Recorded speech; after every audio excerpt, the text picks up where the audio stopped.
Hey there, hi there, everybody. Hello, hello.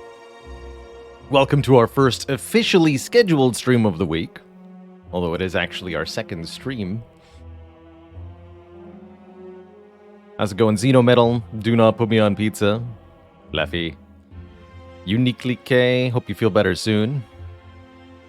Habitos Koto. Raltis. I have been enjoying some Vampire Survivors.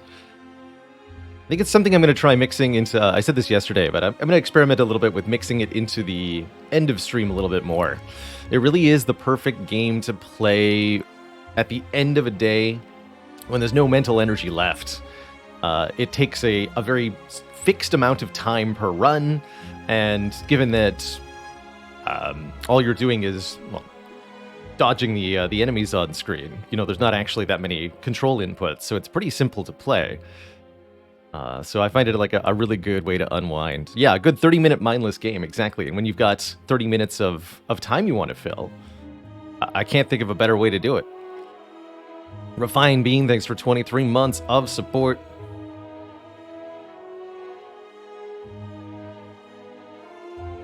Too many unlocks. I'm actually shocked at how much unlocking stuff there is, which also makes it a fairly good sort of stream project, because then there's an overall investment. Lots of achievements to do.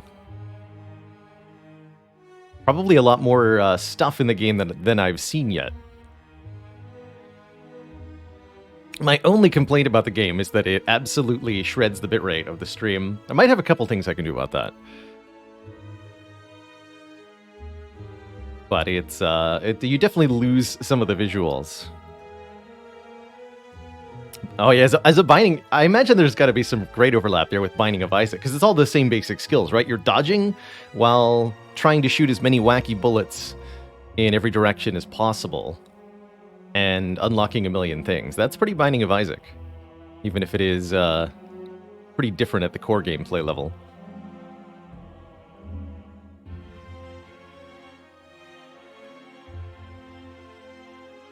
Gemini Rising, hello and welcome. Gemini says, I used to use roguelites as a sleep aid because of that short-term gameplay loop. One more than bed. Yeah, likewise.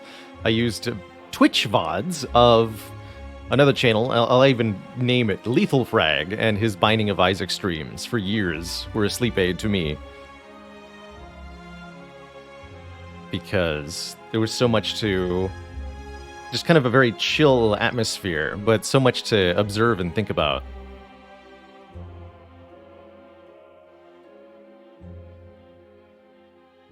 Frag is a really, really wonderful streamer. One of the oldest and greatest streams on Twitch. He's been doing his thing for over 7 years, since I think almost the... I don't know if it was Justin TV when he started, but he was like one of the first people to be partnered with Twitch. Period. Still going every day. How's it going, Jankoviak? Oblox, thanks for 24 months. How's it going? Scythrol. Hello, hello. Hyrule.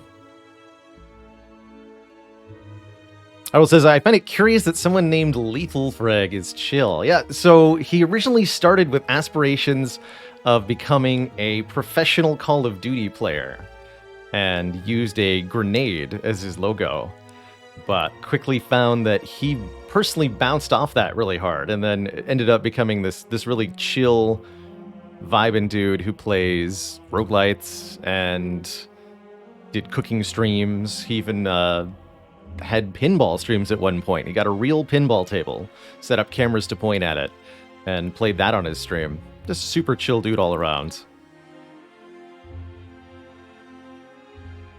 But yeah, he originally tried to be a pro Call of Duty player, and it didn't work out for him.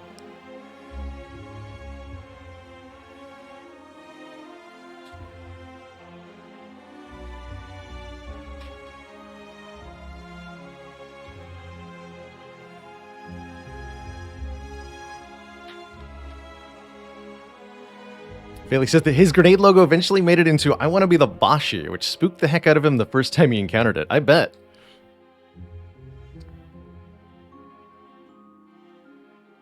I wonder if I'll ever have that moment where somebody makes a fan game of me and I end up playing it in some fashion. There's been a few really successful streamers. Vinny from Vinesauce is the one that immediately comes to mind. He's played basically every game under the sun, and many of the games that he really shouldn't ever have taken a look at. But that's his content. And so there's been several games made by his community as a parody of his community and him that he's then played. So kind of like experiencing memes of yourself that other people are making in first person. A very, very surreal experience, I have to imagine. Uniquely K, the ongoing bribe to play the More Now mod. You betcha. Definitely be continuing to use that for our Downfall and Hermit runs. We're surezies. Appreciate you reaching out on Discord. So, we had some really wild runs yesterday. This silent one was a real topper here. Demon Form with one 37-card special. But that's what happens when you get a question card, right? You'd be way more inclined to pick cards if you get to see more of them. I held when we picked it up that Prismatic Shard plus question card would have to mean something unusually powerful would happen, and in this case that something unusually powerful was Demon Form and Reaper together. Kind of picked up the Ironclad special here, Demon Form operating Reaper. Other than that, this run had a tough bandages pretty much carrying it on its back. as well as Alchemize for more potions, comboed with Nightmare to farm out only the best and finest potions. And we were able to use that to glide to victory through Act 4. Actually, a very easy Act 4 after what felt like a challenging Act 3. Something we really noted in this run was that Alchemize was able to generate us regeneration potions. So we went from 18 hit points against the Spirit Guardian with Shapes to we dropped to 18 health after the Darklings, and then healed to full in the Spheric Guardian fight because we generated 2 regen potions for a total of 55 health healed, and we just went back to full.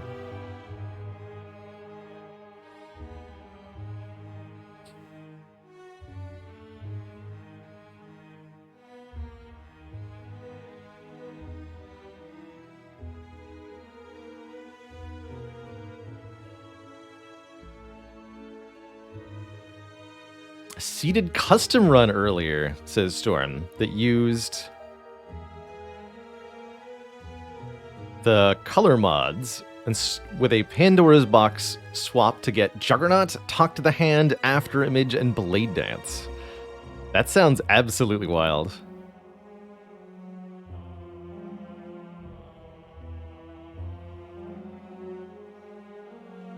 I'd actually love to see the seed for that. Act 1 in 14 seconds. Amazing. A fast Act 1.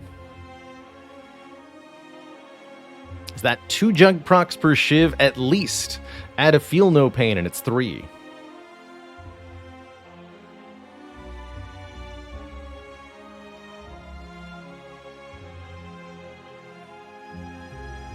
If you add a ornamental fan, you could get 10 Juggernauts for every 3 shivs.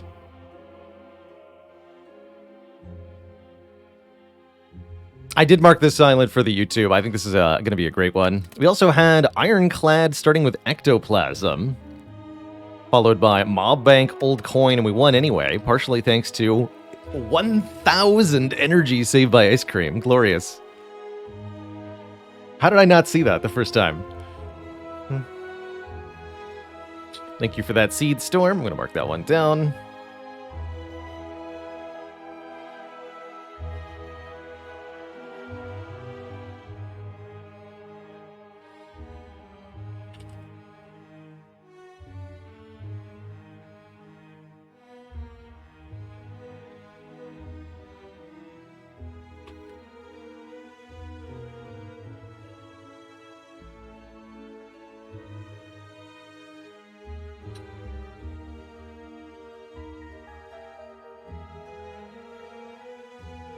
And yes, you'd want to play that with the ending. That's so you can go to Act 4 in custom mode. Really glad they added that option to custom mode. Okay, so we're playing Defect today. I think I'm ready to get into a run here. Rinjay, thanks for 14 months.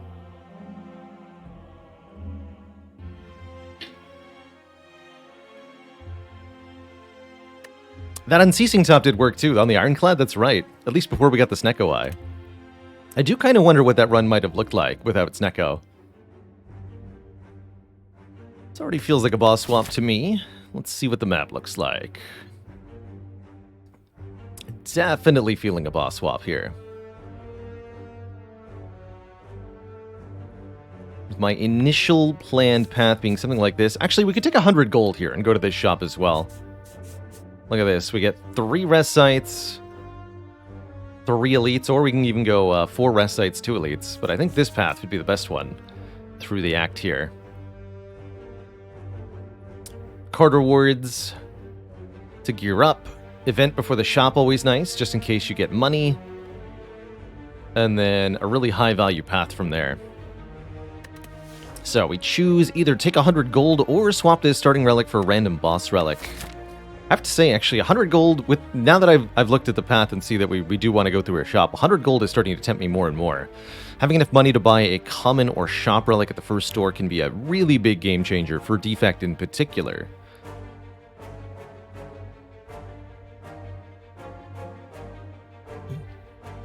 Jake Cedar says, been struggling hard with Defect lately. I genuinely think Defect needs more good luck to win. On some level, I agree with that. On some level, I think that the character has way more routes to victory than most of us realize when playing. And success with the Defect requires getting truly creative with your card picks and deck building. I do think Defect has a fantastic starting deck, especially with the Zap and Dual Cast. You know what? I'm going to go 100 gold here. Let's take some fights.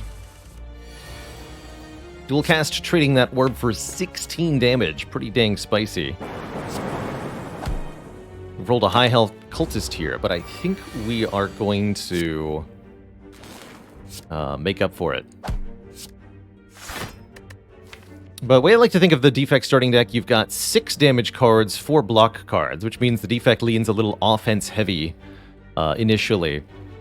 These orbs are super, super strong, too. Zap is 3 damage per turn, as long as that orb stays in play, with the possible additional benefit of a dual cast later on. Even with suboptimal draws, like we just got, the Cultist gets effortlessly defeated by Defect.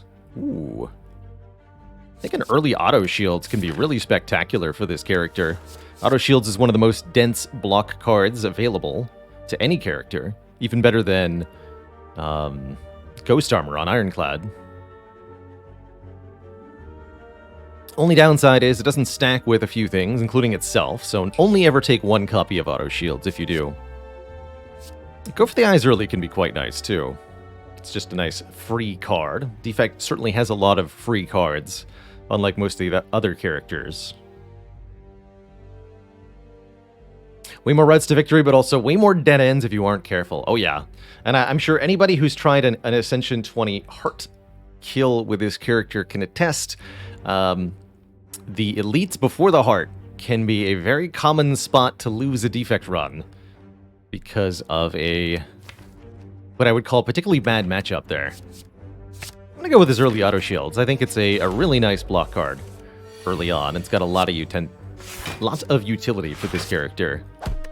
And is, in particular, going to help us a lot against the non-Gremlin Obelites of Act 1. Not the greatest draw order here. Not sure it's going to matter. Yeah, dual cast strike still gets a kill, yeah? Again, even with suboptimal draw order, we kind of effortlessly defeat our foe there. Oh, very cool. Speaking of zero-cost cards, here's a sampling. Turbo for immediate energy is kind of interesting, but I'm definitely in love with an FTL this early on Defect. I like to think of FTL as essentially a strike that is both free and replaces itself. And that's only true as long as you haven't played less than 3 cards already. When FTL starts to become inactive, so to speak, is when you begin to draw a lot of cards on your turn. So the more card draw you already have, the worse FTL becomes. As our first card that draws any cards, it will never be a problem for us at the moment. So this is always just 5 totally free damage that even draws a card to replace itself proper-like. And that is most impactful, most helpful here in Act 1.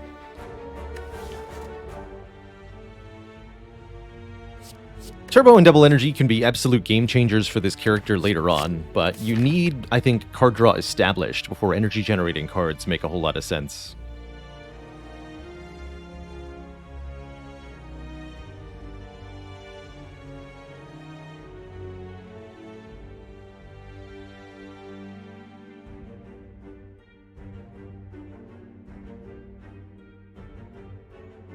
I think we should take one more combat. We don't have 2 potions yet, and we would like, ideally, 2 potions before the first elite. Also gives us guaranteed a little bit more money to spend in that store.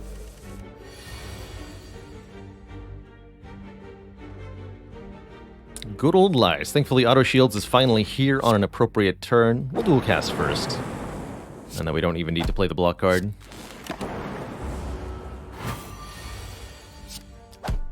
Easy money. And there's our second potion. Perfect. So now we're geared up for the elite, no problem. Offered a beam cell to apply vulnerable, a bullseye to apply lock on, making lightning orbs do more damage, or a blizzard. Pretty hard to take an early Blizzard, I tend to find. When Blizzard is best, I think is alongside Chill. Glacier can be pretty good too. But Chill for me is really the card that makes Blizzard really effective. If you've got a Chill, consider it. Or at least a couple of Frost generating cards. Very hard card to build around, I'll say. Blizzard is. But it can be a nice sort of inevitable death. If you're able to get a whole bunch of icy block up with lots of orb slots and focus, then Blizzard can be your sort of inevitable victory card.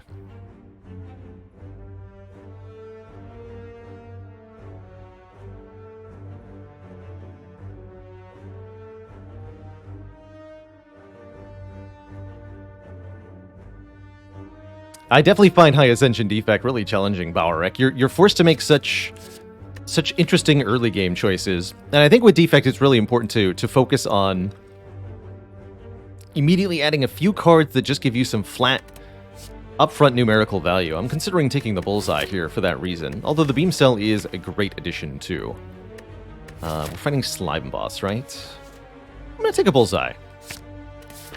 I'll take that over the Beam Cell. It's got a higher upfront damage, which is quite nice. Ooh, and we could upgrade it here in the Remove Transform upgrade event. I usually advocate sort of the following logic for Living Wall. If you can currently defeat your Act 1 boss, then you should remove a card. This deck is nowhere near biting Slime Boss, let alone all the elites between here and now. So that means we should either transform or upgrade. I advocate for transform in situations where you're not currently beating the boss and you need new cards. Or if you just want to get rid of something and get a little additional value. You can also go remove card if you've got a curse, mind you. Lastly, I advocate for upgrade a card if you're facing an elite imminently and you need some extra oomph. And that's, I think, where we're at. So we've got an elite coming up momentarily. Why don't we consider upgrading our Bullseye for additional damage and more lock-on duration? And then we can upgrade maybe Zap at the rest site, or we could even consider upgrading Auto Shields, because it gets a +4 block, becomes a lot more useful. Hey there's Grumpy. Hello and welcome from the YouTube. Let's upgrade that Bullseye. Get some more immediate value into this deck. Oh, and we do find it. Interesting. Very interesting.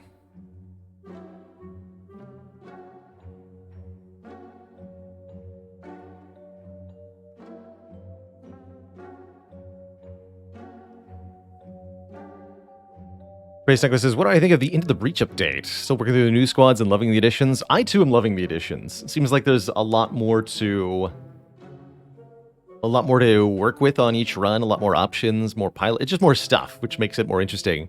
And the added unfair difficulty means that you've got a challenge that requires really incorporating all the different stuff that you can get.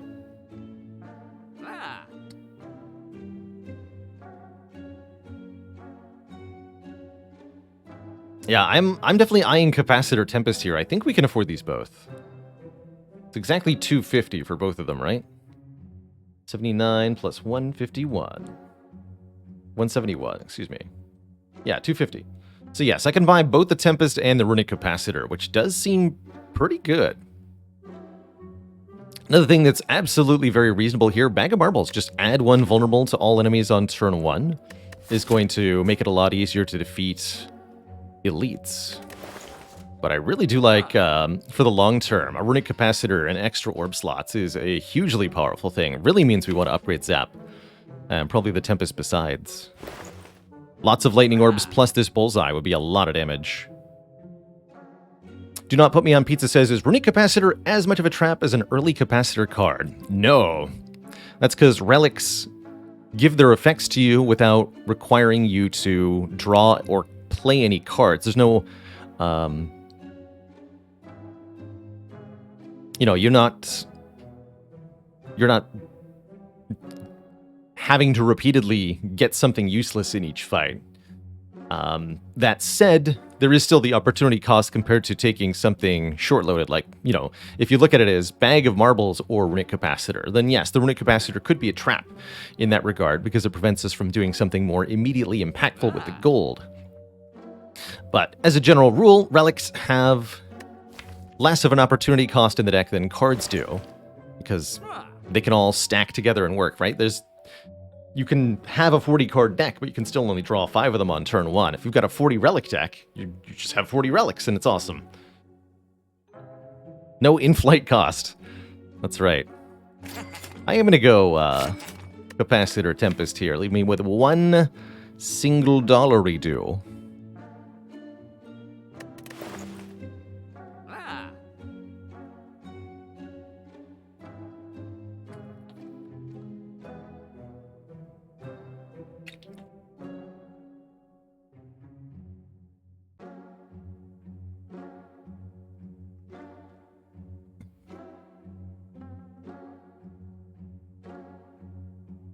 And a dad joke for Delta Eva in chat. What do you call a creature that's half horse and half defect? A capacitar.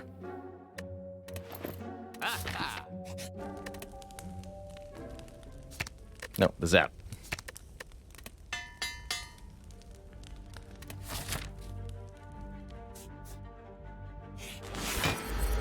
And this is a perfect opponent for us. Speechless at how good that joke was. Me too. Me too. Alright, this is going to be our Bullseye Tempest turn to be sure. We want auto... Actually, this is a perfect draw next turn. I don't even know if I want to play the FTL. Because if I draw the auto shields, I'll be very sad. There's also the possibility to draw the auto shields twice in a row. So yeah, I'm not going to play this FTL. How do I come up with these? Believe it or not, I improvise them every time. I watched a lot of Whose Line Is It Anyway as a child, and I was forever scarred. Raven3010, thanks for 20 months of support. 2 deca months of inspiring content.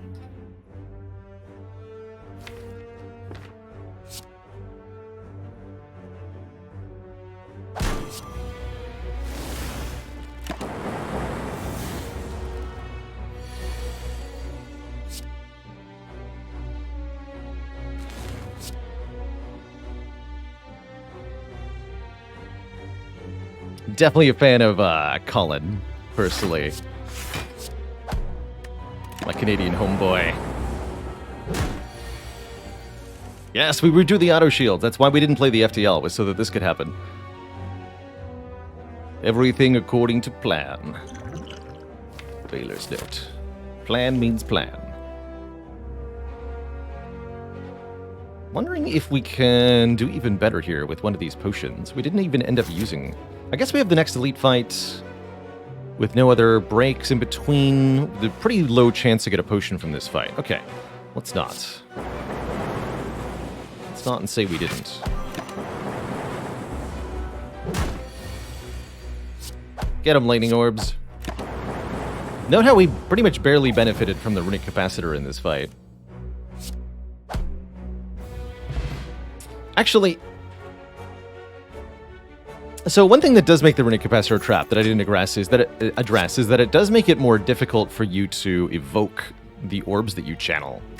Early game on defect, you really want to be evoking orbs rather than just having them turn over turn. So that is the trap aspect to the early game runic capacitor, and I think that is a real concern. Could have had 3 blizzards now.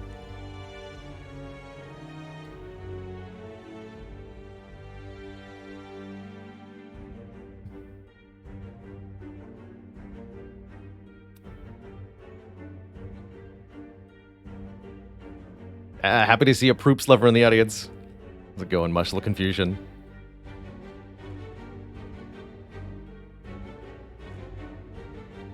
Chaplin Half says, how do percentages work with rounding?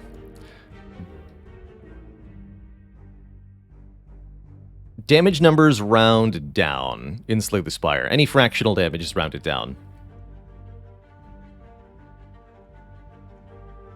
Yeah, after all calculations have been Incorporated. You just chop the decimal off. Healing numbers round up, which is only relevant with the Magic Flower Relic.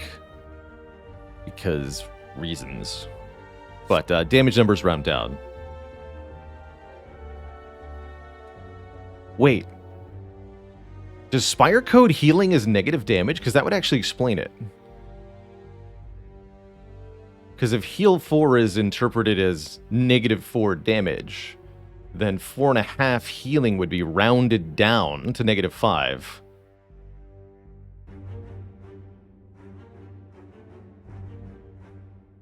That would make sense.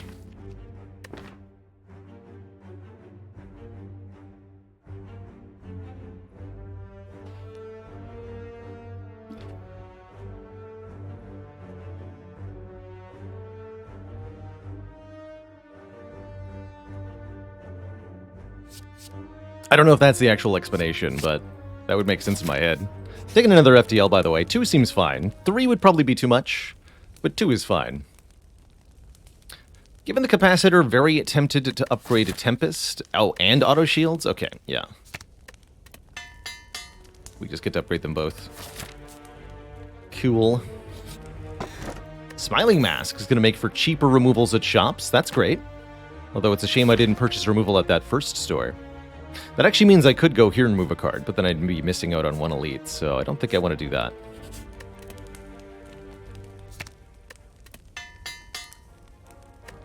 It always feels nice to be able to upgrade one of your block cards in Act 1, especially if that's a 2-cost block card. You know, if you get an early Equilibrium, an early Flame Barrier, early Leg Sweep, early Protect, these are all things to consider upgrading. We're going to stomp some elites here, I think.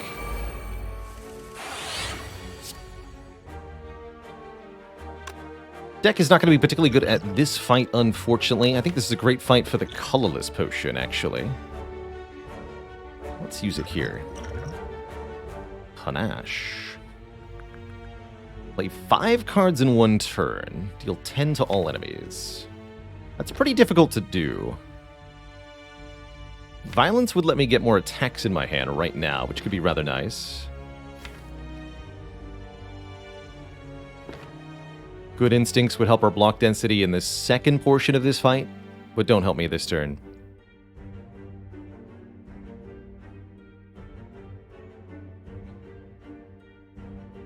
So Panache is maybe 10 damage to everybody. Likely to play 4 cards this turn. I could use the Liquid Memories to change that. How likely is Panache to do 10 right now? Only will happen if we draw Zap, FTL, or Tempest off of this FTL, so 3 out of 11 chance to do 10. Unless I use the Liquid Memories.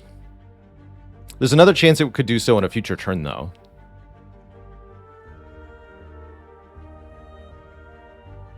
Panache counts a card itself? No, Panache does not count itself when you play it, if it's the first copy of Panache.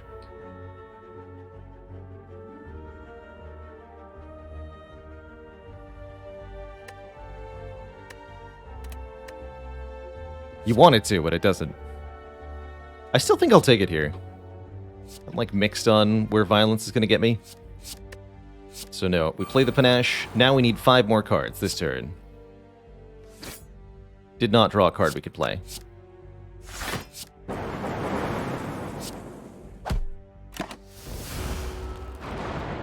Might be using Liquid Memories on auto shields anyway. Yeah. So if I Liquid Memories auto shields here, I'll get an additional 10 damage to everything because we can use the Liquid Memories card, 3 other cards, Strike, Defend, Bullseye, and then play Zap. So we'll deal 10 to everyone that way. Otherwise, I'm short a lot here. Okay, I'm cool with that. Make sure we play this first before defend, otherwise, whoops. So I could kill the front one, but then what's the point in blocking for 20, you know? This is also a turn where I can actually guaranteed play 5 cards, right? FTL, Strike, Strike, Defend, Tempest. So we're going to do AoE again. I think that means we want to do the following.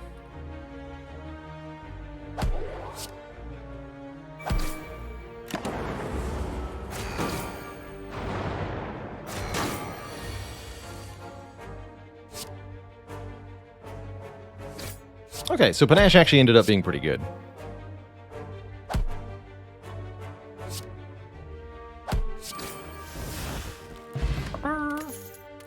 Art of War, if we don't play any attacks on our turn, get additional energy on the next turn. Definitely love to see that. Very nice alongside Tempest, for example. Oiski, thanks for 17 months of support.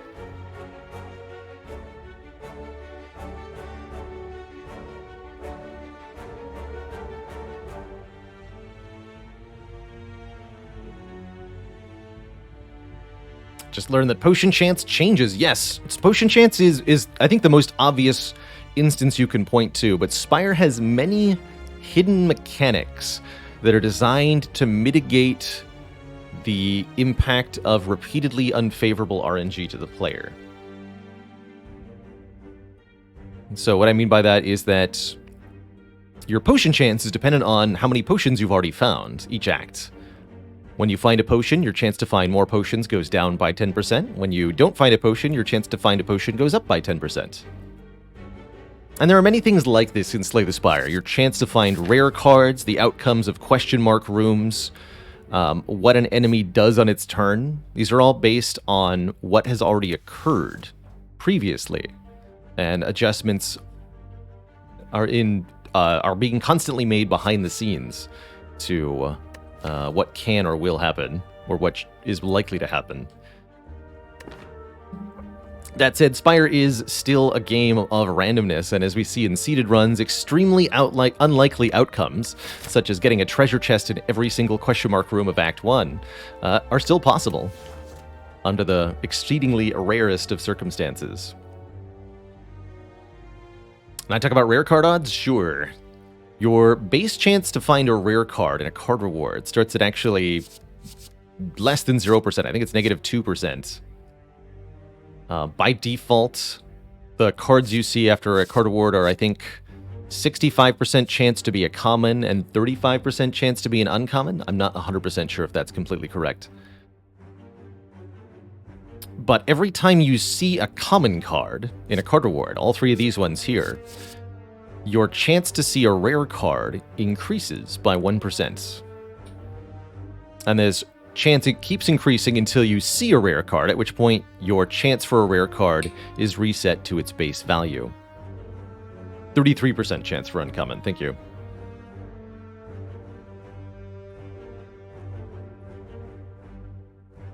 Does the chance that a reward on offer as an attack skill or power also have some kind of mechanic? No. The Spire generates first the rarity of the card, and then within that card's rarity picks just one of whatever. They're all equally likely. So that actually means that dependent on how many cards are in each pool, cards are more or less likely to appear. So powers, for example. Powers are only ever uncommons or rares, and usually occupy a fairly small percentage of this rare or uncommon card pool. So you're comparatively very unlikely to see power cards, because you're unlikely to see their card rarity in the first place, and even when you do see them, they're only a small subset.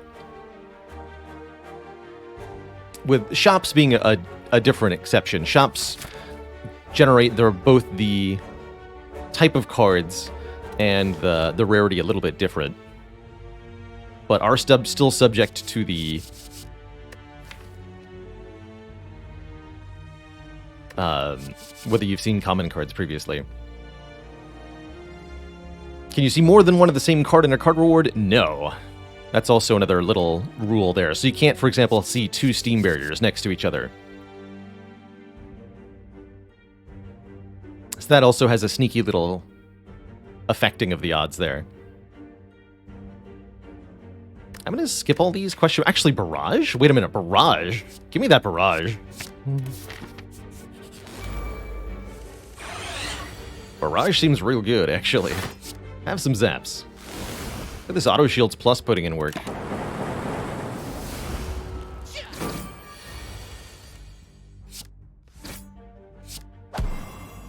Four damage per orb. 1, 2, 3, 4, 5 times 4. Yeah. Satisfying. Double Barrage? No, I think we should take the skim. Get our first card draw going. It's also a skill that draws cards, which means it further aids us with the Art of War here. Hello and welcome, Justly Chi. Good to catch ya. Man, I didn't realize we're on a 7 streak with the Clad. Can do, Fairly. One momento, everybody.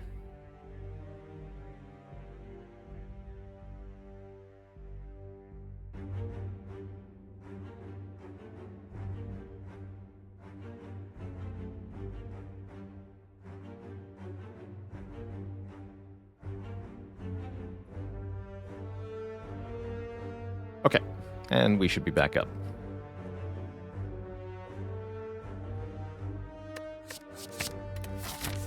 All right, Lagavulin again. No Gremlin Knobs today, apparently. Good. Do I skim? No, I want Art of War for when I play the Tempest. Yeah, there it is. So we can do a nice 5 energy Tempest here. Plus Bullseye, perfect. Wakey, wakey. Shame about the auto shields drawn on turn 1, but well, what can you do? What can you do? Do I strike or do I Art of War? I think I Art of War.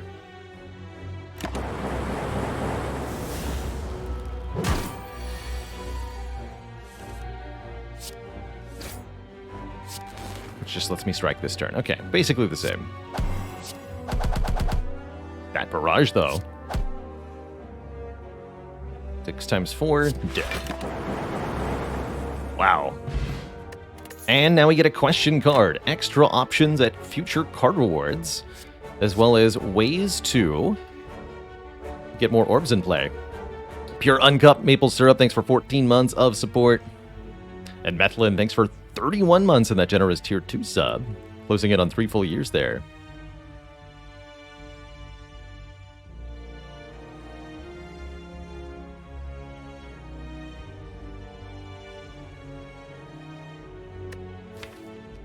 I'm a little more inclined to go Cool-Headed over Cold Snap because of the Art of War here. I definitely do want to take one of these 2 cards, I think. Even though we're mostly using the orb slots for damage at the moment. I think we want a Frost Orb or 2. Let's take a Cool-Headed. Looking forward to this Slime Boss fight. Oh, a Transform. Okay, sure. I'll happily transform one of my strikes. By the way, these FTLs are now starting to feel pretty bad with the Art of War. Didn't think that was going to happen, but definitely a possible outcome. Apparently we have an Echo form now. Neat.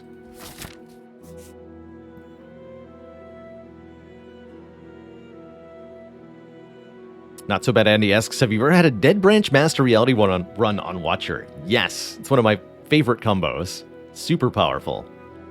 Super powerful, and yes, the bottled Master Reality, especially if you have the Holy Water as your starter relic, so good. So good. Does transforming into a rare set card reset the chance? No, nor does seeing rare cards in shops. Only seeing a rare card in a card reward will have an effect on your rare chance. Fun fact, transforms are relatively more likely to result in rare cards, because when transforming a card, you have an equal odd of getting any other card from your character. The rarity is not considered when transforming, essentially. So rare cards, and especially uncommon cards, end up more likely because there are comparatively more of them in the card pool. Although you're very likely to see commons, there's actually not that many commons for each character. It's also impossible to transform a card into the card it used to be. That's not relevant when transforming strikes or defends, because a transform can never generate a strike or defend in the first place. But it is relevant for transforming other cards, so you cannot transform FTL into another FTL, for example. It does mean, however, that if you were to transform to, say, transform FTL and Cool-Headed, it is possible to get Cool-Headed FTL back from those 2 transforms. Very, very rare, of course, but possible.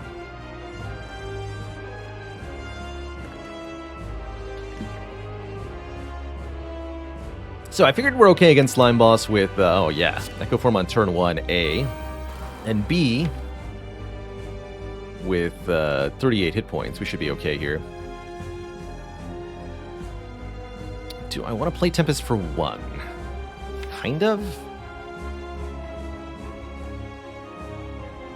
It's going to be so much better if I double it later.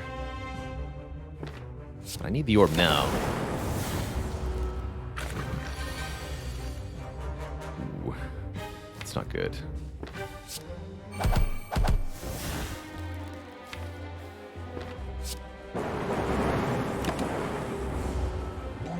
Less than stellar order of draws here, but I think we'll be okay.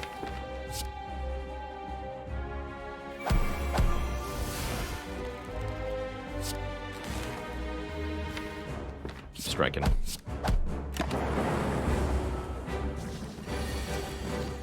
Keep striking. Double skim. We'll do it.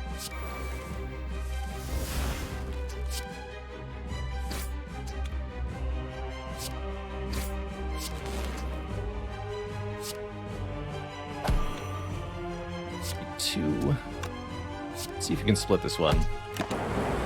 Good. Here's our double barrage. This will do 12 times 2. Almost kills the front one. Or I can double defend. I think we need to simplify.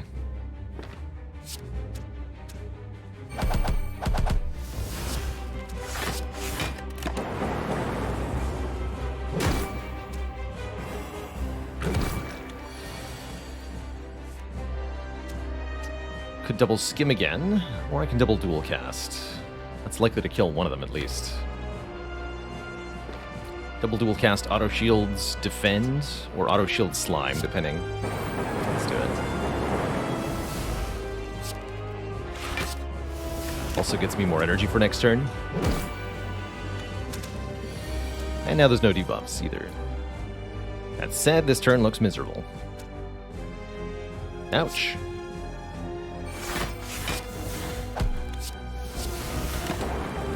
Please don't kill me.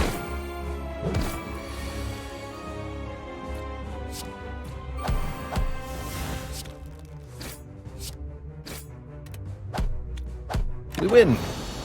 Huzzah. Whew. That was close. Definitely glad we had the Echo Form on our side. I think maybe... I don't know if we would have split on turn 3 if I hadn't played the Tempest, is the thing. Really awkward that we drew the Tempest and the Echo Form at the same time. That's going to be an easy Electro for me, although Rainbow is also a consideration.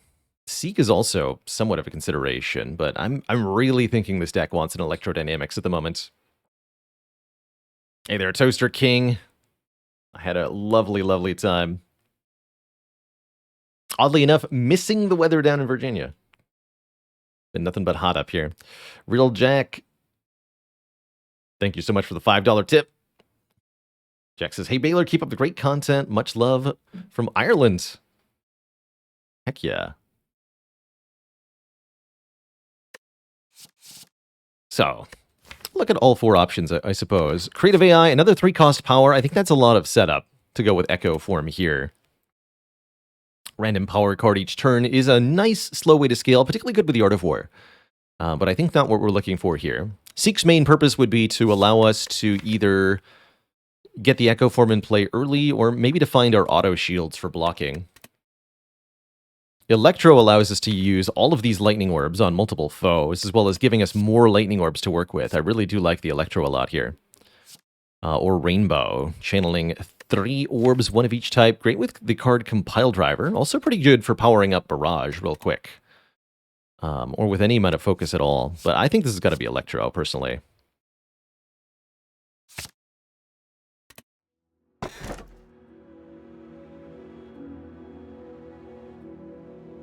Art of War Runic Pyramid? I mean, hard to say no to that. But there's some other spicy options here. So, Baylor favorite, of course, Runic Pyramid, says no longer discard your cards at the end of your turn. You get to keep them for future turns. so many things that are really, really powerful about a runic pyramid. I think it's particularly good with Echo Form, allowing us to duplicate only the strongest cards each turn. Particularly good with Art of War, allowing us to hold on to FTLs to play at the same time, for example. Allowing us to make sure our block cards are always landing when they're most impactful. Lots and lots of powerful things about the pyramid. It also means we'll easily pick up an energy card like a Turbo and be very happy. Fusion Hammer would give us more base energy, but prevent us from getting upgrades. I would like to upgrade Electrodynamics.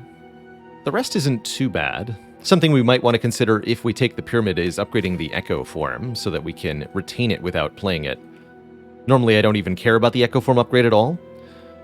The upgrade essentially just makes it not destroy itself if you choose not to play it. But the question is, of course, why would you choose not to play your Echo Form? With Pyramid, sometimes there's good reason to do that. Lastly, Black Star gives us more relics from elites. If we could kill the elites, that'd be sweet. Currently, I'm most afraid of the Book of Stabbing, although the bronze skills would help a little bit there. Our block ability is just not quite there yet. But with the Electrodynamics, I'm not as afraid of the other two. I think we could take and make the Black Star work out okay, but I'd much rather have a Pyramid, personally.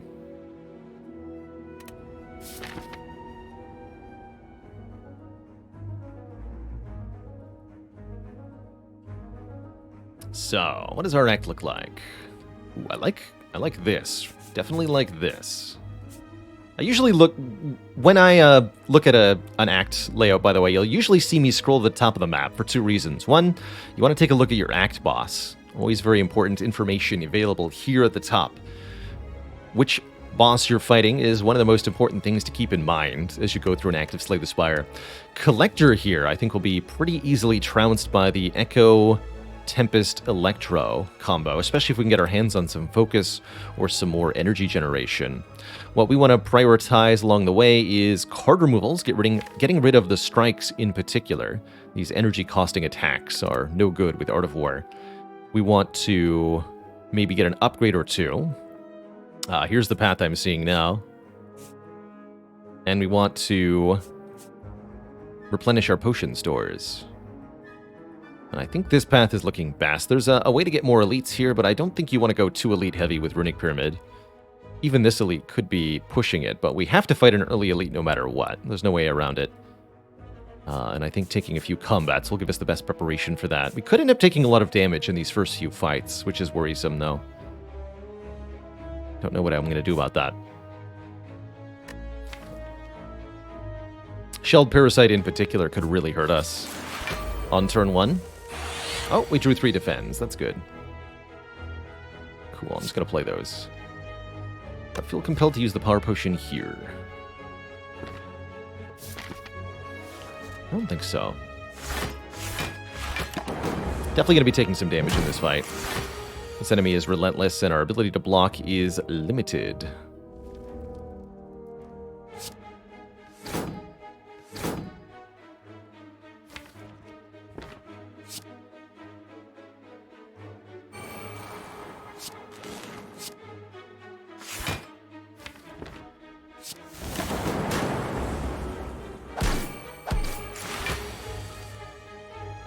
Here's auto shields.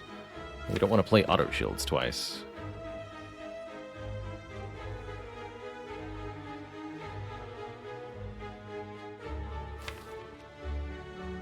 Skim cool-headed auto shields?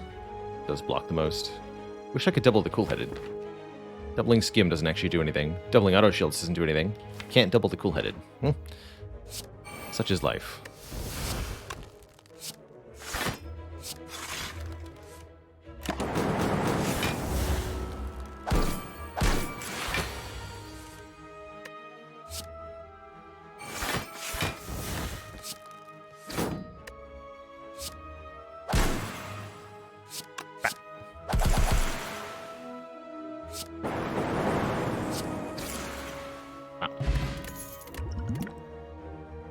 Upgraded Ball Lightning slaps pretty hard with this Electrodynamics.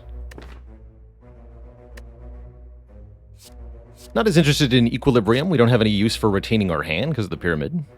Rebound's okay. White Noise could be useful too. But I'm going to take the upgraded card here. Also going to be not afraid to use a potion in this fight if I feel it necessary. Currently, I don't. That could change. I don't care about Echo Form in this fight. Probably want auto shields for next turn, unless I think I can win next turn. Don't think I can. Let's do it this way.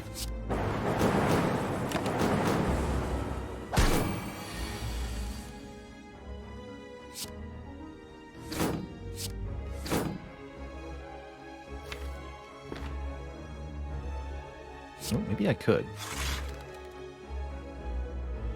Can't do Tempest Barrage, sadly. Alright, so I could have saved one more hit point there. Also do get another potion. And a Chill Plus. 1 Frost per enemy in combat guaranteed turn 1 with Runic Capacitor. Yeah. I want that. That's going to be a huge help in any multi-enemy fight. Just a nice boon in general. Does Equilibrium work with the Watcher card that cares about Retain? Yes. Yes. You're thinking... I'm going to keep the Power Potions, I think. You're thinking... Establishment. That's what it's called.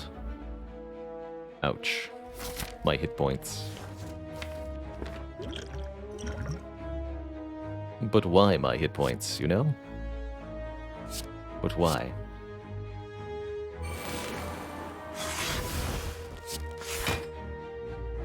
Usually like to go for the Centurion first in this fight. I think that will apply here as well.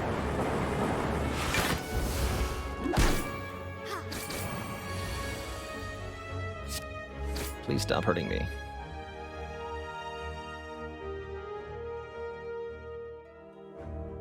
So each evocation is 12. This channels 4 lightning orbs.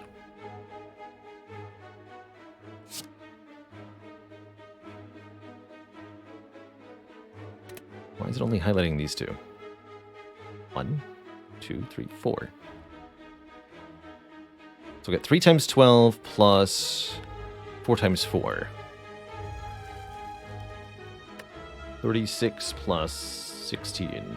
52 damage. Okay, that should kill. Right, Electro is in play? That's right. Yeah, okay. Make sure we weren't being lied to there.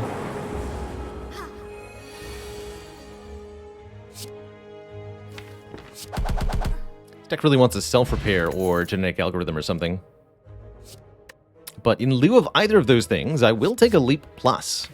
Don't underestimate the power of just some basic block, especially basic block that can stack with the auto shields after being played, or better yet, that can be echo formed effectively. Stack's not too bad either with the Pyramid. Likewise, Static Discharge, but I'll continue to just take the cards that have the free upgrades. I'll buy the on-sale Seek, because why wouldn't I? And I will remove a card for cheap.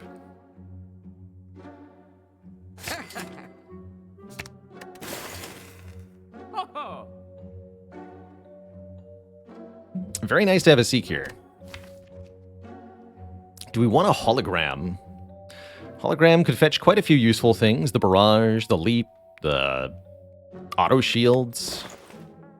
Does seem pretty reasonable. I'm also thinking about this Focus Potion to help us against our first elite here. Probably going to end up resting. Although with the Focus Potion, we're actually pretty well equipped for the first elite. Hologram auto shields won't work directly. Yes, what I mean is because we have Runic Pyramid, we can just keep it for the next turn. Yeah, so obviously it doesn't work on the same turn. Yes, that is a non-bow.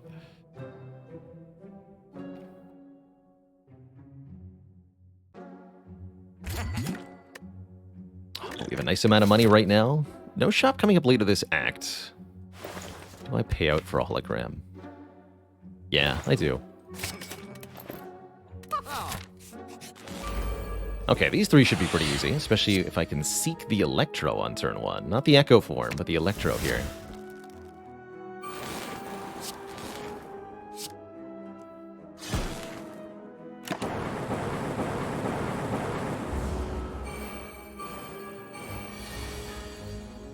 Electro form.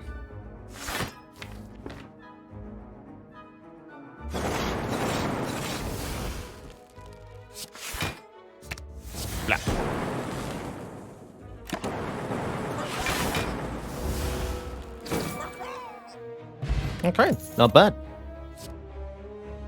Ask, apparently, and ye shall receive.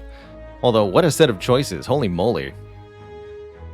There's also Sunder Plus, Doom and Gloom, Glacier to compete with this Self-Repair Plus.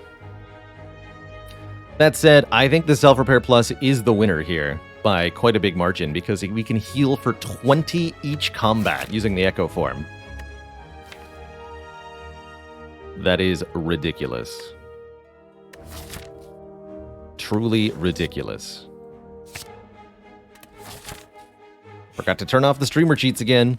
That said, I'm still going to rest here just because turn 1 in this fight could be sufficiently bad. If we survive, we'll heal for at least 10, maybe 20. And we can start upgrading cards after that. Still missing an energy generating card in this deck, but we'll have it shortly, I'm sure. Electro and Seek on turn 1. To what do I owe the pleasure game? Incredible. Simply incredible. Although we'll have 3 lightning, 3 frost. That doesn't kill either minion.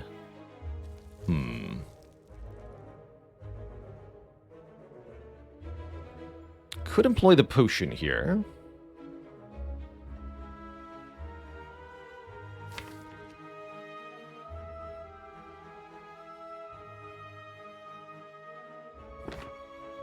But that's not my only option.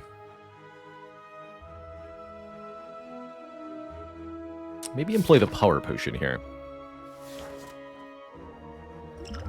What's up with seeing all these upgraded cards? Well, partially it's the question cards showing us more cards. We're partially getting lucky.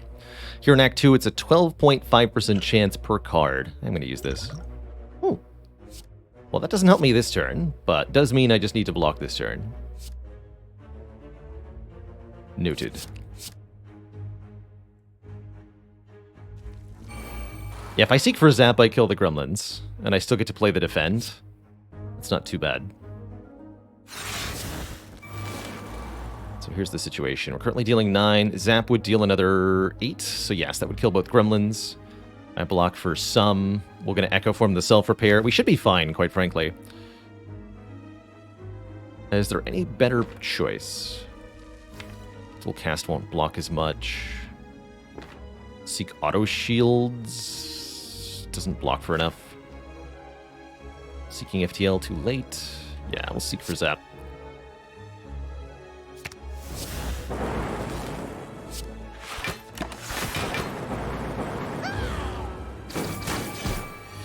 Take a little bit, but not too much.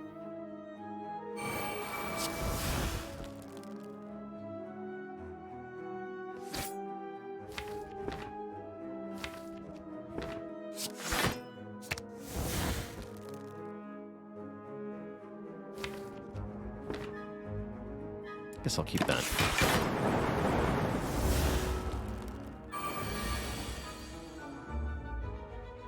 Interesting. Again, huh?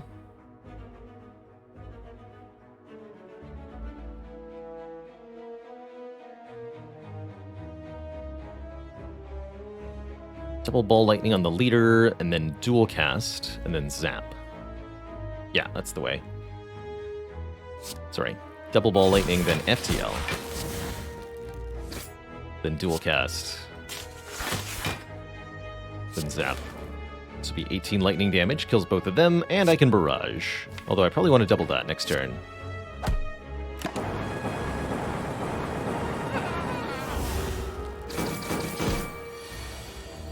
Boop. What a chonky heal, and what a nice Maw-Bank find. Right after leaving a shop, we'll gain 12 gold per floor until we spend money at a store. It rhymes, therefore it's true. 1, 2, 3, 4, 5, 6, 7, 8, 9, 10 floors this act alone. The boss and the chest are separate floors, technically. And another upgraded card, Stack Plus. Now, there's a good Echo Form target. Block-wise, I also wouldn't mind necessarily heat sinks. Still looking for that energy generating card, wherever it might be. Let's upgrade the Seek.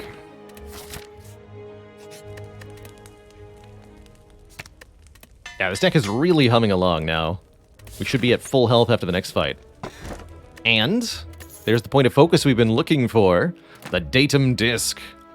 Start each combat with one focus. All of our orbs do one more now, which means the chill, the electro, all those lightning orbs, they're really zapping along now. Beautiful. Not much of a turn one, though.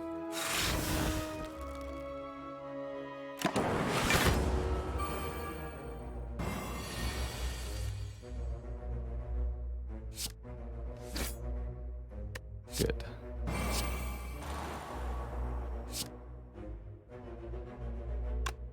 Already used the Art of War, so let's get the bullseye down. Need to kill the cultist first.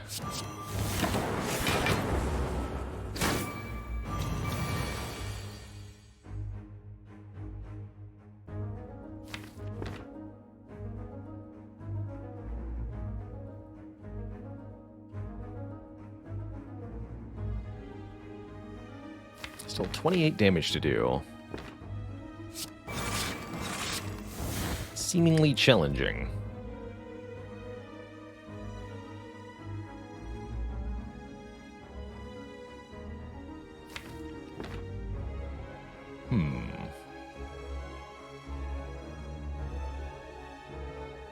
Guess we'll have to take a little bit here. That's fine.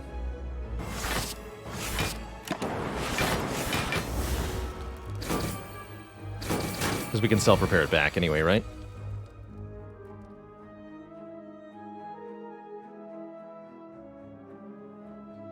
Doubling barrage would be overkill.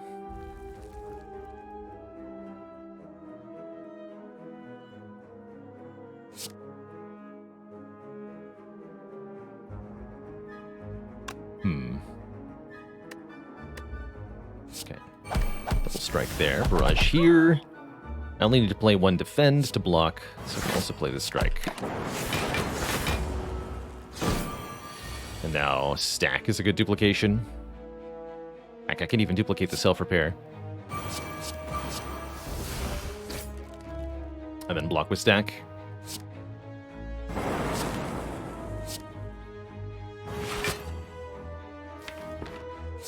I'll grab the barrage to play next turn.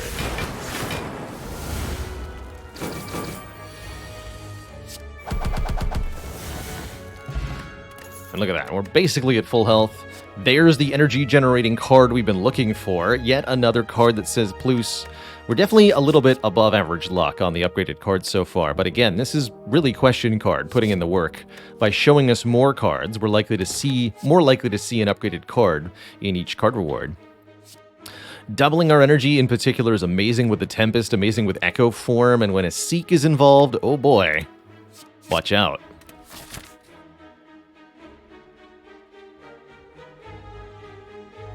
Better watch out. So, upgrade the Echo Form. I'm also down to upgrade this Hologram so that we can use it again and again. Or upgrade the Electrodynamics so that we get an extra Lightning Orb out of the deal. With 2 elites coming up, let's do the Electro first. And then we can upgrade either Echo Form or maybe one of the cards we get from these fights. Hello, gentlemen. This is not the turn one I was looking for, but I guess it does mean I get to play the Echo Form. I think that also means I'm going to go ahead and use the Focus Potion in this fight, the fight that I'm most afraid of.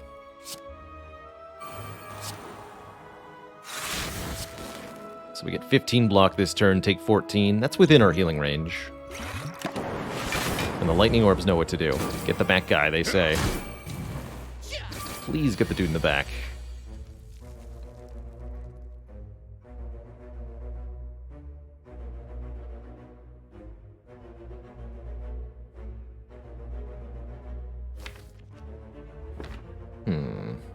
Doubling double energy doesn't seem that useful.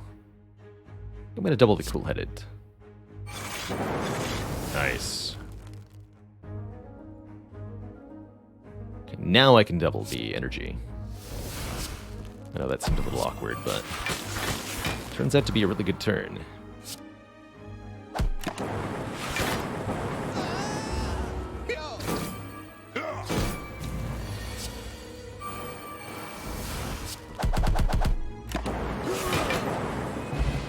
No problem. Get a duplication potion and a Darkstone Puriapt. If we obtain a curse, we get max health. Also very down for another cool-headed here, especially now that we have an energy-generating card. Now, I don't think we're particularly likely to take curses, but there might be one or two situations where it's more worth it now. Surprise Snake Plant. Works for me.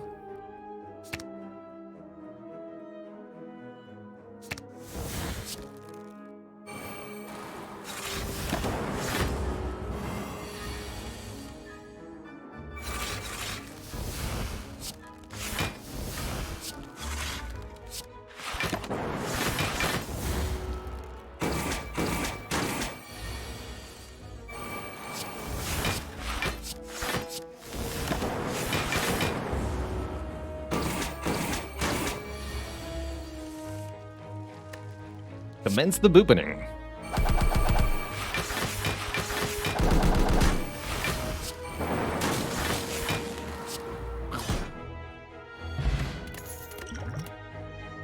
And there's another energy generating card, Turbo. I do want one more. Second one should be enough, but I do want one more. I'd also be happy with an aggregate in that situation. Not the greatest turn one here. I think we're overall quite okay against this opponent, though. So I'm not going to complain or worry. We're just going to do our best.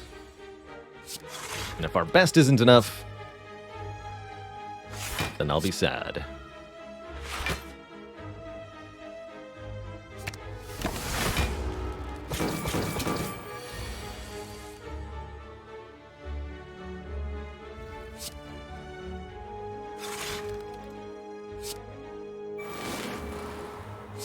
Turbo Skim. There's the double energy. We'll use that next turn. We just need to block for 15 more. So leap, defend, use the double energy next turn with Art of War. Echo Form showing up to the party way too late. Doesn't matter. Tempest is here.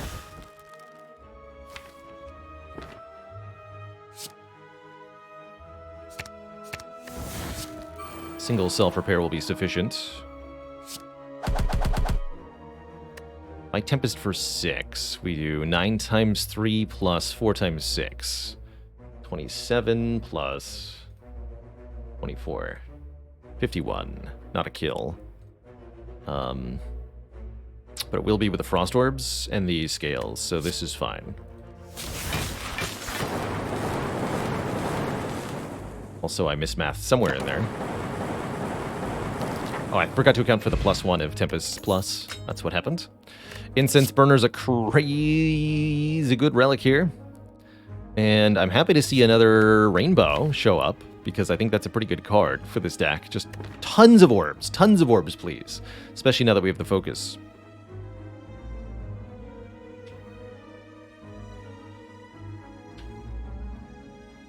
I think the two best Pyramid users personally are the Silent, because of the 2 extra cards on turn 1, and yes, the Defect, because the Defect has so many ways to build for energy generation from cards. Who needs a boss relic giving you 1 energy per turn if you can play 1 card and gain 4 or more energy? Not the Defect, that's who. Would I now take a Capacitor? Yes. Yes, I would.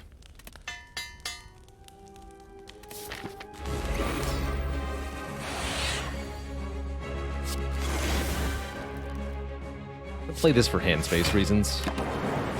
It's a way to avoid hand clog on Pyramids sometimes. Even if you don't need to, consider playing a block card if you've got excess energy at the end of your turn.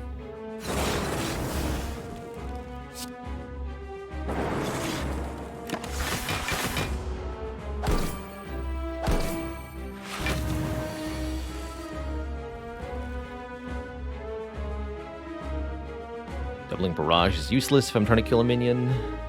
Probably double Leap then. Could also double the double energy this turn. That actually seems very reasonable. Would let me play everything. And I do mean everything. And I can finish with a Giant Tempest. Okay, let's do that.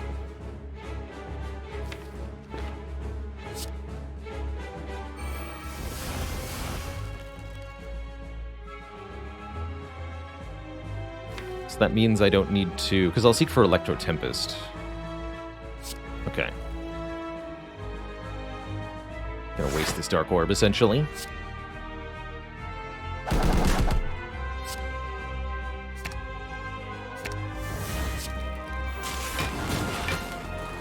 That's already enough blocks, so we just spend the rest of the energy on this, I suppose.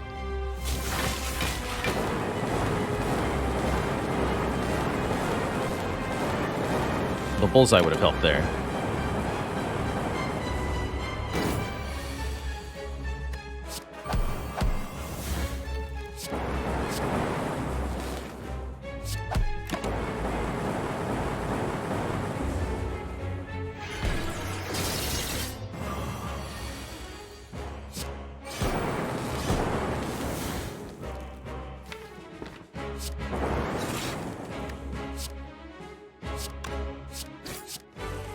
Get him.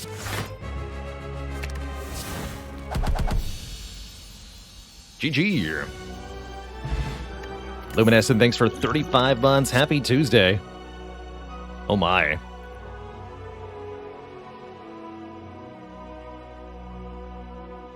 A shockingly effective victory indeed. We're offered another Echo Form here, which could be very, very strong, allowing us to duplicate multiple cards per turn. Buffer could be a great way to block, also a good Echo Form target. Don't think we want 2 copies of Electrodynamic, especially not with Seek in the deck. Core Surge could be okay, blocking a debuff. It can block Vulnerable from Heart. It can block the focus down of Bias Cognition, which would be a big game changer to find. And more besides. But I have to feel like double Echo Form is going to be a game breaker for us here. Oh, Darkstone Periap Calling Bell? Not particularly big fan of Sozu. I'm okay keeping these potions till endgame. Because of the self-repair, we're not going to need any potions other than this. So actually, it's not a bad Sozu at all. Or the Philo Stone, giving us additional energy in order to give enemies additional strength. Actually, that is a really good Sozu. Oddly enough. Tend to think of Sozu as a panic button and an emergency, or potions rather. Potions are your emergency solution to any situation where your deck has failed you. But if you have a foolproof deck of cards, such as one that can simply heal back damage taken after the fact with Self-Repair Plus, then potions, at least until the very end of the run, aren't so necessary. With 2 good potions that we can use in the endgame, taking Sozu now is actually very reasonable. Navigator says, what are the pool of relics in the Calling Bell? Calling Bell always gives you exactly 1 common, 1 uncommon, and 1 rare relic. You get 1 of each of the 3 normal rarities.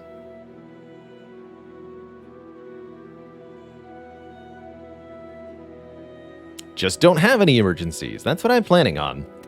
I think the Incense Burner also helps with that. So we have to go to the Burning Elite. Alright, well that's pretty much the whole act then. Suppose we could harvest the Maw Bank, but I think we just want to look at more shops at this point. I'm thinking something like this.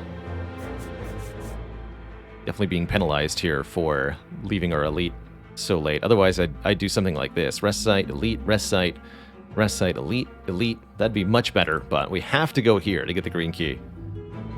Alas. Don't have to go through the shop. I could go through a second Elite instead.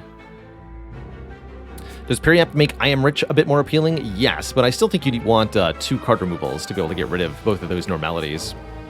Normalities and Runic Pyramid are very unappealing together. We would not be happy with that. Could do more or less fights for the shop. We're very, very likely to see upgraded cards from card rewards. What am I looking to see in events? I'm looking to see relics, the rare relics of Act 3. Maybe a card removal. Falling could be good. Wouldn't mind losing an FTL.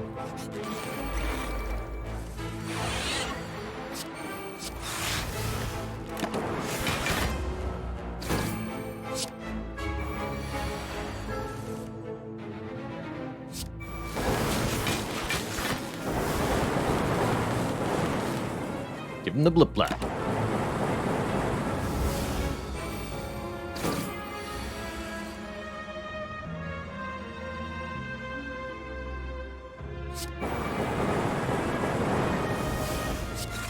Easy.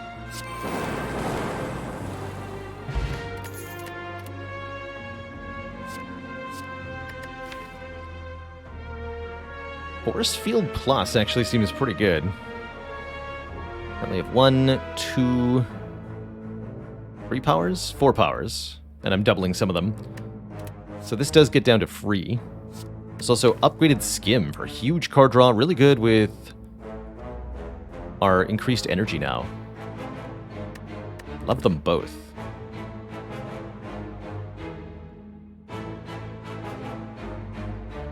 Go with the Skim. I do love them both. Well, not a good event there. Maybe should have gone for more combats. I'm completely content with where we landed here. Strike that one. Next turn could hurt. They're all going to attack me. Terrifying.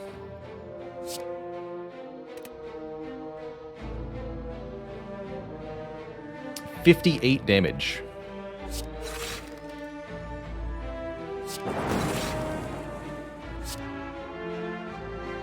Kind of absurd.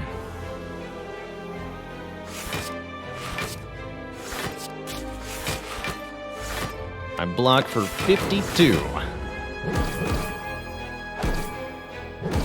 Good enough. Wait, you're supposed to stop now. Help!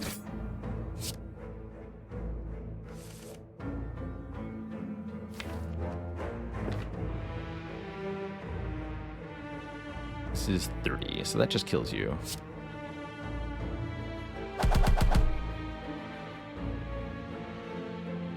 Fen Rainbow is more block.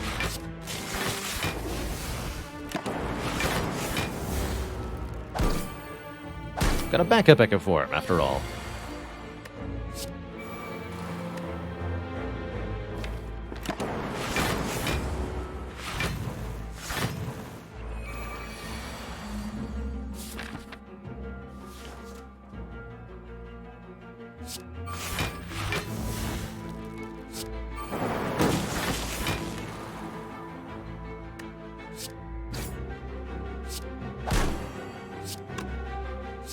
Time.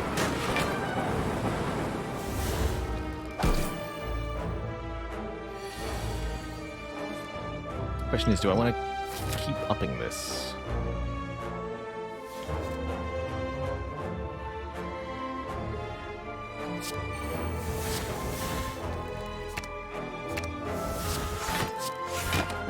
I think it just dies to thorns anyway. Yeah, it does. Good enough. Focus Potion has to go to the grave. We could take another hologram. Unupgraded, I'm not as inclined. Navigator, thanks for 2 months. You keep watching, I'll keep streaming. Tavqua, thanks for 27 months. Showing off the Interrobang there. That is a pretty long time. And Son of Ernda, thank you so much for the 2 months and that Prime sub. Keep on keeping on. That's right, Toaster King. With 2 echoes, you can, in theory, play the first 3 cards twice by echoing the second echo form. And the kind of weird thing about it is that you get to play the first 3 cards immediately on that turn where you echo the second echo. So you start getting card duplications right away, whereas normal echo form, you have to wait until subsequent turns. I don't think I'm going to take any of these cards. Missing all 3 keys still. It's going to be quite a pain in the butt. Also, this fight.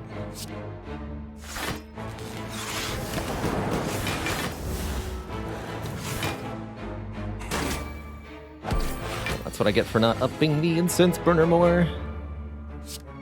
Foolish.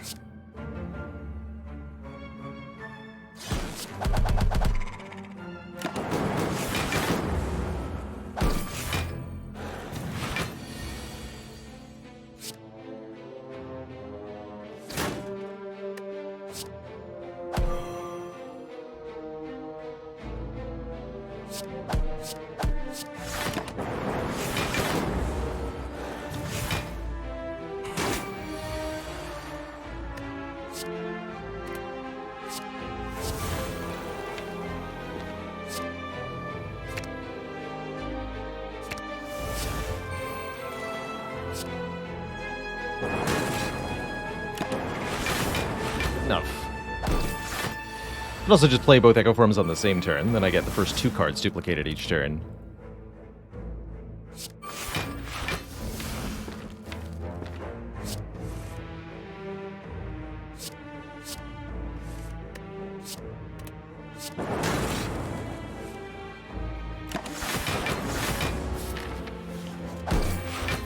So we have one more guaranteed fight before the elite here.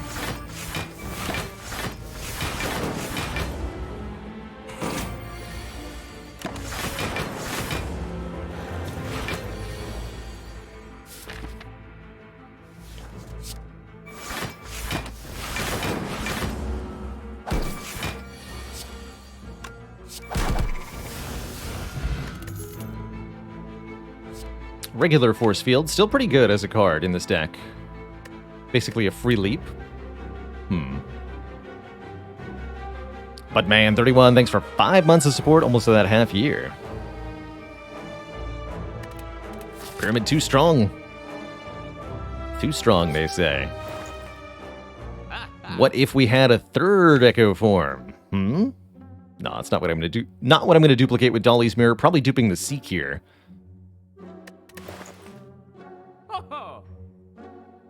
Another self-repair on offer. Gonna remove Strike. Not much else that I really want here, actually. Blue Candle would have been cute if I'd gotten the Calling Bell. We'll take out a Strike, unfortunately losing Maw Bank, and yeah, we're gonna dupe the Seek Plus, so that we have 2 copies of Put Anything into the Draw pile. We can also use that to get 3 by seeking the Seek. Compile Driver's not bad if we want more card draw, but I took the Skim Plus. I think we'll just save the rest of this cash so we have plenty to spend in Act 4, or a subsequent random shop. Let's get some keys, shall we?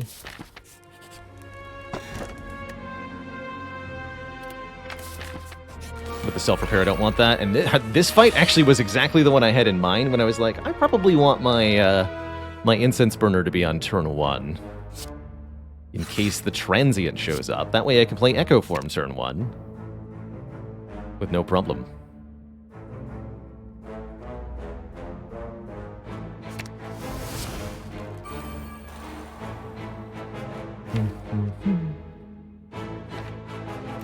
Just leave things there for the moment.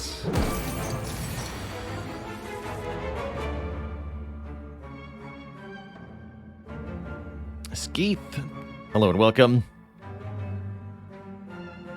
Glad you're finally able to catch the stream live, and thank you for those 300 bits of support.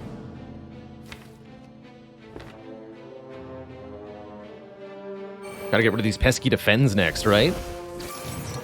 Truly troublesome. Or we could just play them all. Doesn't seem like a problem to me. I actually need to upgrade one of the Echo Forms for this to work, huh? If I want to do triple Echo Form. Otherwise, the draws are unfavorable, to say the least.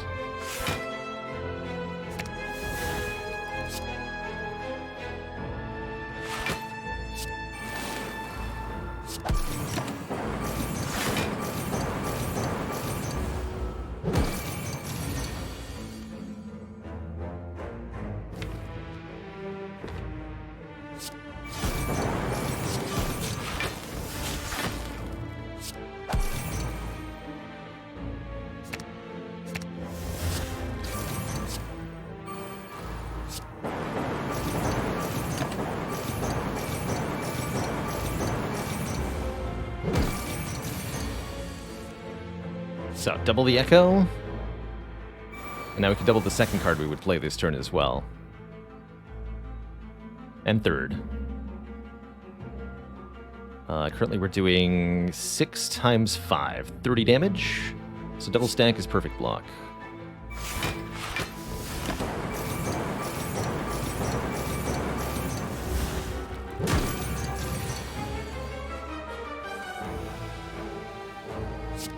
Double turbo. Double energy. Double tempest.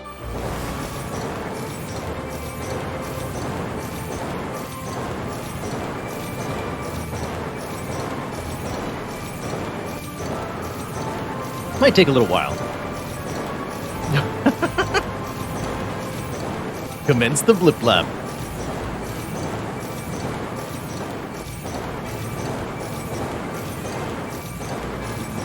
Yeah, good time to grab some water if you need to. 3 hours later. And they say lightning never strikes twice in the same place.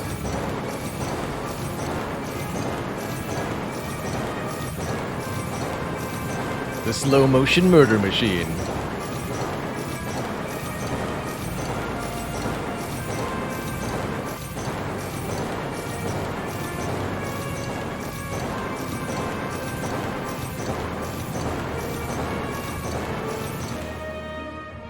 Not quite a kill, though, leaving the transient with 84 health, minus 6 more there.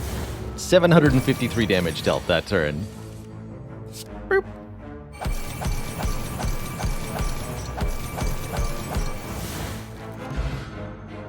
GG. Glacier? I want a Glacier.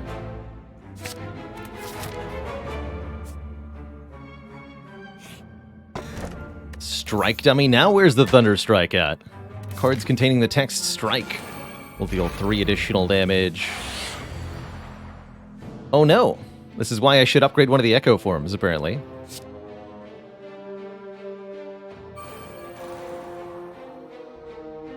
Can't play them both if I draw them both on turn 1. How tragic. Contemplating not playing Chill yet. I think that's correct. Take 2. It's a lot of damage. But what if I were to channel 10 Frost Orbs? What would you say then?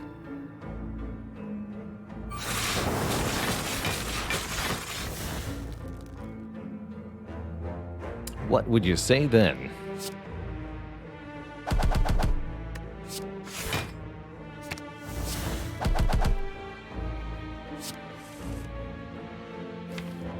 Give me Turbo Electro.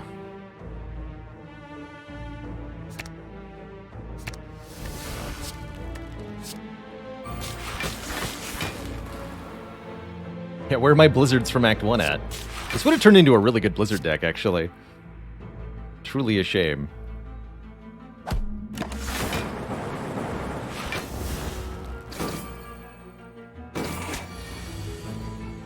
Alright, well, Reptomancer has been no problem. Easy.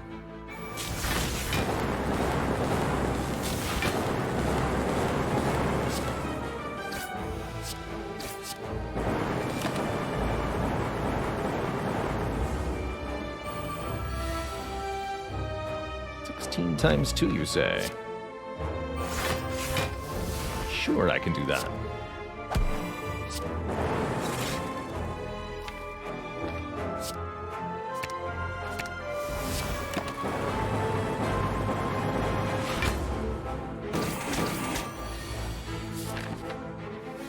Good enough.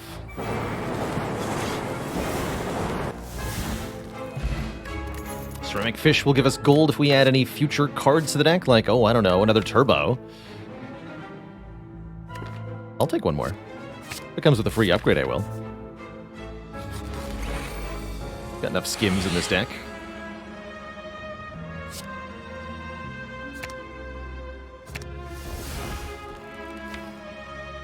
So I could just seek the other Echo form and play them both on turn 1. That actually seems kind of reasonable.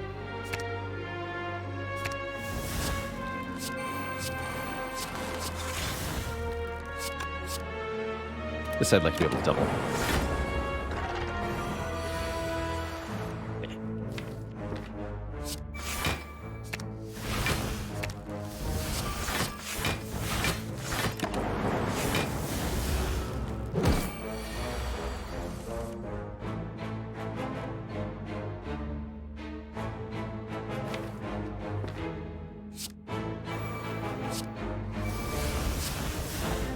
Zoop.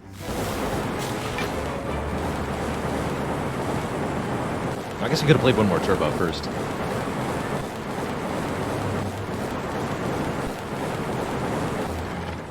Not that we needed to.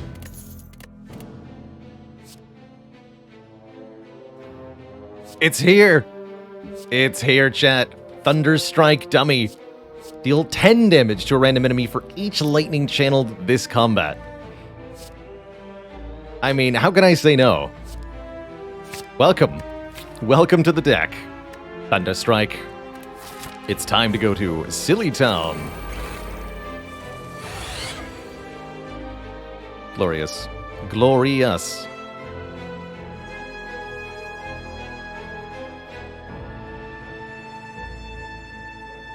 Evolving Monkey, what do you call it when you mistakenly pick a rare card that you think is good, but it's not? Blunderstrike.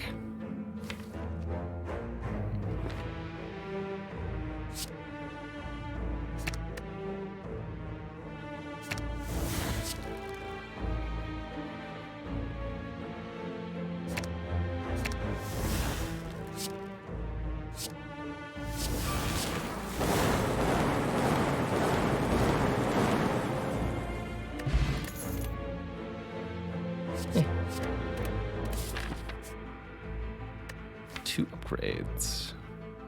I'd like to upgrade a hologram. I could upgrade the Thunderstrike to make it deal 12. Seems excessive. I think I'd rather upgrade a card draw item. Truthfully, it doesn't seem like upgrading the hologram is going to matter that much. I guess it matters for Echo Form hologram, because then it can fetch itself. That is relevant. That's relevant enough for me. Oh yeah, and I want to upgrade one of these Echo Forms so that I can actually triple Echo Form it properly. So let's do that.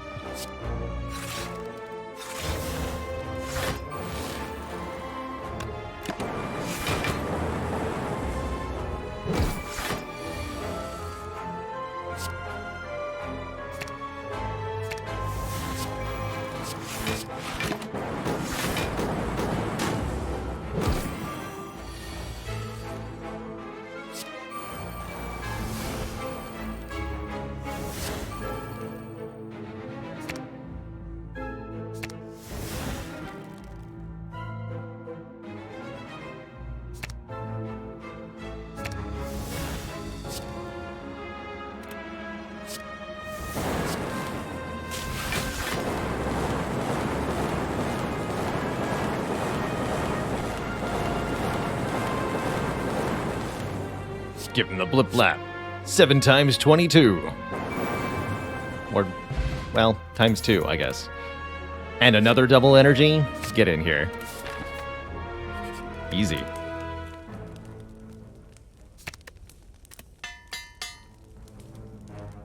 Easy peasy.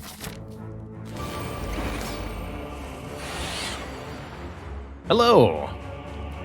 Have some lightning orbs.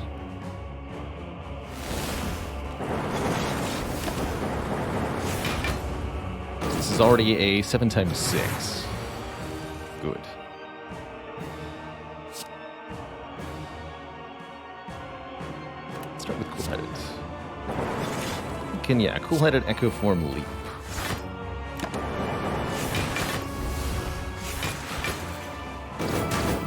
Still missing focus, oddly enough. We've never seen any point of focus at all this run.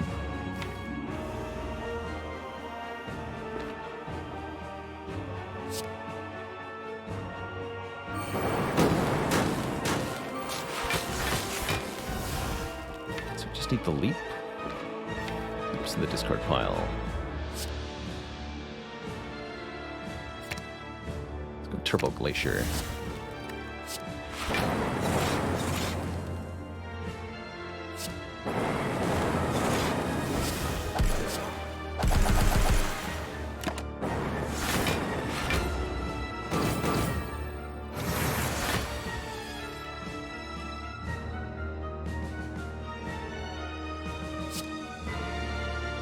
Go!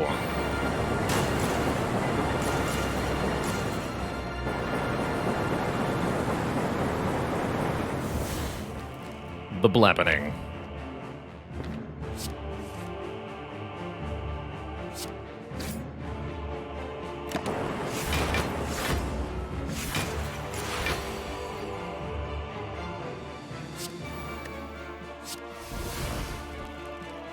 There's a repair.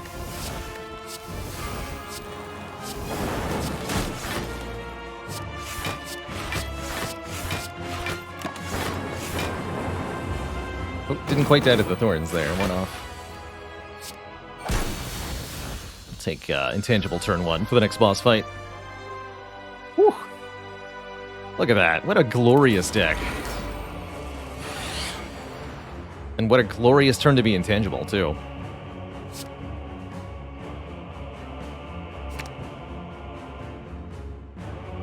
I drew both Seek, so I can outright Seek 4 cards, so that means I can set up a turn 2 kill here, essentially.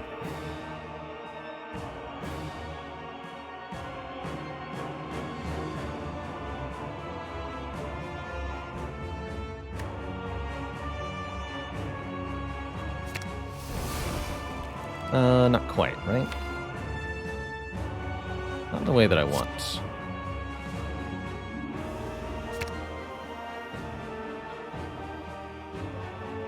Let's do it this way for the moment. So I'll actually, yeah, double the second Echo next turn. That sounds good. Probably don't need to double self-repair. Also gotta be mindful of the Incense Burner. So we should look to kill on turn 4 here. And that I can easily do with this setup.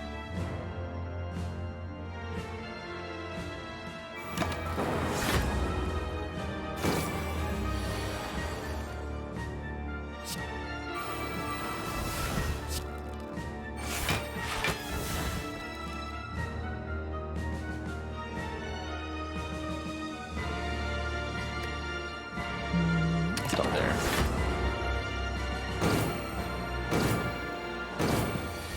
Perfect.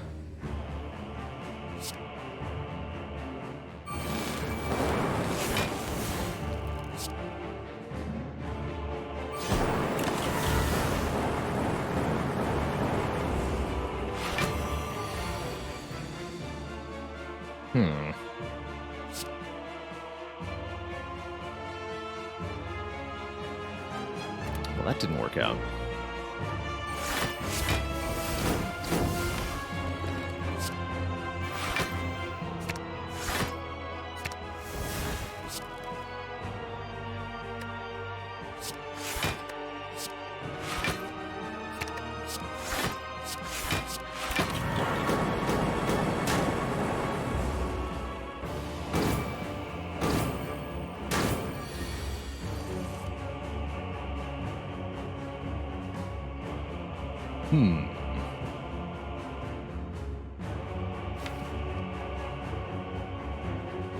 Coming on turn 4 has not worked out at all with these draws.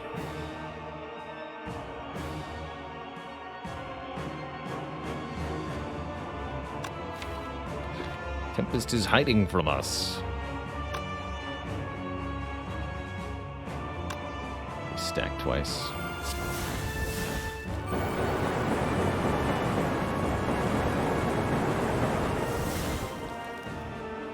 I'm worried this means I might have to try to keep going. Or something else.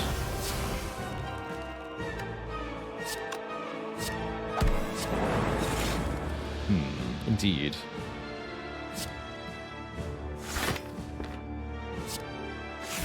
Okay.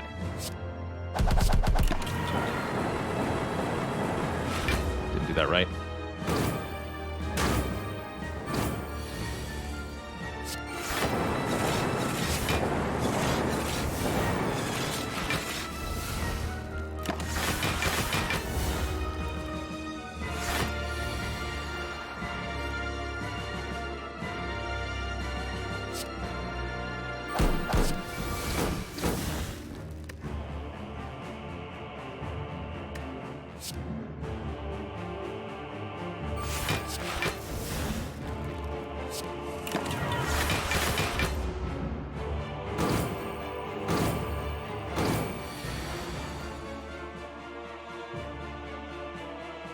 So that's 18. Don't want a double rainbow.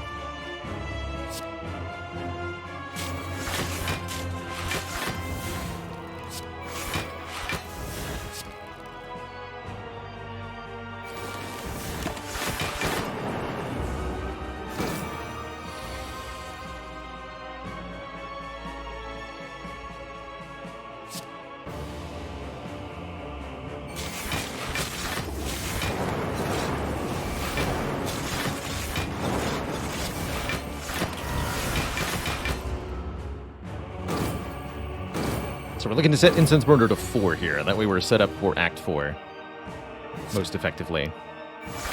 Looks like we'll do that just fine here.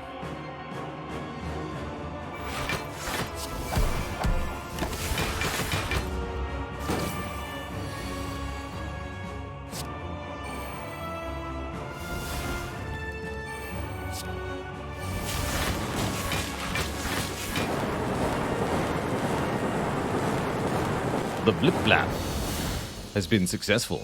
GG. Now, we're not leaving with full health, which is my mistake. But I think we're in very, very good shape otherwise. How's it going to that Brazilian man? Welcome back.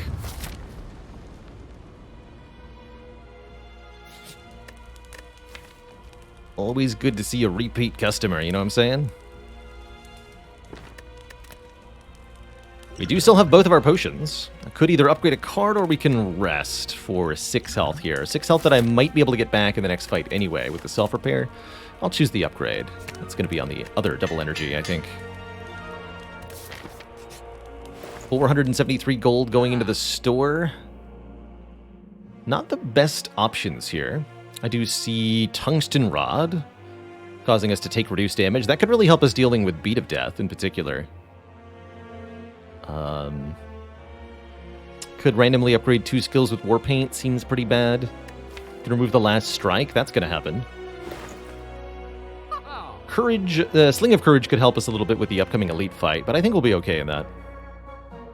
Suppose I'll buy the Tungsten Rod. It's most of our money, might not be that much health saved, but I think it's pretty good.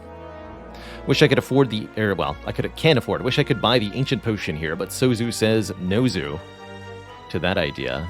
Maybe could go for the Eyes. Apply some Weaken to Heart.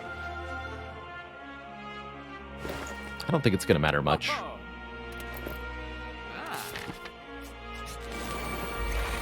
Don't attack me. Thank you.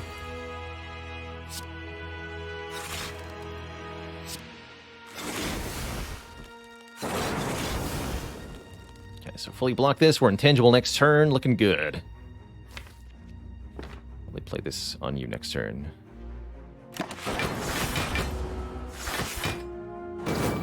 So all of this nonsense gets blocked effortlessly. You love to see it.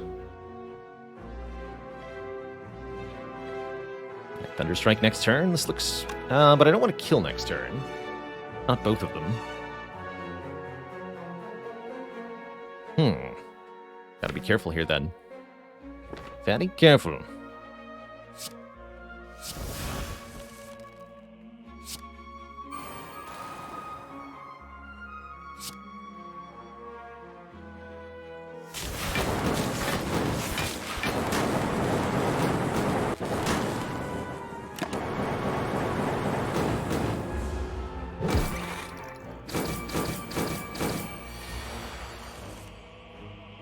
So, 10 damage to a random enemy 15 times. If I double that, we do 10 30 times, which will kill them both. That'd be pretty cool, except for the fact we want Incense Burner to be on a different number than it currently is for the heart fight. To that end, we should kill Spire Shield normally here. Stall out for a little bit.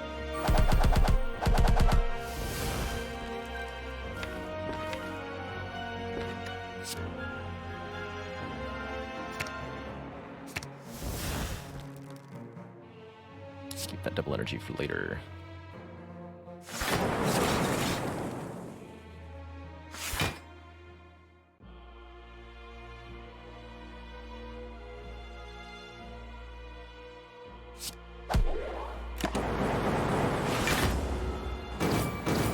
This is a buff turn. Next turn we get attacked for big damage.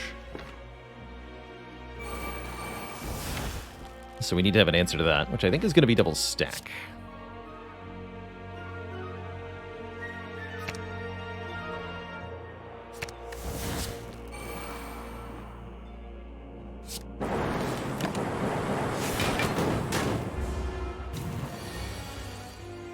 Because again, if we want the Incense Burner to be 4, which I think is the number I want it on, 3 is also reasonable. And we have to block this turn. We can do that.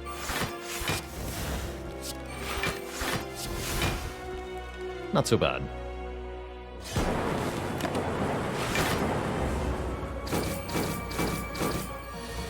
Now we can kill him with Thunderstrike.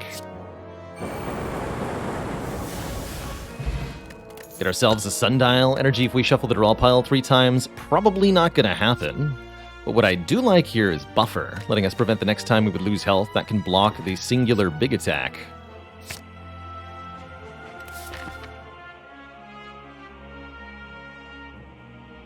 Frame's currently looking good on my end.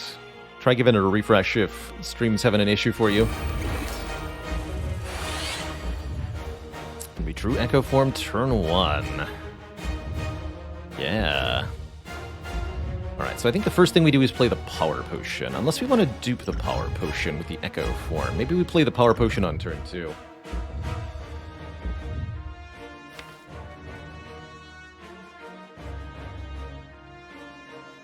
In that case, I think we seek for the Echo Form.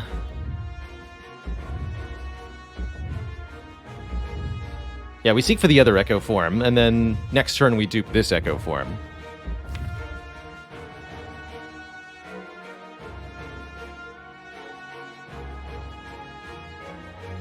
I could duplicate the Echo Form. I'm thinking we want to duplicate whatever comes out of the Power Potion, potentially. We're going to see what that is momentarily.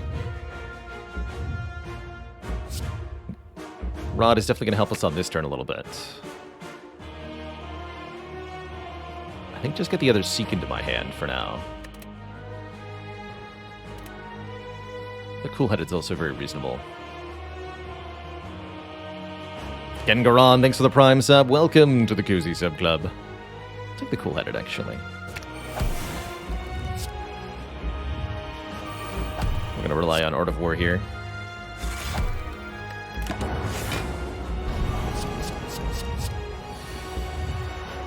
Attack first. Okay, so we want Buffer in hand at the end of the turn. We have to double the Echo Form first. Alright, what's in the Power Potion? Aha!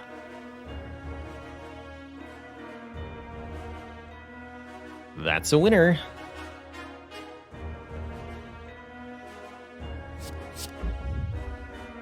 Now, I don't know that I play it this turn, though. Fireworks, thanks for 27 months of support.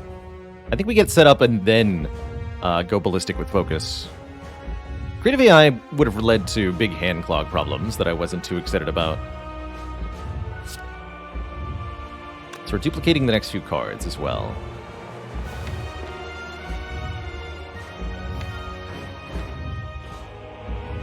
Double chill.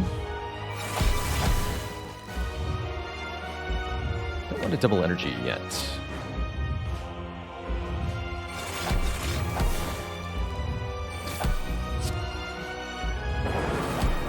And we want to have Buffer in hand at the end of the turn here. So we can use it next turn.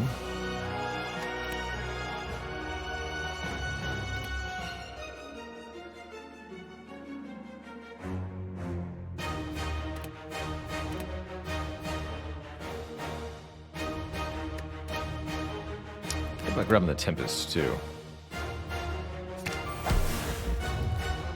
Just so I have it.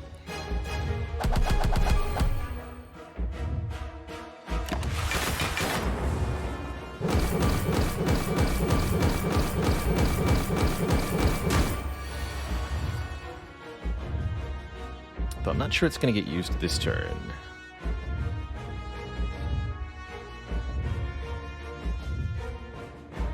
Oh, that should be sufficient.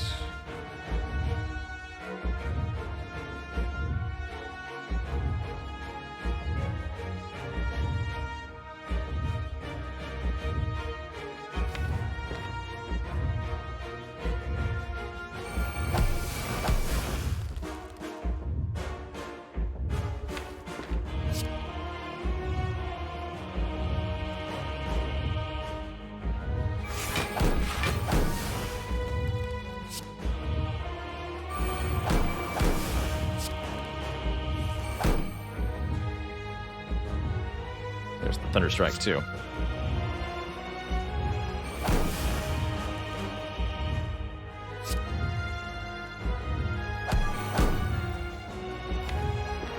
Alright, give him heck.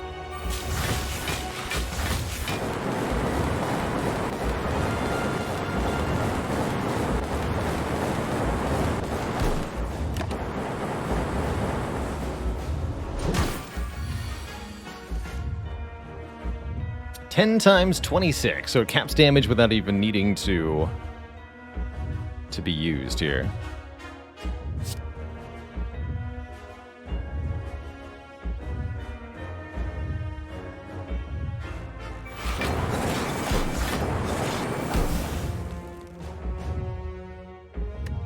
Double turbo.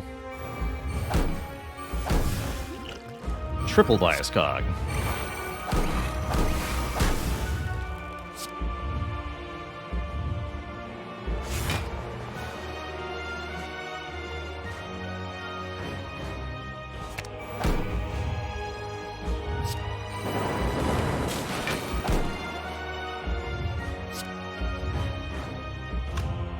That's already basically going to cap.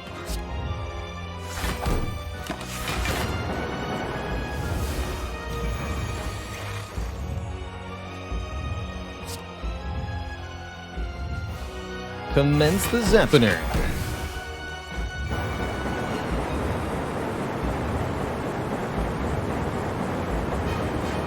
Kerblam.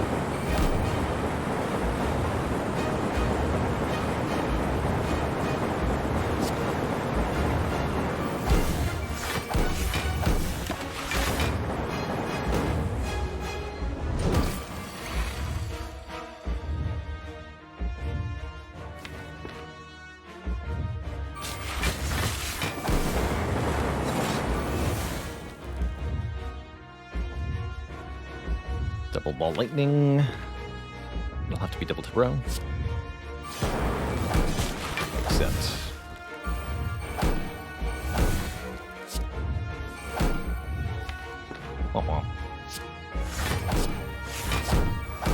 Alright, we lose some health here. That's not too bad, though.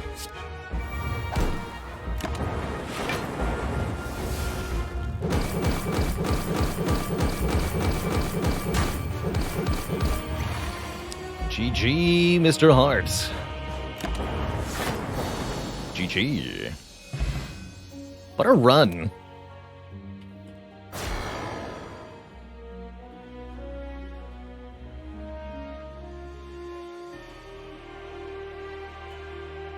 See you all on YouTube.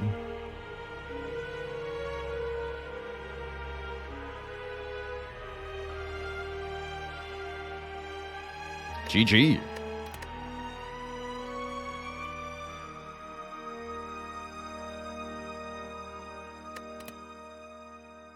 GG, what a run. Defect absolutely crushing the Spire.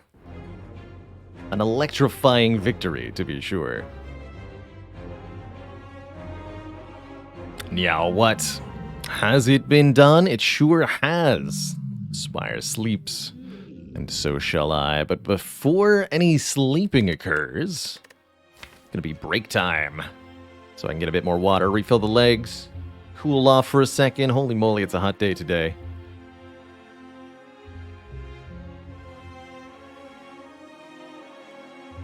Yeah, cool to see an orb-based deck win with Data Disc being the only focus we saw for the entire run, barring that one focus potion I used. But yeah, no real focus outside of... I mean, we got focus from the power potion. But there were no defragments seen, no bias cogs seen this run. Flow H says, what do I think about the balance of the classes? Asks Flow HS. I think that the classes are in a pretty good place, one another balance-wise. We're seeing from high-level players, myself included, that there's a slightly higher success rate on Ironclad and particularly Watcher, slightly lower success rate on Defect and Silent, but ultimately still very, very, very player-dependent. And that skill is overwhelmingly the factor of whether a particular run with any character wins or loses. I think we also still have a lot to learn about Defect in particular.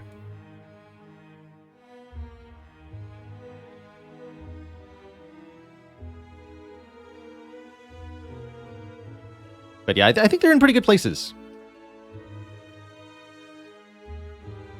And if you ask 4 people who are still learning Slay the Spire which character they think is the hardest, you often get 4 different answers. We see the streamers succeed quite a bit with Watcher, but a common comment I see in chat is something in the lines of, I can't get past Ascension 2 or 3 on Watcher because this character just breaks my brain, which is completely fair. I think the Watcher is a fairly computationally intense character, a very counterintuitive character, especially if you're approaching her from the mindset of the other 3 characters. She's tough. She's also very tough if you don't have your meta knowledge of Spire down. If you don't understand what your enemies can do on each turn, what they're going to do next turn, then your Watcher will be at a disadvantage.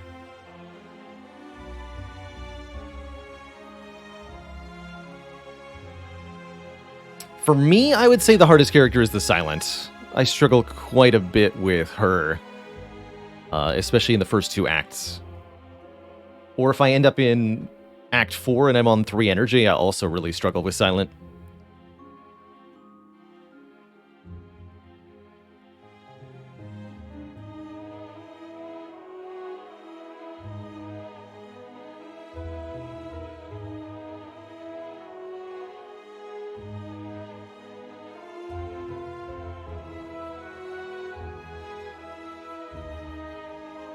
Which character's up next? That is going to be the titular Watcher.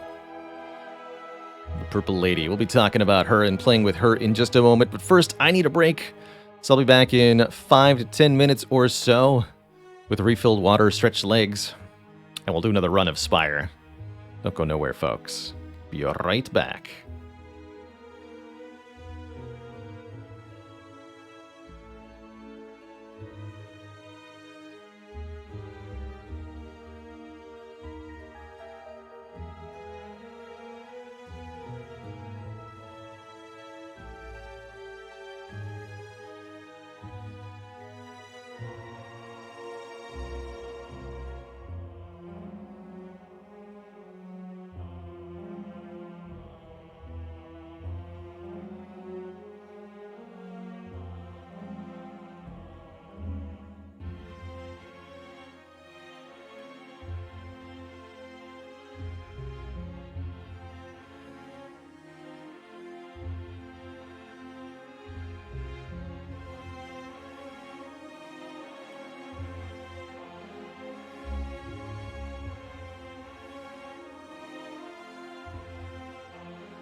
Alrighty, folks, we are back. Thanks for that patience. Indeed, Ascender's Bane is a special card, not a curse card. Note the lack of any curses listed here, but the presence of Ascender's Bane. And flicking through the run history screen, you'll always see one or maybe two special cards. The other unremovable curses are also considered special. I think that's how the game gets around the remove all curses effect, or how they're prevented from being removed, is they're in their own special rarity of card that is different from curse.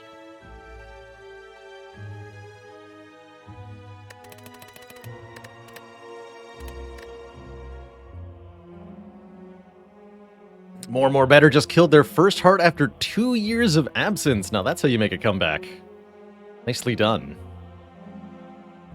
Yeah, those cards are curses for the purposes of Duvudal and Omamori and such. Interesting.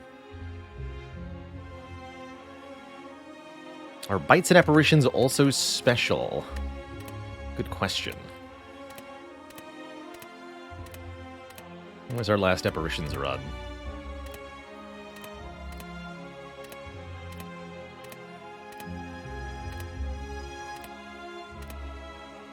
Bite. Yes, they are special. 5 special.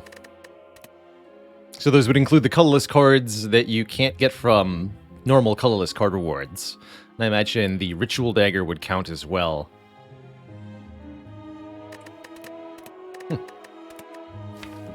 So, Watcher Ascension 20. For those who struggle with this character, I'm here to help. She's simultaneously one of the toughest, but also, I would say, one of the most powerful characters on High Ascension. Watcher's true strength is her stance mechanic, particularly the starting stances of Calm and Wrath, with Eruption and Vigilance.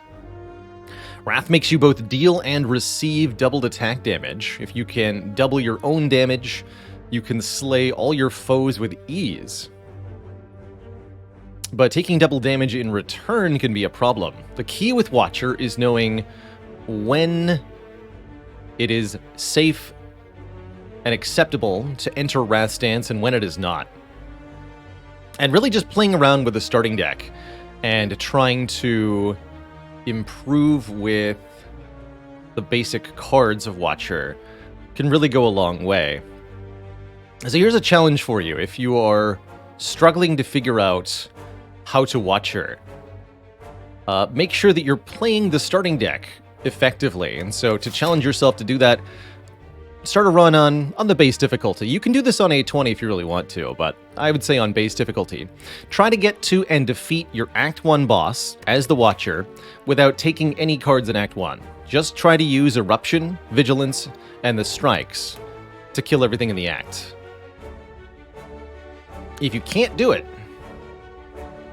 you may not be optimizing the Watcher starting deck well, because it's a consistently achievable challenge if you play your cards right.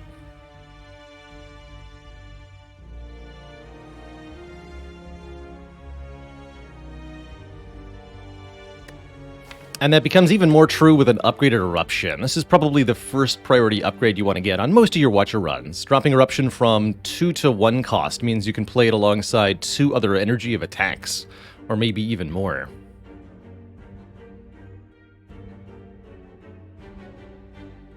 By the way, Vanasazi, thank you so much for that Prime sub.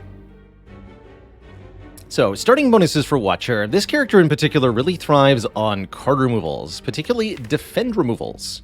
To take maximum advantage of that double damage from Eruption, you want to have as few block cards as possible. Ideally on Watcher, you do want a few block cards. I think this character really appreciates dense block cards. Cards that can achieve a large block number for few cards played. Stuff like Protect, Spirit Shield, the Power Mental Fortress, Talk to the Hand. Definitely the character that can most easily lean into all-out offense. I'd also broadly describe this character as an attack-based character. More so even than the Ironclad, the Watcher can build a successful and winning deck with only attack cards.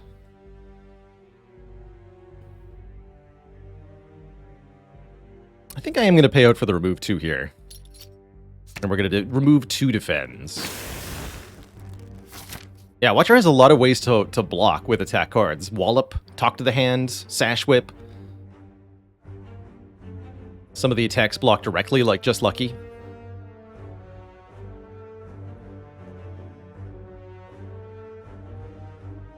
Pressure points plus mass strike removal, I love it. Ideally with Art of War, usually ends poorly. Agree, unfortunately, but when it works, oh boy, it's fun. It's fun. So, pathing-wise, what are we doing here? Let's see, 3 elites over here. 3 elites seems kind of ambitious. We could go upgrade heavy, which I rather like. Let's see, 75 gold for a card remove. And, no, it's 15 average, right? So 45 plus 30, we'd get there on average to get another card removal here. So one possibility is something like this. Could also go up here, avoid that first elite. Then I'm only getting 1 elite. 5 upgrades, though. 5 upgrades is a lot. As it says, what about big versus small deck size for the Watcher? Watcher, more than any other character, is very effective with a small set of cards. Partially because she has very powerful access to card draw in her card pool. Things like Scrawl or Rushdown or Empty Mind are all really, really good ways to get card draw.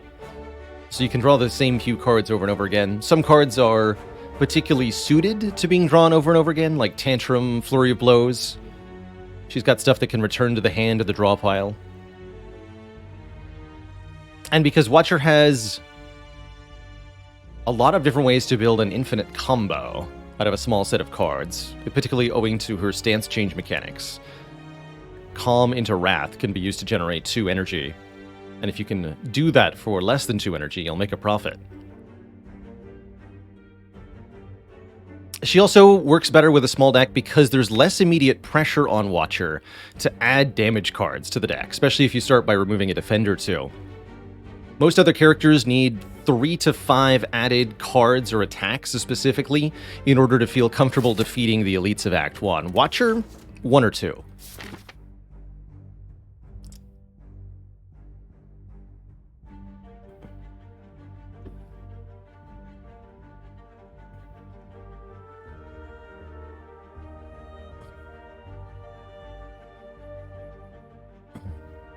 Brazilian Man asks, if you don't mind the question, how do you kill the heart? If you mean how do you get to and fight the heart? You first need to get 3 keys. I think the Act 4 command has the full details on that.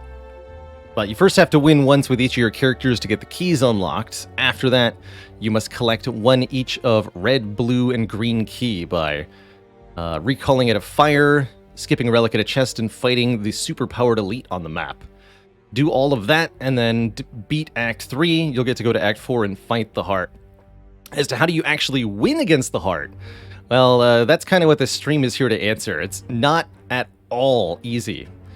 The heart is what I've called intentionally unfair fight. And surviving heart means not only having a really good damage output turn over turn, but you have to have a powerful and consistent block plan as well. Every run has to sort of figure out how to deal with the challenges the heart poses a little differently. But it's a very, very tall challenge to beat. Is that one of the coffee-flavored San Pellegrinos? No, this is blood orange and black raspberry. Any other paths that I want to consider here? I'm oddly considering like 5 elite, although if I go this way, then the shop will be wasted, right? We need to get the money. That's right, we need to get the money. Okay, this way then. We'll fight that first elite.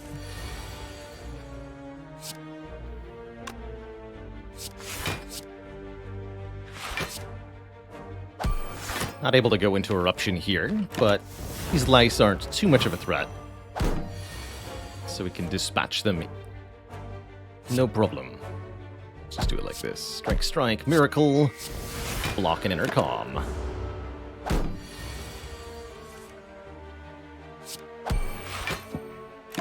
When playing fights as the Watcher, your goal is usually to minimize the length of the combat when the fight in as few turns as possible, and you'll save a lot of health.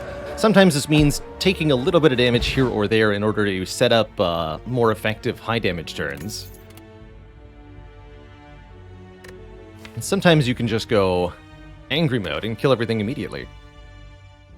3 very nice attack cards being offered to us here on the first floor. Consecrate does a little bit of free damage to everything. Follow up, slightly more free damage, although somewhat conditional.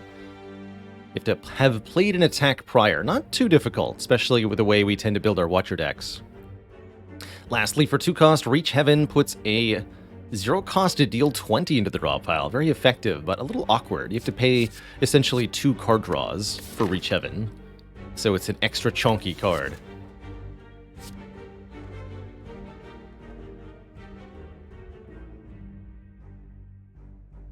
I do like a Consecrate. It's not that impactful without an upgrade, but just free damage on Watcher is always welcome. We will have an abundance of upgrades, so I can turn this into a Consecrate Plus. Let's go to 11. It does go to 11. We're also looking for ways to kill Hexaghost, actually. Follow-up will do a lot better against Hexaghost. I'll take the follow-up. Do I have a favorite run? The one time I can't forget. I think that has to be the Blasphemy Vault incident. So I had a run that got so far outside the norm. We ended up lesson learned Searing Blow and had like a Searing Blow plus 18. We're going to have like a Searing Blow plus 20 for Act 4 and being able to destroy everything. And I decide to show off what I want to be a really cool way to kill Time Eater, which is to Blasphemy and then let my Bronze Scales kill the boss. So it's like, I'll Blasphemy and end turn. But the way I chose to end turn was by playing Vault, which means the Time Eater skipped their turn, and the Blasphemy killed me, instead of Time Eater dying to Thorns as I'd planned to like fake out the chat. But the person I faked out was me, and then I died. And I think that was actually more memorable than if I had won the run. So I'm pretty happy it turned out the way it did, in retrospect, but it sure felt bad at the time.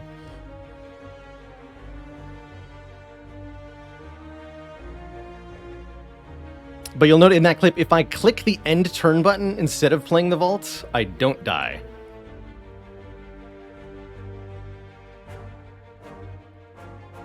And obviously I could have just killed Time Eater without trying to flex in a weird way, and that would have been fine. But yeah, I tried to do a flourish, and I face planted, is what happened there.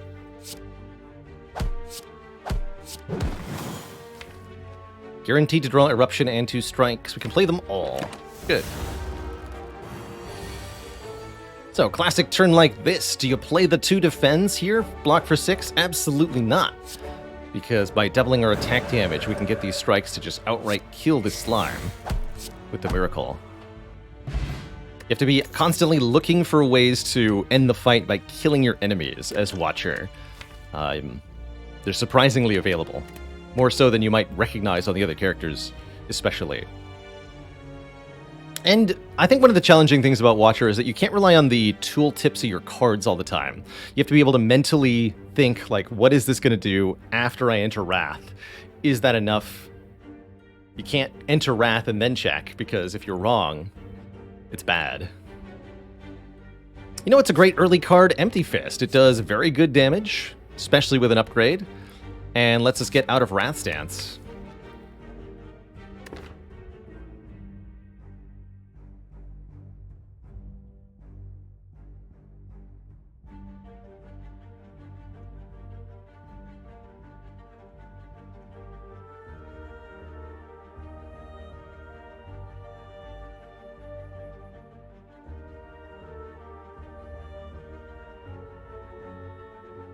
Isaac says, I notice you're so fast at calculating vulnerable damage. He's been getting the rounding right every time. Usually, especially with Watcher, I think of if I'm in Wrath and the enemy is vulnerable, that's just ×3. So a strike ×3 is 18. Empty Fist here ×3 would be 27. So you don't even have to think about rounding because you're just taking the base number and multiplying it by 3 in that instance. For the other characters, especially with Paper Frog, I always have to bust out the calculator. So little practice doing the math on that one. Move, transform, upgrade. Ooh. We could actually almost just go straight up remove here. Although I do strongly advocate for the early upgrade, especially for fighting an elite soon. Upgrading Eruption early. We're already having a surplus of upgrades, is the thing. But this is worth consideration. I think I should just remove either remove a strike or maybe transform a strike or defend. I do kind of like keeping 2 defends.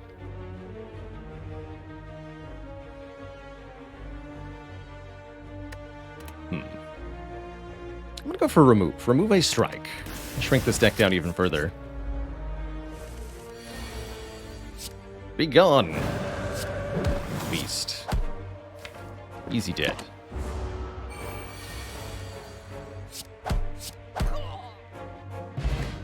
Oh man, we got such good potions. I'm scared of sentries. I could take a bowling bash. Otherwise, we actually don't need many more cards. For Perseverance, this card might look tempting, but I have really found this card to underperform every time I've tried to make use of it. The fact that it needs to retain to scale means it's strictly limited based on turn count. And turns are not a thing you have a whole lot of in Slay the Spire. Does work nicely with Meditate, though.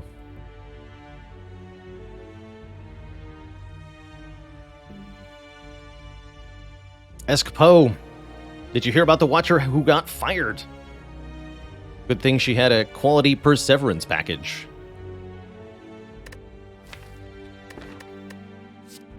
I also do kind of enjoy Sash Whip from time to time. Quite frankly, I think with so many removals, we're on track to be not caring at all here. Unfortunately, we've rolled low on the gold, so we'll need an above-average roll from the elite to afford a removal in the shop. It's fine. No! I don't trust this cleric. I don't need any healing. How dare he?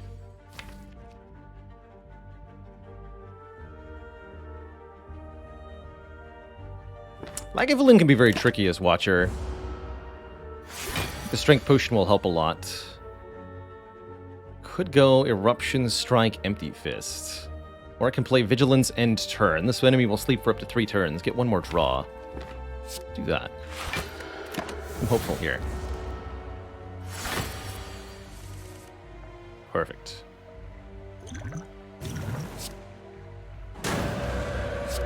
Bonk. Bonk.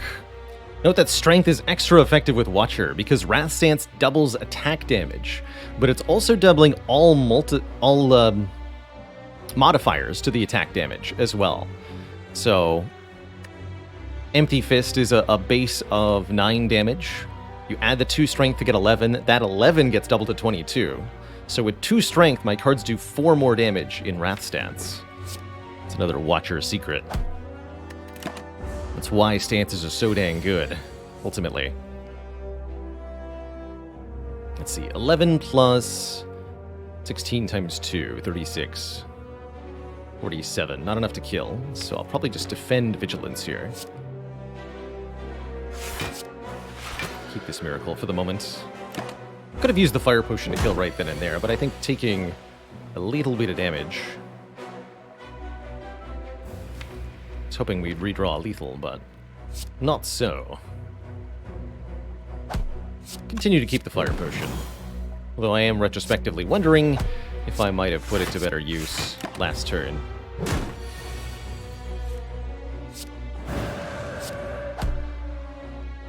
Still, a very good fight and a very good relic as our reward. The Golden Eye gives us additional Scry. This is another Watcher central mechanic and one that's exceedingly powerful if utilized well. Scry lets you look at the top however many cards of the draw pile, view them in order, and then discard any that you don't want. Interesting to see a Weave offered before we see any Scry. Certainly we'll be taking Scry if we find any. Do I want to add a Weave to try to take advantage of that? I'm not sure that I do. Maybe a Flurry of Blows would be better with the Empty Fist. Both the Flurry and the Weave are really good cards with Scry because you can look for them in the draw pile and put them into your discard pile when they can therefore start to return to your hand. Scrying is also a nice way to deal with status cards that get added to your deck, which is a threat for a very small deck. Unfortunately, we ended up with not enough money to remove a card at the shop. Maybe that means I don't go to the shop. We try to get our green key instead.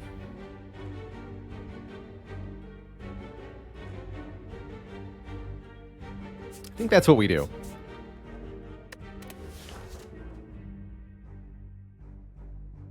Yeah, I tend to prefer a Weave with the Scry, as it does return immediately, but like I said, the Flurry of Blows will do something now. There's also Deus Ex here, allowing us to trade a card draw for energy. Can be useful in a small deck, but not sure we're going to need it. I almost feel like I want to upgrade the Empty Fist for this fight, rather than the Eruption.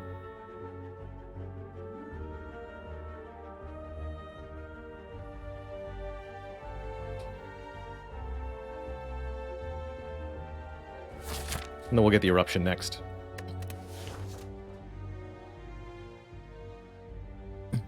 Basically becomes Snecko exclusive for you. I can see that.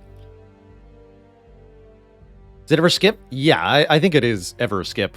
I'm currently trying to figure out if that's what I do. I think I like skip more than I like Weave. I like skip more than I like Deus Ex. The only thing I'm left debating is this Flurry correct to take in the short term? And the answer is maybe. It'll do some decent damage, returning with Empty Fist. If I'm going to fight the Burning Elite, I do need a slight leg up. This is either Gremlin Ob or Sentries, so Flurry will be particularly useful. I think I'm going to go Flurry and upgrade the Fist. That's my choice here.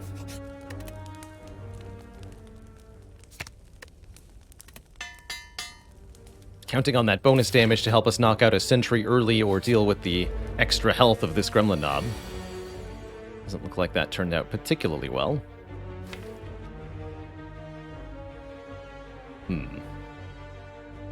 Might be a take 16 sort of situation, and I'm fine if it is. Definitely playing Empty Fist and Strike here. Question is, do I Miracle to Vigilance? Can't Eruption in 2 strikes. Well, I could, but I won't want to. Yes, I do. Empty Fist first.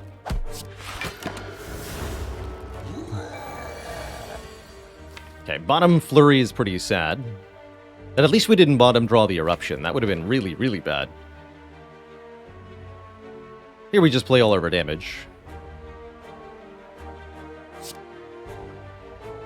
It's going to double Gremlin Knob's attack to 16, but this fight is a race. Next turn, Gremlin Knob will do far more damage. So if we don't win by killing, it's going to be pretty sad. Playing that defend there would have increased Gremlin Knob's damage by 6, while only giving us 5 block, so it would have been a net loss to do. Thankfully, we do clear through the fight, netting us some gold, protection from curses, and an inner piece, which I'll be happily taking. A way to get into Calm is amazing. It's another stance change for the Flurry. It'll be very, very useful. Also a important potential piece of just a card draw or energy engine, you could call it. Slay the Spire has a lot of cards that allow you to get either energy or card draw, rarely both at the same time. And if you do get both at the same time, you're usually paying some kind of price to do so. So you can use cards to draw more cards, you can use cards to gain more energy. Cards cost energy. If you put these three things together, you have an engine. Essentially a mechanism by which your cards allow you to play more of themselves than your base draw and energy would normally allow.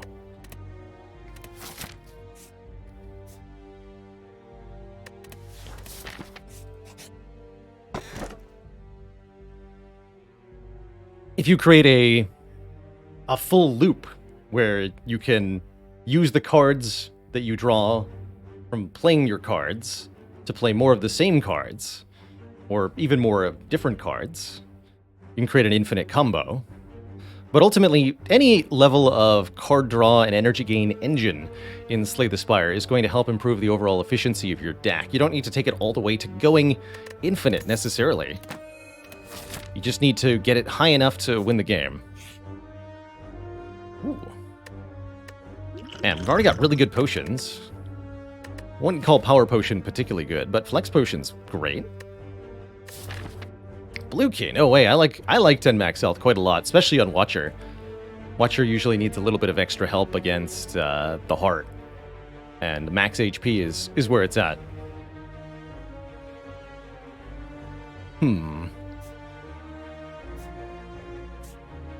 Could go events and upgrades, or it could take an extra elite. Usually do advocate more elites early, but these upgrades are pretty dang valuable, and we've already got such a functioning core deck with these removals.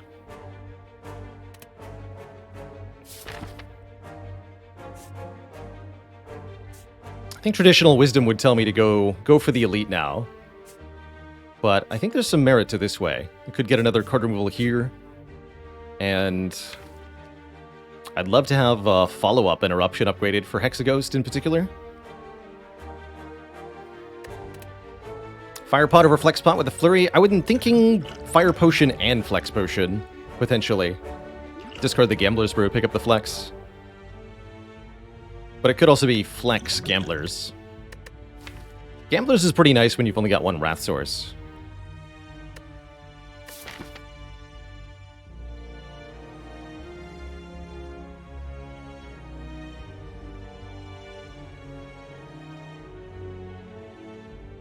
And we could even take the box.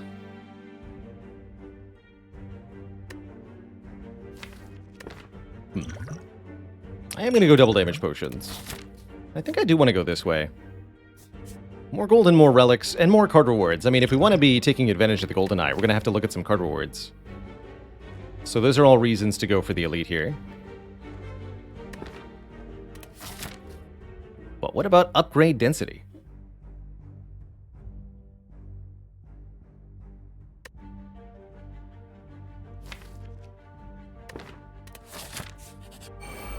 Go this way.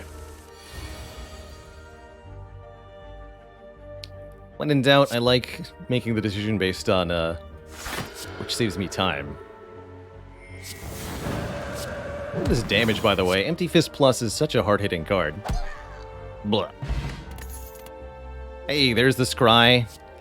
Not normally a card I like that much, but when it says Scry 3, look at the top 3 cards of your draw pile in order, and discard any of them? Oh yeah. I'll take it just lucky.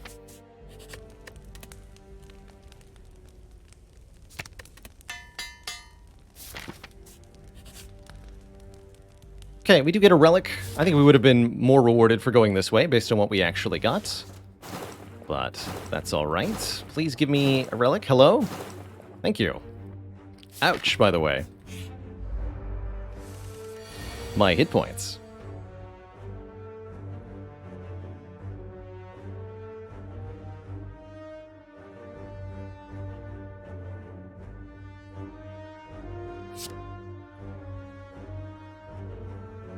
It's just strike Empty Fist Inner Piece, right? Yeah.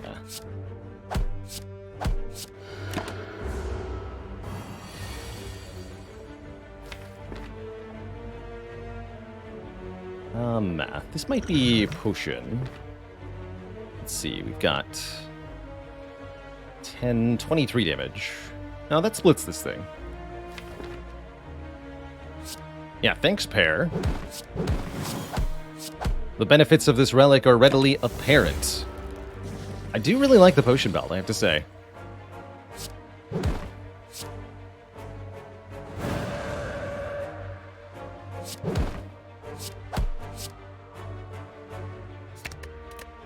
Generally speaking, when you scry, I encourage discarding strikes and defends. You almost always want to be drawing better than that, unless you specifically need the exact amount of damage or exact amount of block that it provides, of course. We do get a third potion. Potion belt immediately paying off.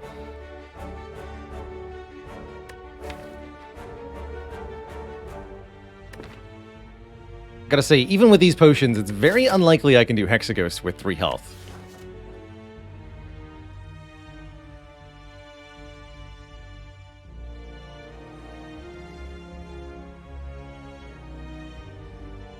Which character do I think max HP pairs best with? You know, oddly enough, I think I would say the Defect.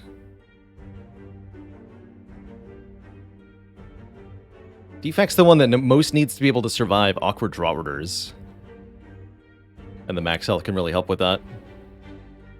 X-Slayer, thanks for 3 months of support. You keep watching, I'll keep streaming. This is not an encouraging card reward.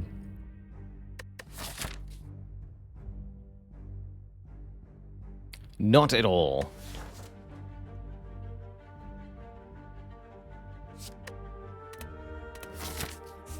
I think we're going to be skipping that one.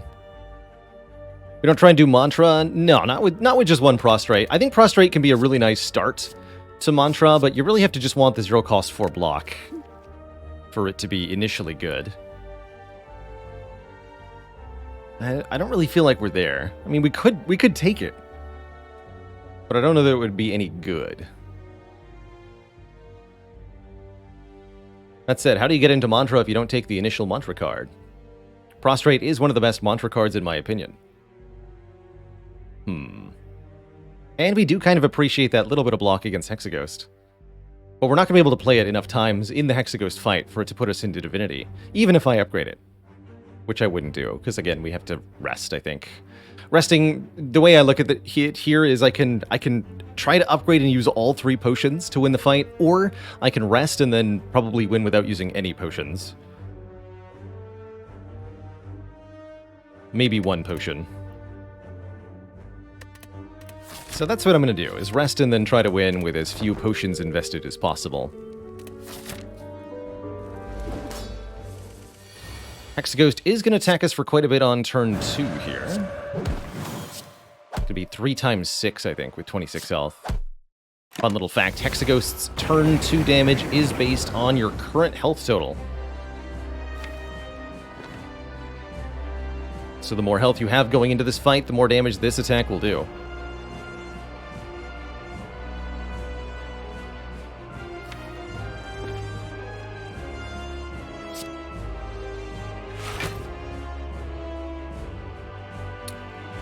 Let's discard the Flurry so I can get it into my hand right now. Vigilance Defend will... Oh no, we don't need to double block. Just the Vigilance next turn.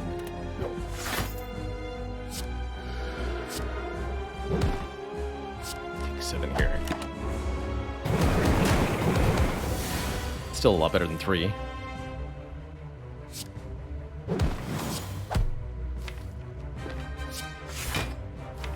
Yeah. Next turn we would have died, unless we had a kill somehow. But there's no block in this with this draw. Well, Inner Peace draws 3. I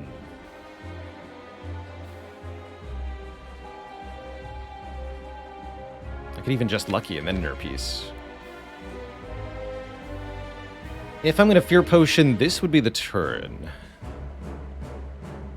Does feel like we're a little short on damage. I'm going to be able to do...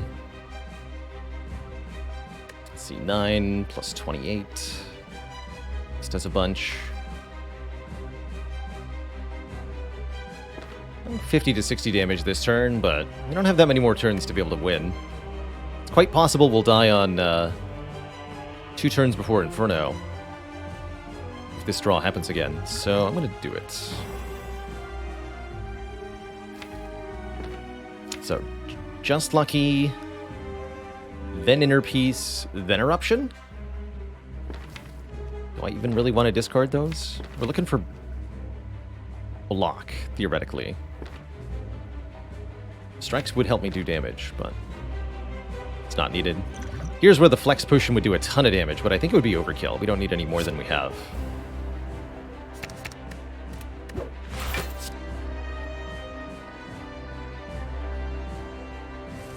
There we go. Flurry. Then Eruption. Flurry again.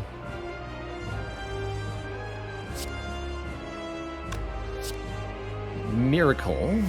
Strike. Empty Fist. Flurry. Vigilance. Flurry. You know, I actually think we could have upgraded and then used just Flex and Vulnerable Potion to win. Interesting. We don't get attack next turn. To discard the defend.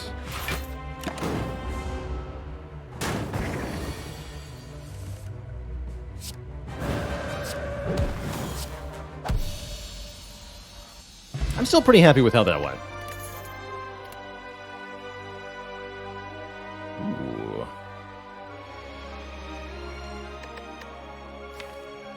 Ultimately, we do make it out of the act. We end up with a good set of relics, couple good potions, a very good state for the deck. Could have been a little better, I think, but this is perfectly workable.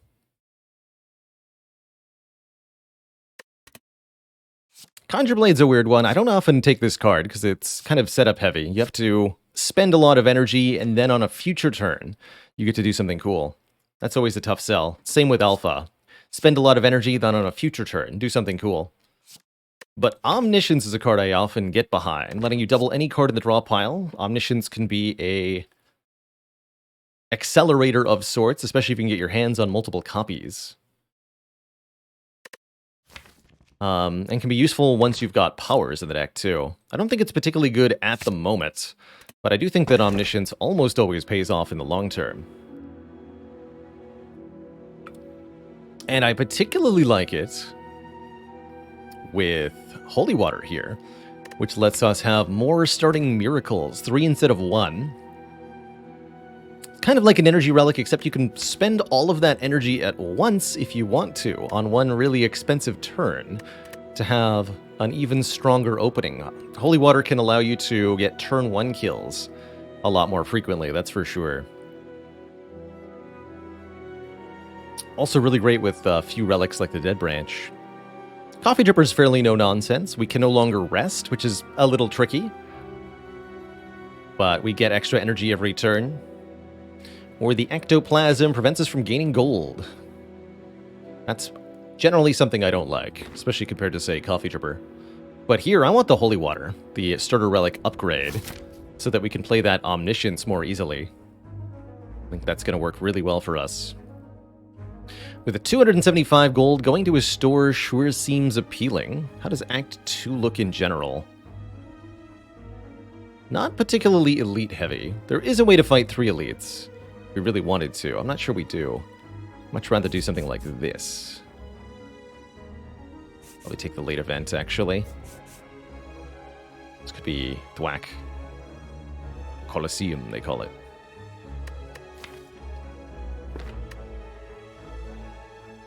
Yeah, Holy Water, particularly amazing if you can upgrade the miracles by some way. The Warp Tongues can do it. Apotheosis can do it.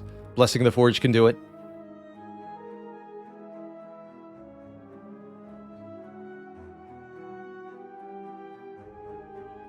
I like having the later shop, because we'll roll in there with, like, 400 gold. If we do so at the end of the act. I don't feel an immediate pressure to go to a shop. I think we'll be just fine. We can at least bonk through 1 elite with these 2 potions. Easy peasy.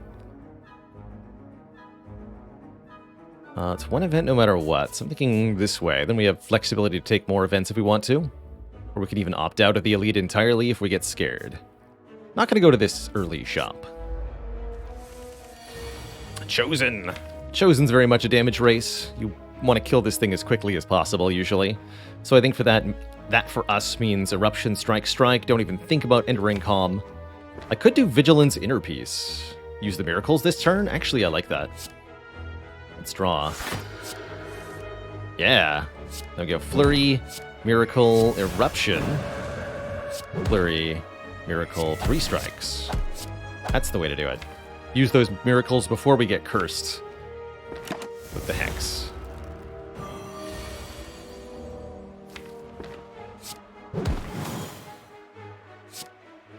There's an Empty Fist there. And guess what? I can play it with my Omniscience. Twice. Boop. Fancy. Huh. We're blessed with some upgraded cards here. And I'm particularly intrigued by an upgraded Tranquility. 0 cost, retain, enter calm. Kind of like that is a just in case I get stuck in Wrath emergency button. It's also 2 energy for 1 card, which can be really nice, especially if we can get more card draw in this deck. It also allows us to use Inner Peace for draw if we want it as well.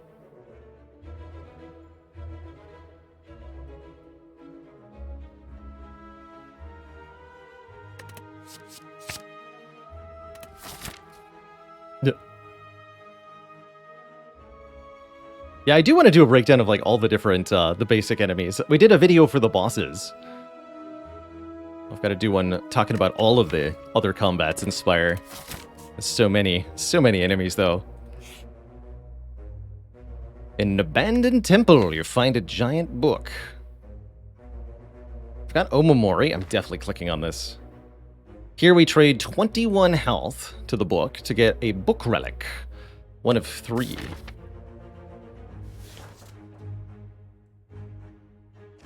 No matter which one we get, I think we'll have a use for it.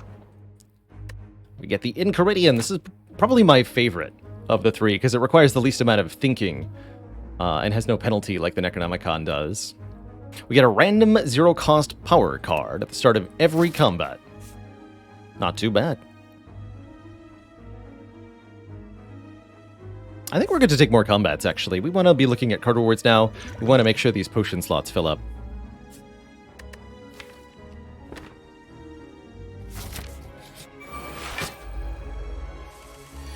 Foresight, more like 5 sight. Scry's pretty good.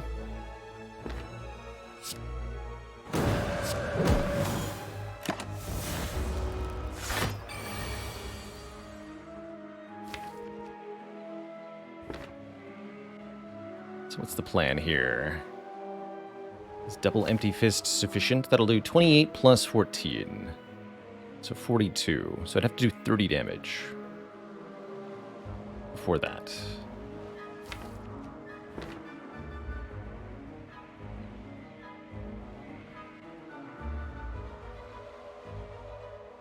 I would need a pretty specific draw to make that happen. Let's find out if I can do it. Yep.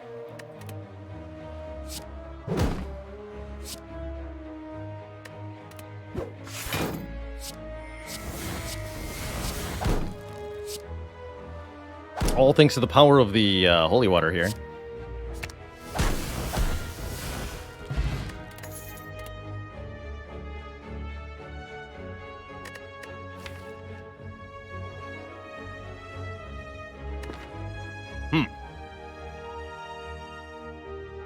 This is a pretty good fasting deck, quite frankly. Not usually a card I'm too excited about, but being able to pay for the upfront cost with the holy water, and then being able to play cards that are by and large free later on, really makes fasting pretty appealing. That said, there's also an upgraded Just Lucky. This one scries for 4.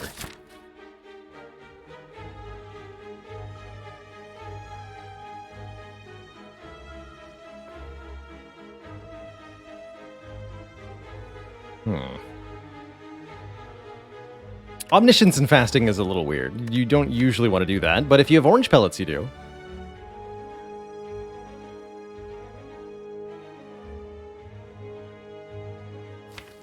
Man, our numeric output goes up so much with fasting. I'm taking this one. Of course, I'm going to immediately be getting free ones from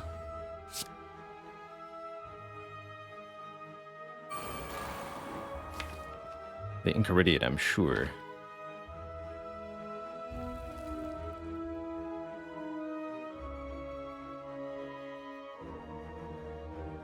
Could kill the rat on turn 1? That'd be kind of weird.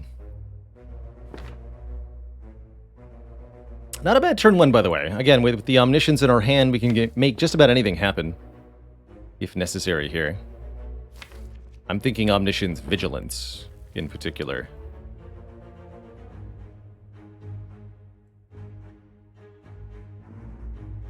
Go like Inner Peace, Eruption, Follow-Up, Empty Fist, Miracle, Omni the Vigilance, block for a ton, do a ton. We'll block for so much that we could even accept 1 turn of Vulnerable right now. Other option is to Omni the Fasting for tons of strength right now. Actually, how much damage would I do if I did that? With 6 strength, this would be 15. This would be 13 goes to 26. And this would do 40. So we do 81 damage. So close to killing the Parasite, but not quite enough. If I Omni'd the Fasting. If the Fasting was upgraded, it would be enough. Cool. Well, let's, yeah,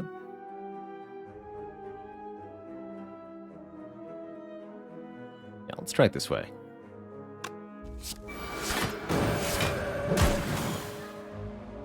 Yeah, I am going to kill the Fungi Beast right now, I think. The Fungi Beast.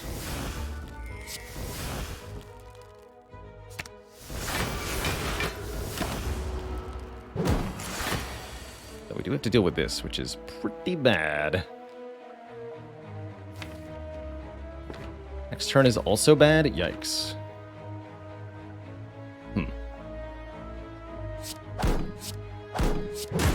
Although I can discard things to make it less bad. 1 block. Why, thank you.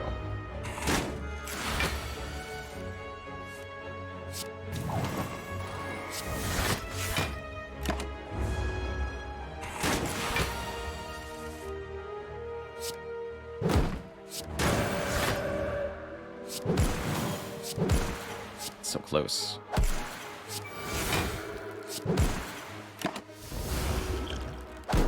Definitely feeling like just using the Flex Potion turn 1 might have been the better play in this fight. That said, we do get a Blessing of the Forge, and we're offered either an upgraded Wave of the Hand or an unupgraded Mental Fortress. Or an Empty Mind, which might even be better, actually. Definitely glad we didn't take the Coffee Dripper, let's just say that. And that Empty Mind. Empty Mind seems really good. Wave of the Hand Plus has got utility, but we're not blocking enough for the Wave of the Hand to be amazing yet. Kind of struggling to transition this deck through Act 2. We can't forget that we're still in Act 2. If we were in Act 3, this would be the pick, probably.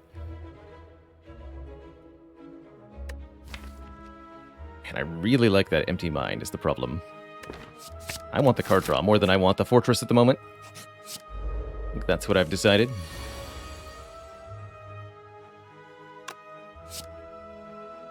Go for the one with the lowest health. This fight's going to be rather tough for us.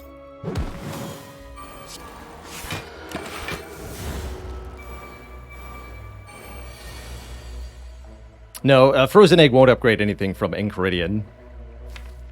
There's unfortunately no way to get that card upgraded other than upgrading it after the fact. You can upgrade it with a Blessing of the Forge. Let's see. So we're drawing Eruption next turn. Not really able to block for much this turn. Blocking continues to be an issue.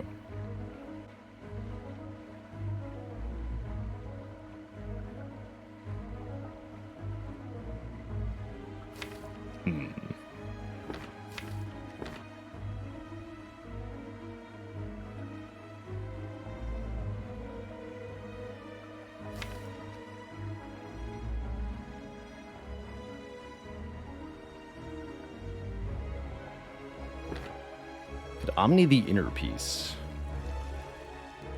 Would only have 2 energy left. So I wouldn't be able to play Fasting in that situation. But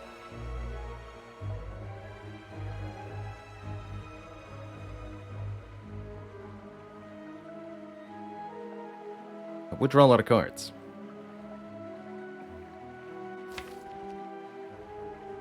Including the Eruption guaranteed. Could also dupe the Empty Mind for a similar effect, but I'd have more energy to play with, which might let me play the Fasting. Could also Omni Eruption. That's a fun line. I could even Fasting Omni Eruption. We're only blocking 5 at the end of the turn. That's the problem there.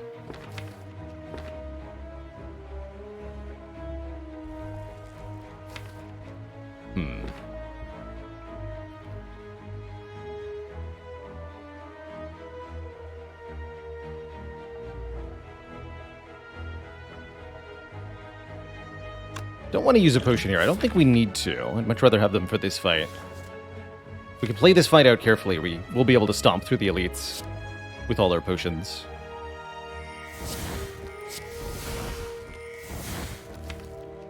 I think it is Omni the Empty Mind.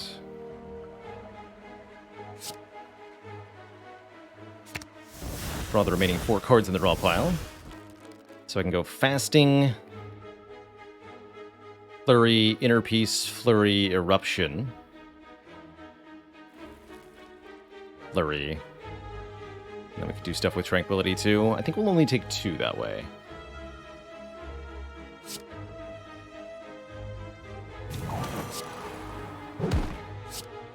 Could even Tranquility, Inner Peace to draw more cards if I felt the need. That might prevent me from taking any damage. Let's do that.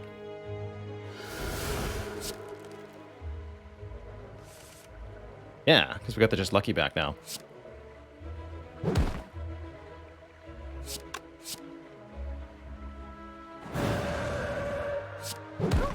$14. Although I have to go back into Calm? It's not going to happen.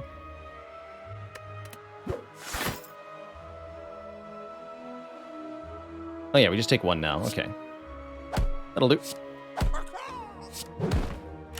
Guess it Just Lucky gave us 5. Good enough for me.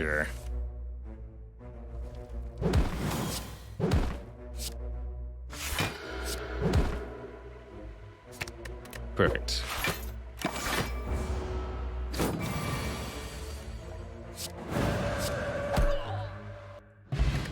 And there's our 4th potion. With these, we can obliterate our foes. Third Eye Scries for 5? Yes, please. We're going to rest first. If I need anything upgraded, we'll use the Blessing of the Forge. I imagine this potion alone is sufficient to devastate any elite fight. And then we have 3 others that are pretty good. For example, this would be a pretty good time for the Blessing of the Forge. Lets me Fasting plus Scry 7, and then draw 4 from Tranquility into Inner Peace. So we can almost assuredly find some powerful stuff that way. Also gets all these miracles upgraded.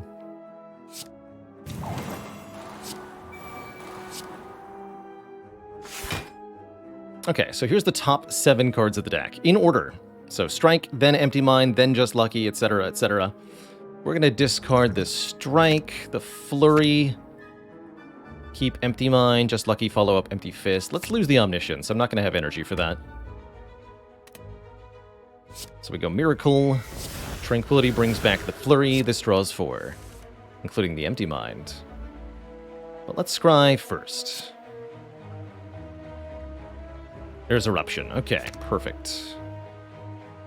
Discard the Defend and the Strike as well. Just a good general rule.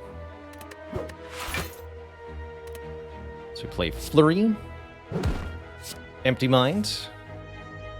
Flurry again. Eruption. Flurry again.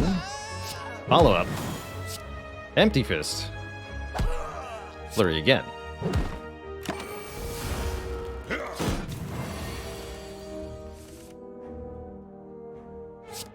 Just like that.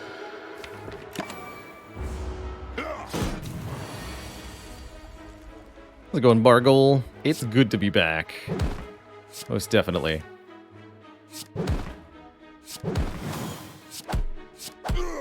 What a fight. Like I said, just that one potion was plenty sufficient there. Now we're going to be healing 2 per combat. Halt is better with fasting. We don't have enough wrath for that to be good yet. With no upgrades, I'm going to skip all of these. So, upgrade the omniscience or upgrade the fasting? Omniscience being 1 energy cheaper would be a big deal for us.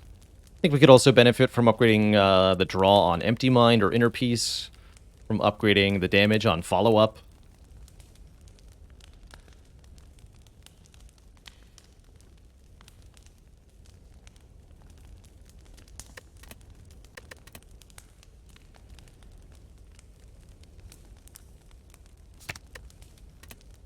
We'll do the fasting first, though.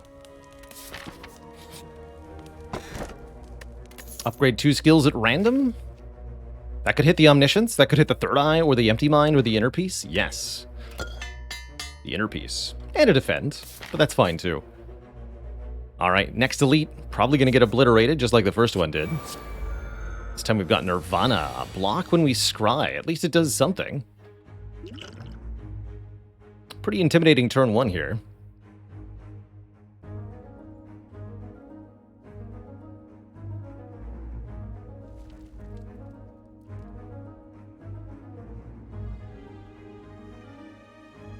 These gremlins will make us both vulnerable and frail, so we do well to kill them both. Could use a fire potion to dispatch one. Or I can use miracles. I'll use the fire potion. So as follows then. Eruption, follow-up goes here, exactly 14. Fire potion goes here. We play Vigilance, Third Eye, and the Nirvana. Just 1 miracle used. Yes, yes, yes. No, no. Perfect block. Easy.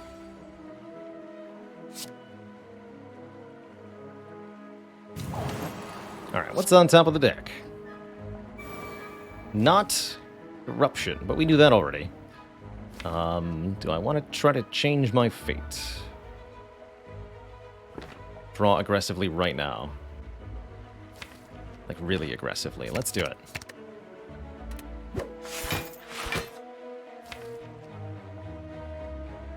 So go Inner Peace first, then Miracle, Empty Mind.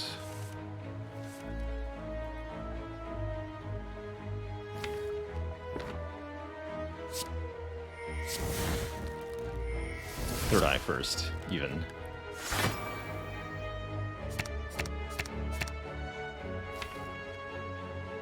Looking for Eruption, but not finding it. Flurry. Empty Minds. There it is. Flurry. Eruption. Flurry. Just lucky. Discard that. And that. Empty Fist, Flurry, Tranquility Flurry, Tranquility Flurry.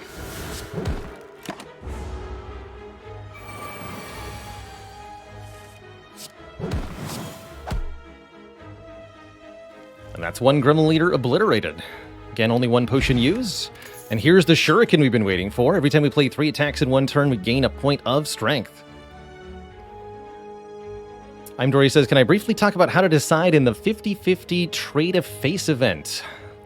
My personal theory on it is that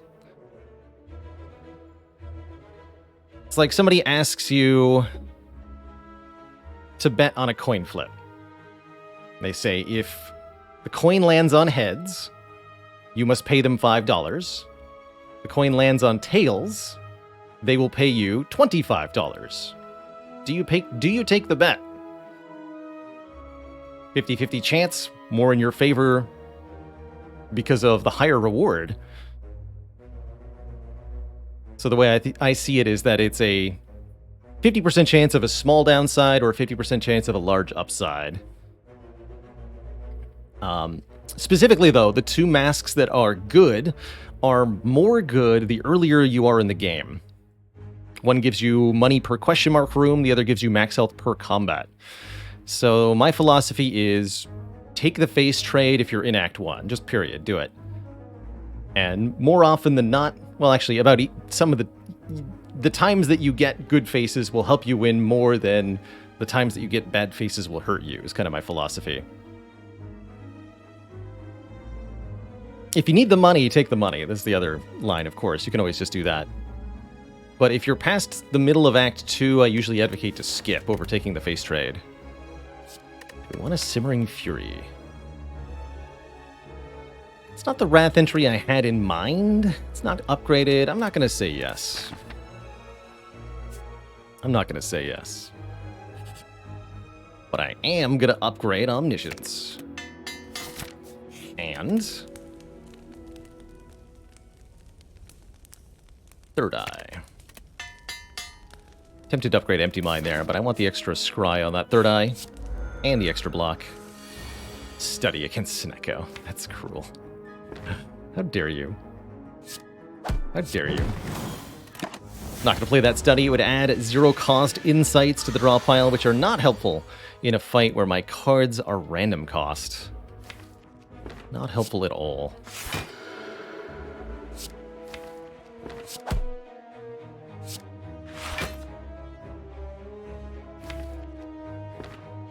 I want to discard 4 of these cards.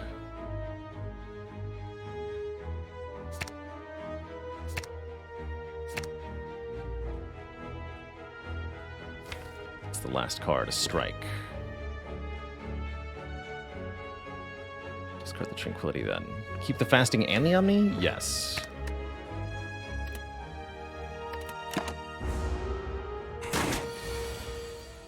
Zero cost Omniscience, you say? Don't mind if I do.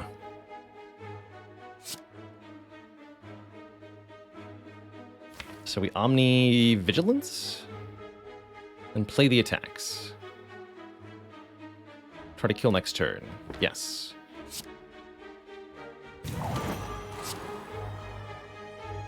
Could Omni Interpiece to Intercom and then draw a bunch? I want the block here.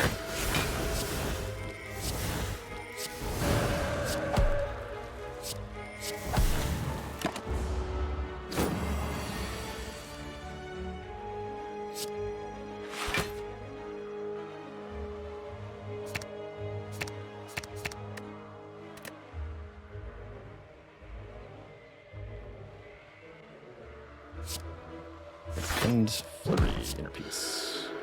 Take a little bit more. And then hopefully win here-ish, please. Hello? I think we can assemble a kill out of this, right? Yeah. Okay. Not too bad. The Scroll card draws cards until our hand is full. Very hard to say no to that one, generally speaking. Worship is also worth thinking about, though, mainly for being a good target for Omniscience. Omni the Worship, you instantly enter Divinity. That's good, but not level of Scroll good, I don't think. Third Eye lets me see the cards in order. That's pretty spicy.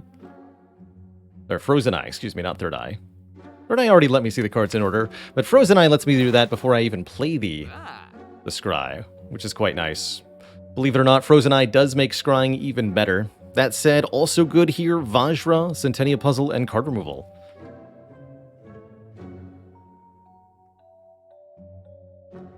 Just having one more strength means you can end fights so much quicker. Definitely gonna remove the unupgraded Defend? Is that what I'm removing? Yes. So 349. I can buy any 2 relics, and I think I will.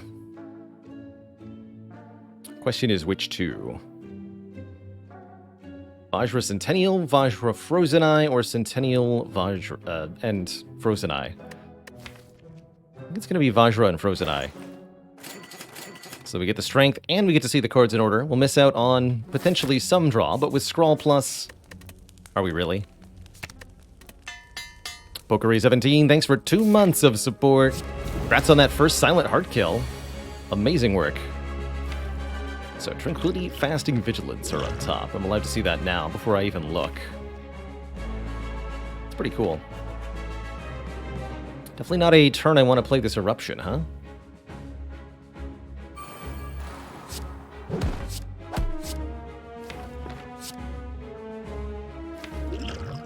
So is there anything I particularly want to draw next turn? I can help myself set up Omnisciences in fun ways. I think we're just going to play Fasting one time in this fight. 2 times would be ridiculous.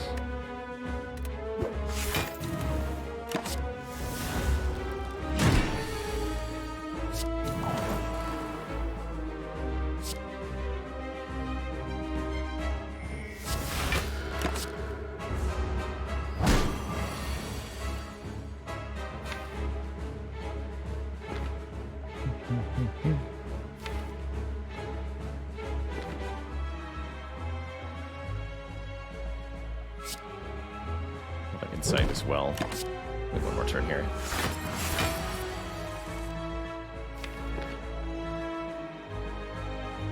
But there's no room.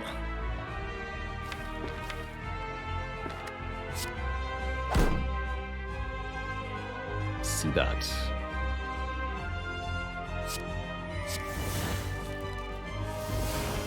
Alright, what do we got here? Eruption literally on the bottom. But I can still get to it thanks to the power of Third Eye.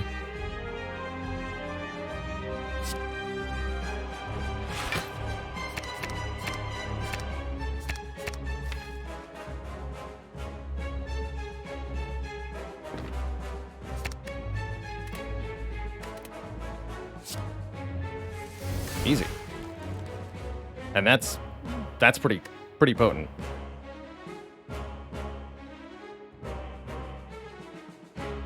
So we go Flurry, Inner Peace, Flurry, Eruption, Flurry, Strike. Do I keep going? It's a semi-decent scroll turn.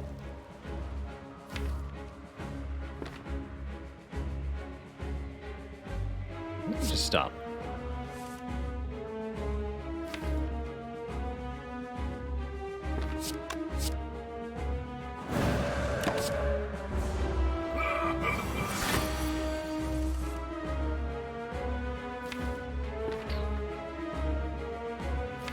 So I get Just Lucky and Vigilance on top.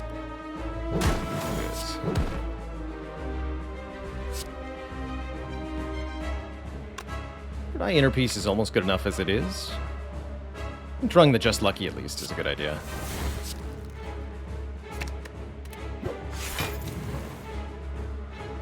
Close enough to a full block.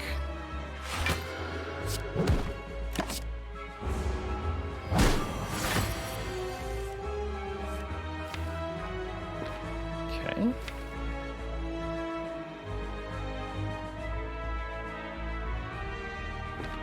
Let's Insight.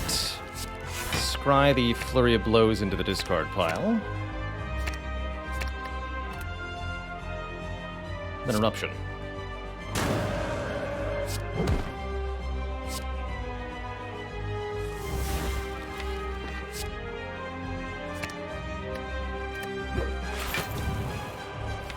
So Empty Mind draws Inner Peace follow-up.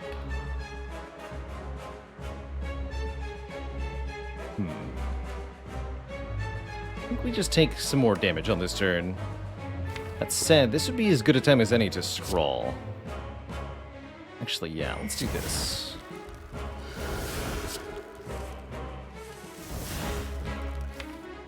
Draw 2 to get the Eruption. Good.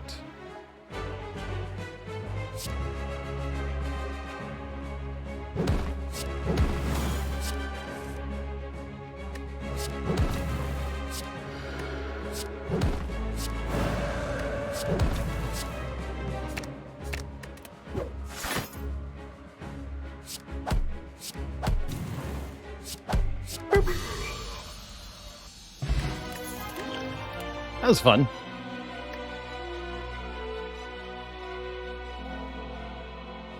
I had no idea when I started that turn that I was going to kill him, by the way.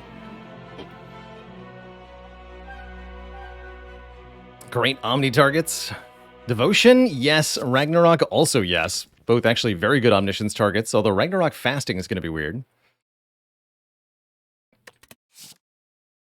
Vault's also pretty sweet, just buying us an extra turn. Although with less base energy per turn, Vault's not quite as appealing as normal.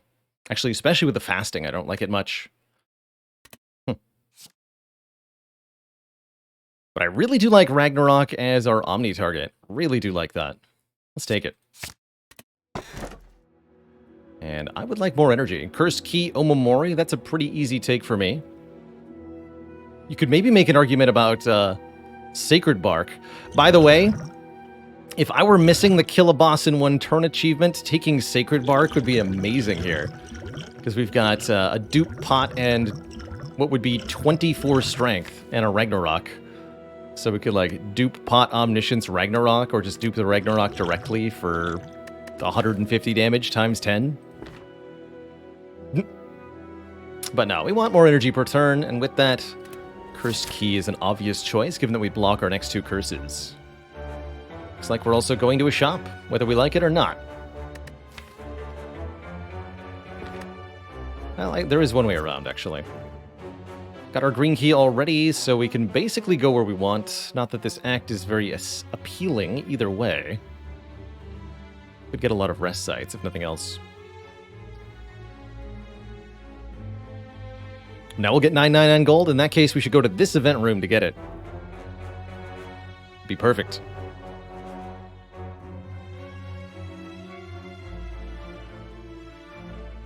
How's it going, Azure Glows? Any suggestions on how to get the win under 20? Yes, I've got a video for you on that one. Speed Climber is the name of the achievement. Check that video out right there, Azure, if you haven't seen it. I talk about a few things in particular. There's a couple changes to your game settings that you can make so that the game animates faster, leaving you more time to make decisions and beat the 20-minute timer.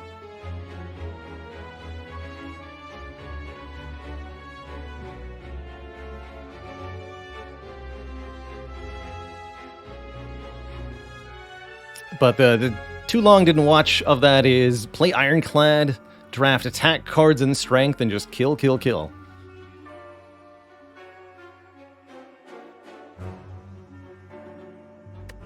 Chummy Lion, thanks so much for the 5 gifted subs. Welcome to the Cozy Sub Club, everybody. Really don't feel like that many upgrades are necessary for us. I want more than one. Probably go this way then. Spiker. You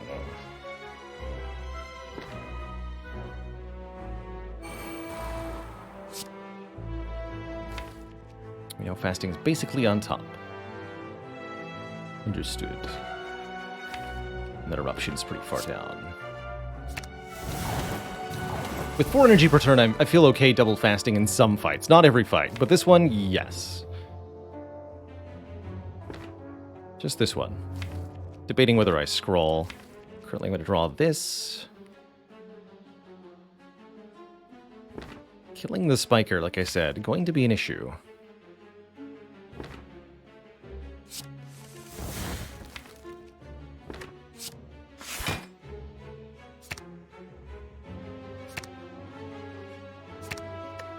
Let's do that.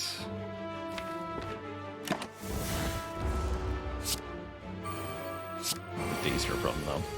Oh yeah, and we get smites. Those are also helpful. Good. So this will be lots. Lots damage.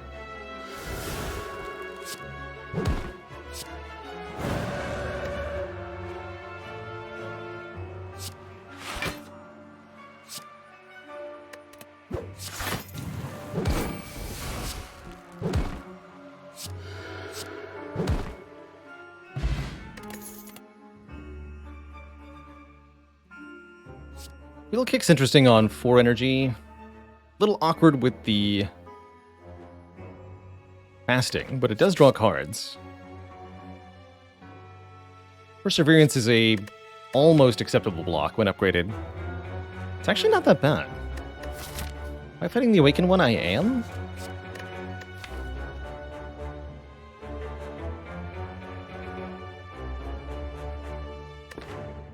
I'm going to try it. Don't necessarily think it's good, but I'm going to try it. Tantrum. Now that's good. Just missing the rushdown to go with. Tantrum hits multiple times and is really going to capitalize on our massive strength score. Might make a halt a decent pick now, too. Ricken80, thanks for 45 heckin' months. Truly absurd amount of support. Panacea Fasting, there it is. Hand of Greed, Good Instincts, not bad. And an Apotheosis, that I'll be taking with the Holy Water. Yes. Yes. Let's do it. Drahitima, thanks for 5 months of support. And you better believe I'll transform a strike into a Fear No Evil. Way better. And we can always see where the Apotheosis is, too.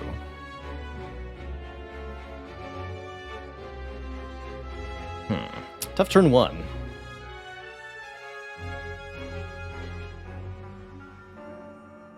Actually, not that bad. We'll kill this one. We'll block for 5 with the Just Lucky.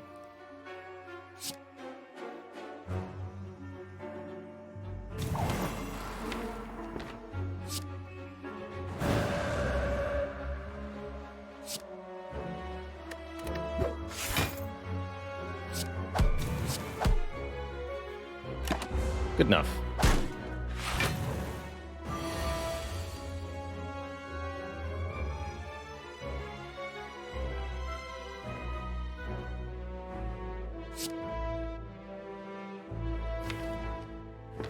Apotheosis is the top card. So I probably want to scroll into that. I don't need multiple of this either. So Apotheosis upgrading the Miracle means it actually has a negative energy cost for us, which is so breakable.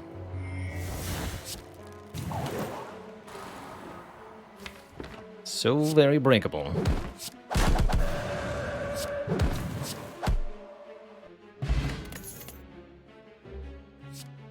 Just Lucky or Cut Through Fate, both are incredible here, especially with the Golden Eye, scrying for so much. I think we want the Cut Through Fate for the immediate draw. And we want to upgrade our Apotheosis, the only really relevant upgrade at this point, so that it's cheaper.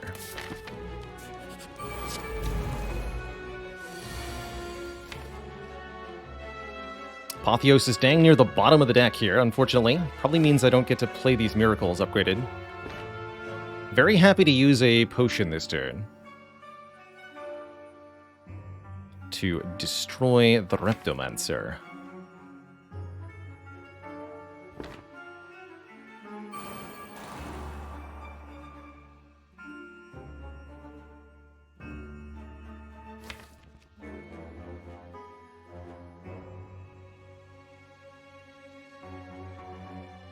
Probably just want to do a full draw 10 here.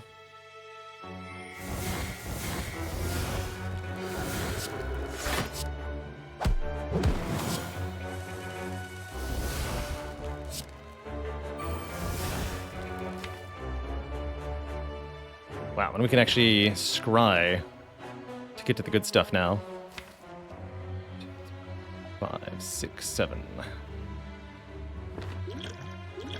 So we go Third Eye. Discard literally everything. Oh, I can't get the Fear No Evil. So let's go inner. So we want Inner Peace and Apotheosis then. Oh, but I could Just Lucky to get Fear No Evil instead of Inner Peace. I don't think it matters that much. Empty Mind, Apotheosis, Flurry, Inner Peace,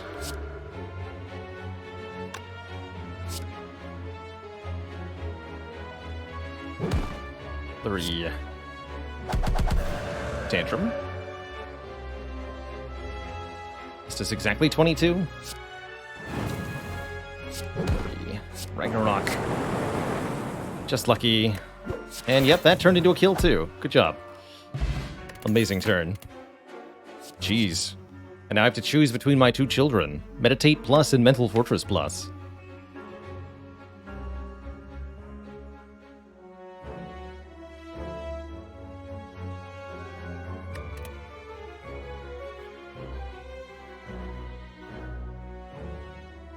This is your deck on Frozen Eye. Yeah, no kidding. Just scrying 7 so that I can get to the 8th or 9th card in the draw pile is so powerful.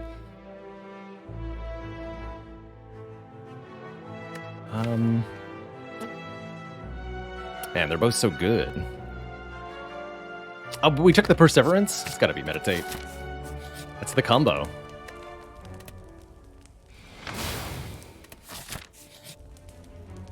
Not afraid of you, Curse Key. Also, I need the blue key. Please give that to me. Transient. Transient could be a bit of a problem. We see that Apotheosis is very far down. Although I've got Third Eye plus Scrawl, so how far down is it really?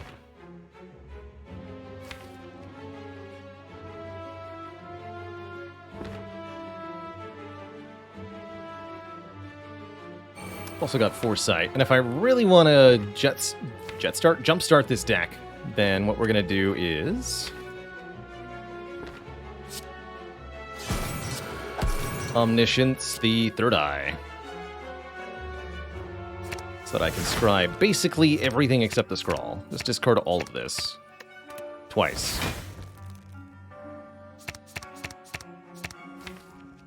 So that I draw the Apotheosis and the Panacea Fasting next turn. This is your deck on Frozen Eye.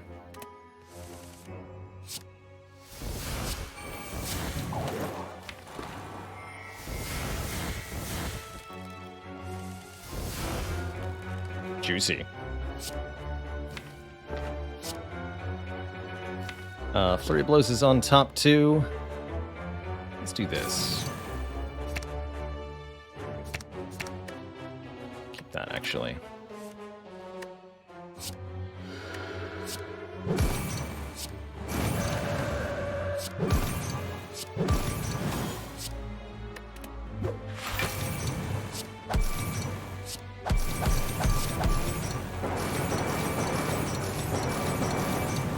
Well, that seemed excessive.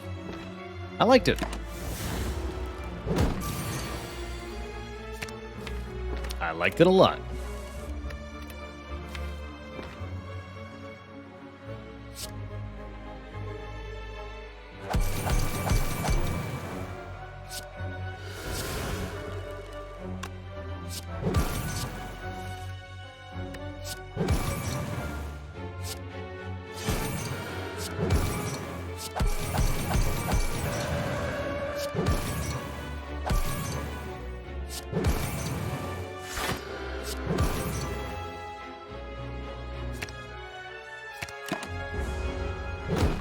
Die.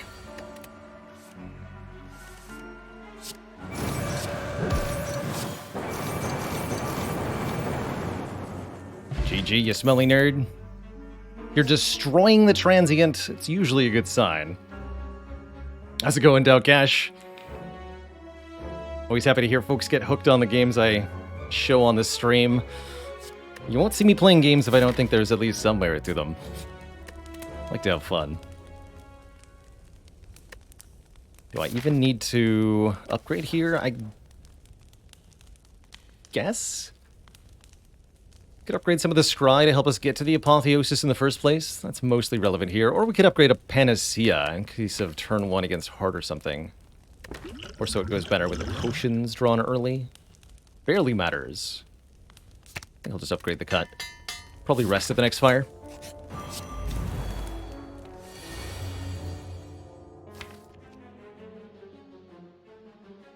So we need 6 cards to find the Apotheosis. I'll just discard a whole bunch with Cut Through Fate, probably. Although I'm going to keep the Third Eye, because the Third Eye is effectively draw 7. Keep that in mind.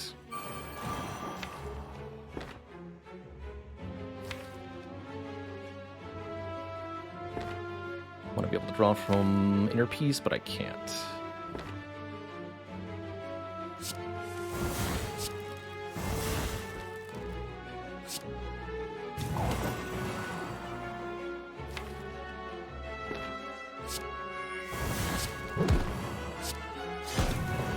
Order.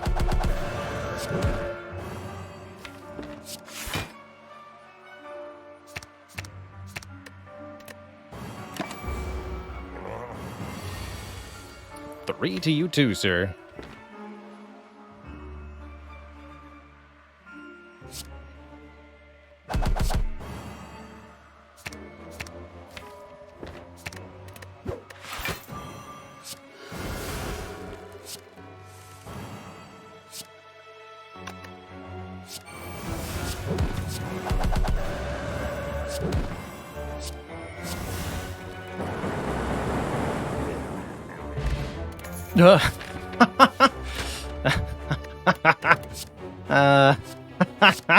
We don't need either of those things, but man, are they nice.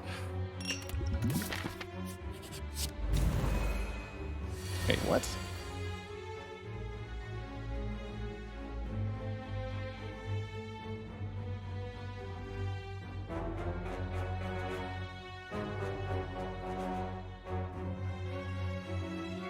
Glorious.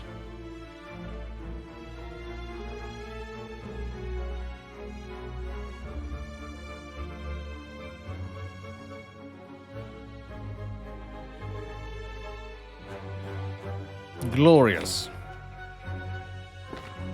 Alright, Apotheosis, very far down. We can just use Omniscience to get it if we really want to.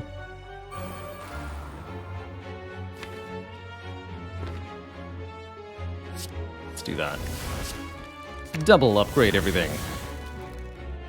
Yeah.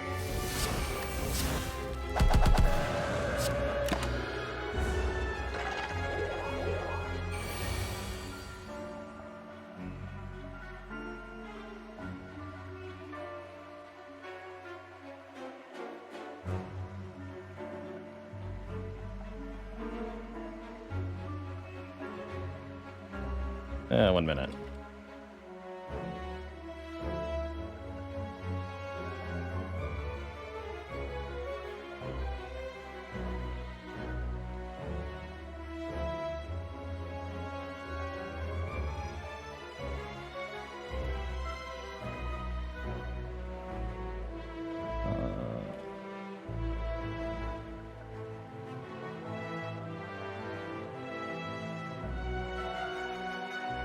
There we go.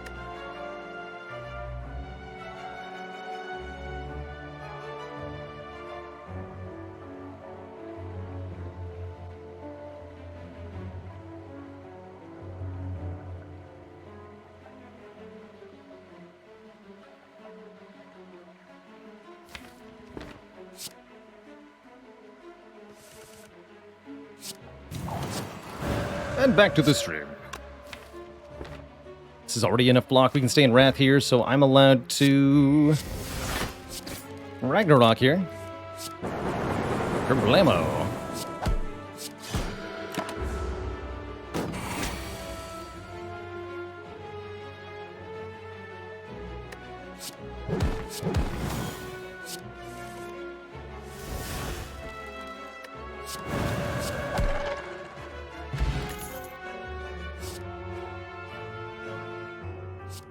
One-time crescendo is not bad. It'd be better if we had a rushdown, but we don't. Nirvana for scry block, totally unnecessary. We scry a little bit, but not enough times for 4 block per to actually do a lot. Especially when we're getting so much of the fasting anyway, block-wise. Apotheosis is the 9th card.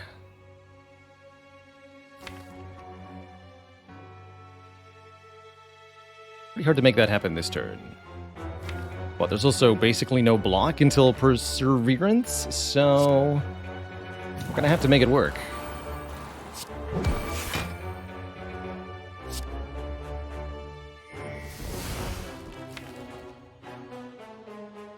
Four, 5, 6 currently? 6 currently, and then 2 would be not enough. So I've got to go Strike, Scroll, Empty Mind, and I can't even do the thing at that point. Okay, so let's just play one more Miracle.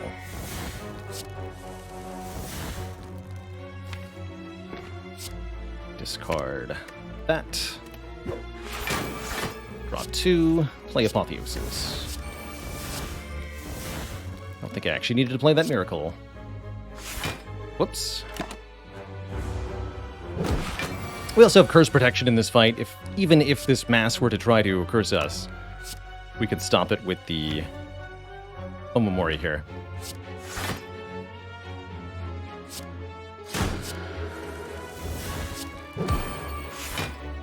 Slightly inappropriate bonk timing.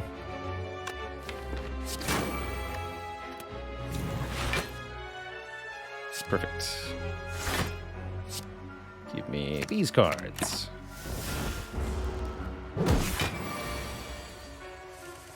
Any chance of Vampire Survivors today? There might be some at the end of stream. I'm planning on switching to Into the Breach after this run of Spire. Play some more Advanced Edition, which we haven't done in a little bit. That's the Baylor plan. Is that going to be enough damage? Definitely. Man, Cultist Potion. Yet more ways to gain strength. Although, quite frankly, I think the Double Flex Potion's actually better than the Cultist Potion.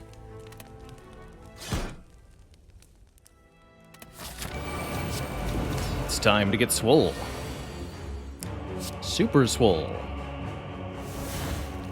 Super duper swole. Okay, Panacea very far down in the raw pile. Gonna be pretty difficult to get to, but not impossible. Let's see what we can do.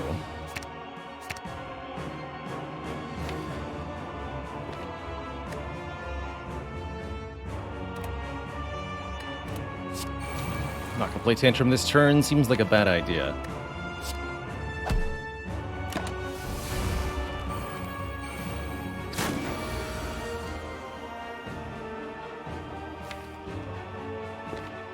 Double scroll action happening. Let's start like this then.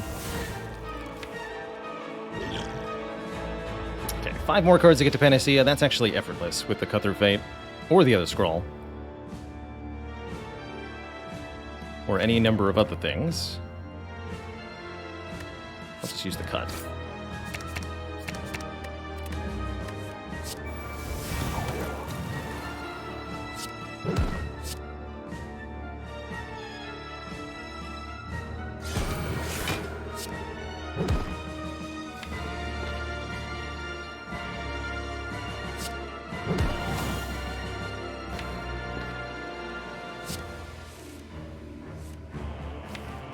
Tantrum is the top card. Perfect.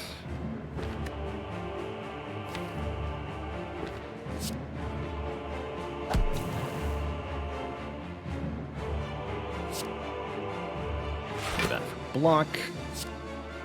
Scry a little bit. Get rid of this and this. Maybe shouldn't have, but I chose to.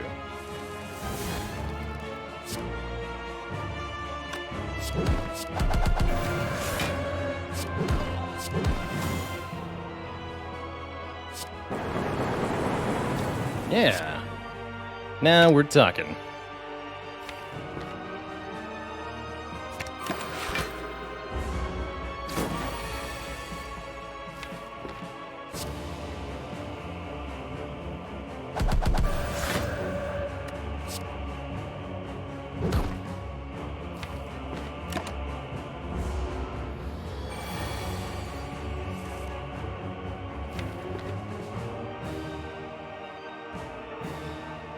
Okay, can't get a kill here, doesn't look like.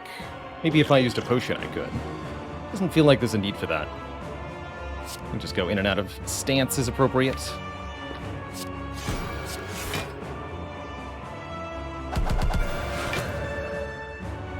Go Tranquility, Empty Fist Meditates. Should have struck earlier in the round, though.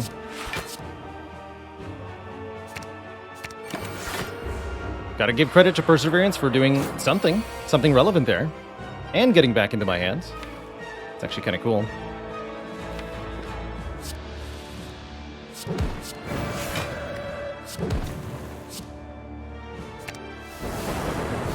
GG. Next up, these nerds. Here we have a Rushdown, which is going to help so much. So very much.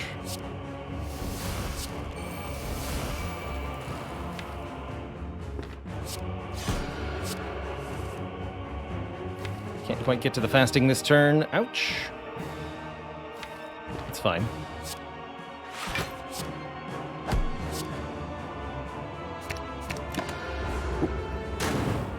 Cost myself a card draw, too.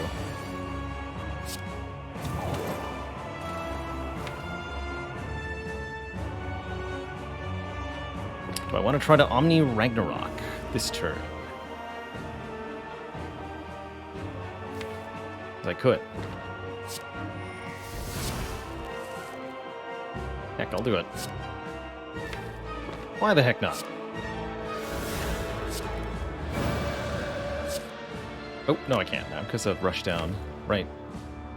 That's fine. I'll play it normally then. Like a regular person does.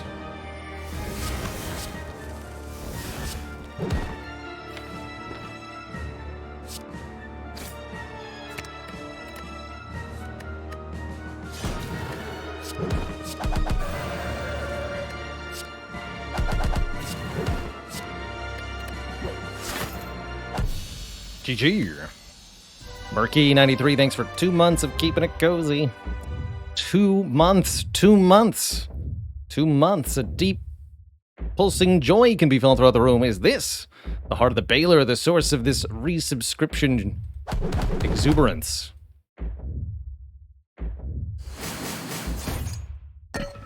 Yeah, damage out of nowhere, Bill. That's the shuriken and the fasting both. It's not out of nowhere. It's strength. And Gurya, more strength. Maybe I needed the hit points, maybe. But I don't believe in hit points. I believe in Toy Ornithopter. It's like 20 more health. It's actually quite good. Oh boy, membership card. Just in time? Yeah. Just in time. Wait, I don't have a real mental fortress, do I? No, that didn't happen. Okay, so our blocking the heart ability is actually not that good.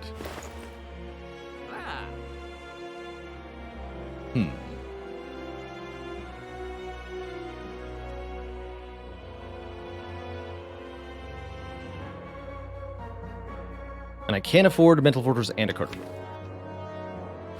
That might be worth it. His middle relic is Damaru. Gives you 1 mantra per turn. And plays a fun little sound.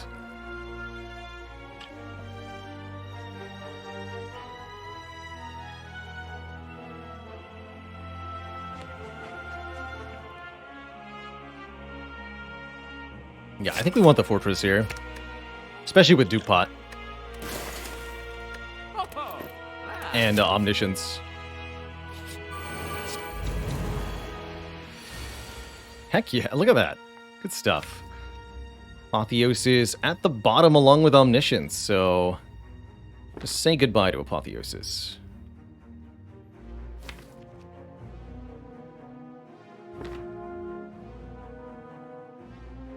Don't think it's gonna matter much, though. I want to draw 9. I don't actually need to. Like Ragnarok.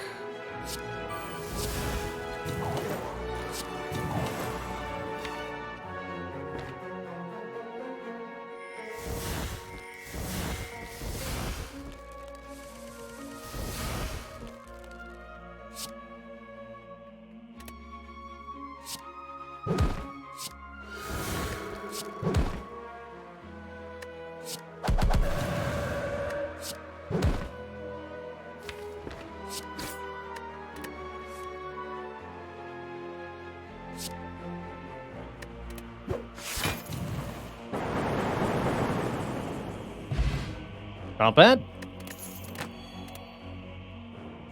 Lesson learned. We could upgrade a card by defeating the heart.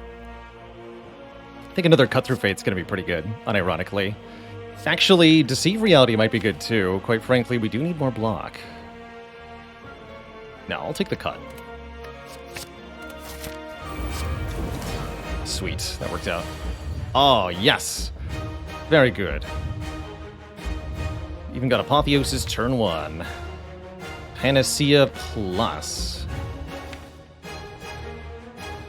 So I can double fasting? I can double fasting. Interesting.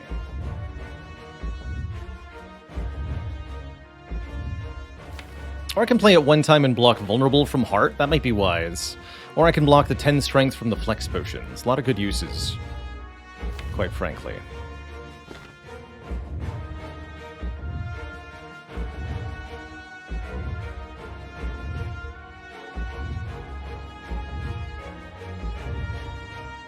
Oh, I know! I know what to do.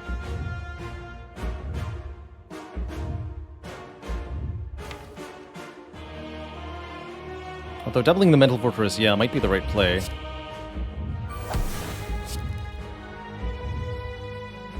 Dupe Panacea, they see it too.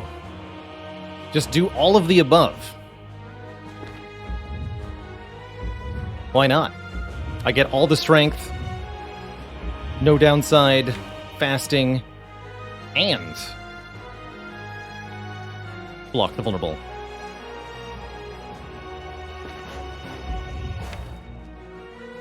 Can we double Omni? Yes, but I can't target Panacea with it. So I could Omni both Mental Fortress and Fasting, for example, with a Dupot. I really like duping this Panacea. How many cards do I want to draw? I want to draw exactly 7 off of Scrawl.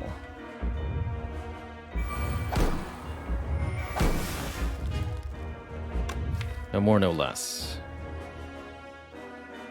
I'll take some beat of death damage here.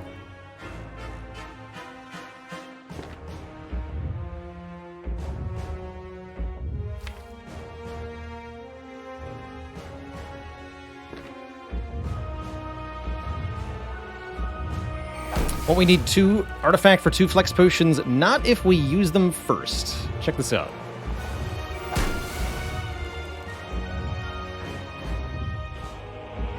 One sec.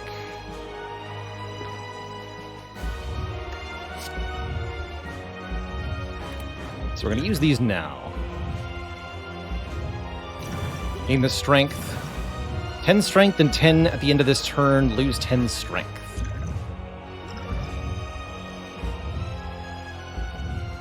Oh, I know what I can do. And Stance Potion this turn as well. Maybe I don't want to do that yet. Trying not to take too much damage to the Beat of Death at the moment.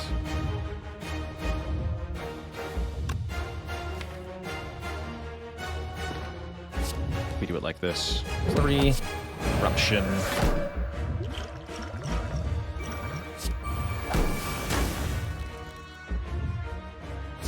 Let's Omni the Fasting now. So 2 artifact used. We still have 2 left.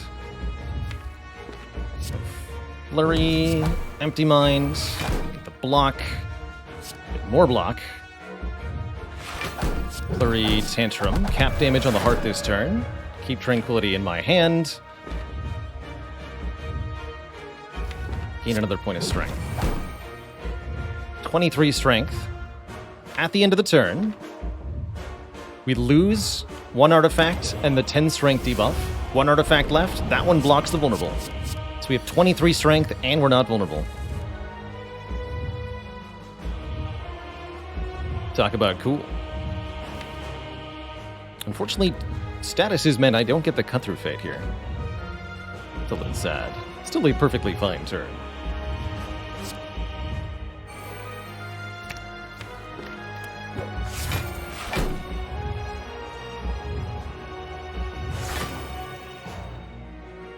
Yes to literally all of it. Actually, not the follow-up. Everything else, yes.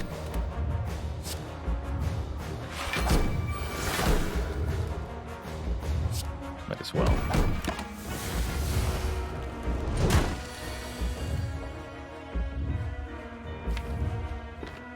Draw me some cards.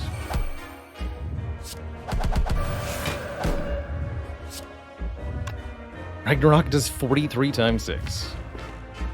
Kind of absurd.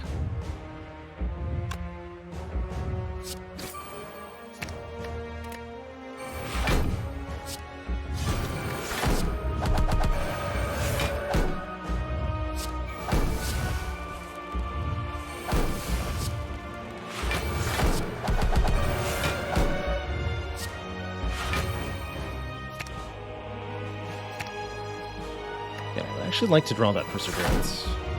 Oh, I should have discarded it and meditated it. Meditated it. So I'll do it like this then. Draw it.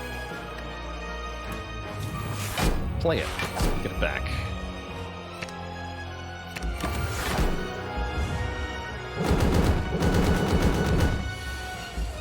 The damage.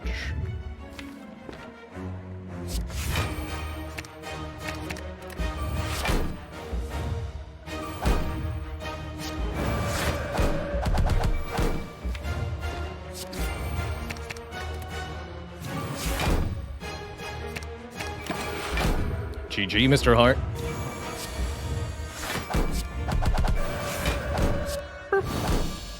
GG.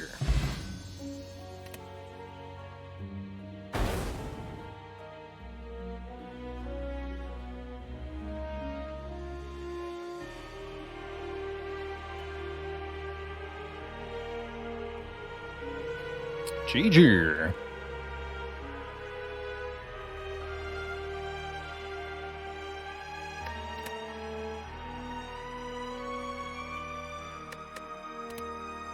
Not too bad.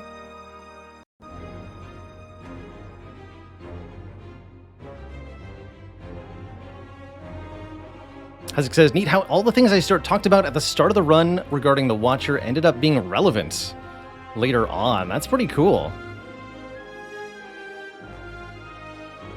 That is very cool. Melina says, with Red Skull, would I want the Blood Vial or the Meal Ticket? Probably Meal Ticket. I like having a bit more control over when the heals occur.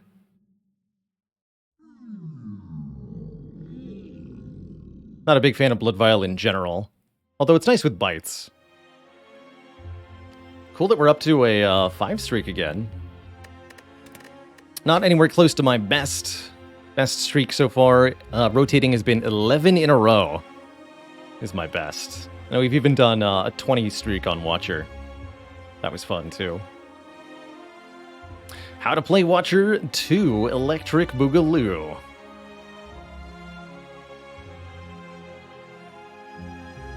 It's a pretty blaring victory. That was great. And I think a perfect capstone to our Spire for the day.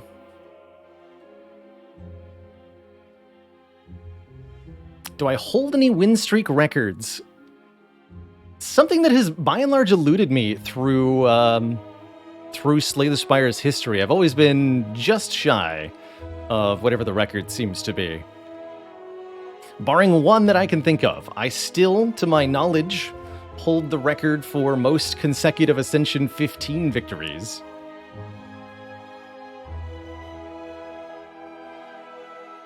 A record that I set, like, the day before Ascension 20 released.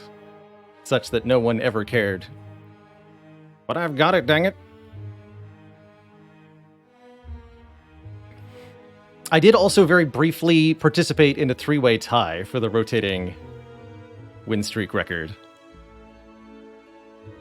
But then I lost the streak. So I've always been just shy of the cap win streaks. Truthfully, win streaks aren't something I focus on too much in my own play. Ultimately, having a particularly long win streak in Slay the Spire means performing consistently over many, many days of play. And at that point, your skill at Slay the Spire and your ability to hold down a consistent diet and sleep schedule are practically equal weight.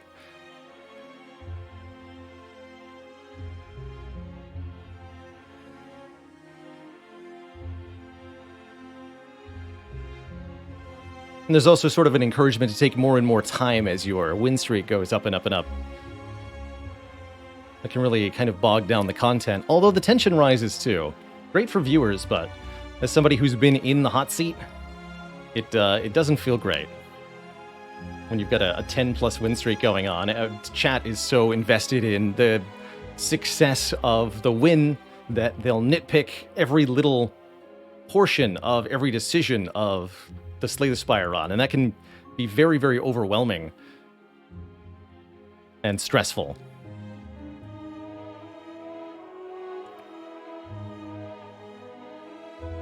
I'm just playing to have a good time, and it turns out you can do very, very well when you're doing that.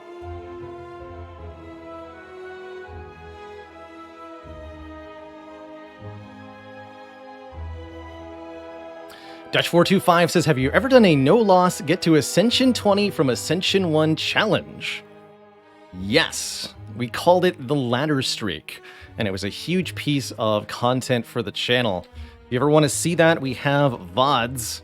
I am, to my knowledge, the only person to successfully complete a rotating character ladder, going for heart kills on every run. And that I do take a lot of pride in. The ladder streak challenge was the heart and soul of the channel for a very, very long time. We have had 4 or 5 successful ladder streak challenges. And I think we'll do another one at some point. I also really for a long time enjoyed ladder just kind of as my basic style of play. Starting on Ascension 1 and resetting back to Ascension 1 every time I lost a run. It's a way to play that ensures that you spend most of your time winning runs. You know, as long as you can consistently beat the first few Ascensions, you'll have a high win rate, even as a fairly new player. You get the ability to experiment with all sorts of cool decks. Pretty cool.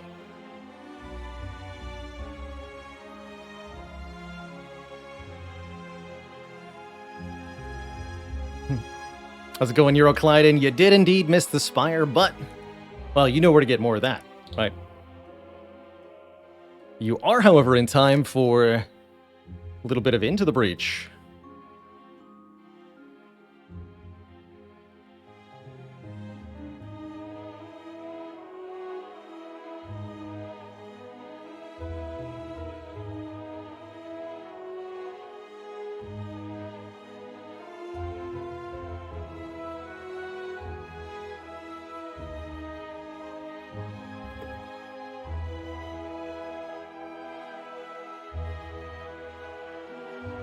The Baylor was victorious. Yeah, the ladders were great. They're also very punishing. I definitely lost.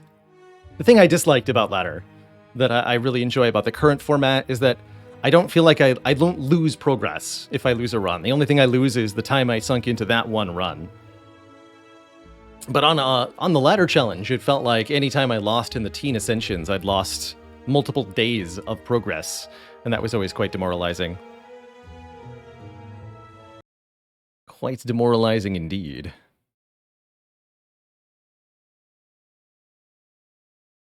Did the Battle Brothers campaign end? Yes. Yeah, we brought that to a conclusion and retired the company. I ultimately decided not to play further Battle Brothers, as I don't think it quite fit the stream in the way that I wanted it to. I think the sandbox campaign format personally doesn't fit me. I really like to have an endgame objective to strive for. I too missed the note in the wall. I think there's still a Hello World waiting for me. Oh no, there's a dagger. Amazing.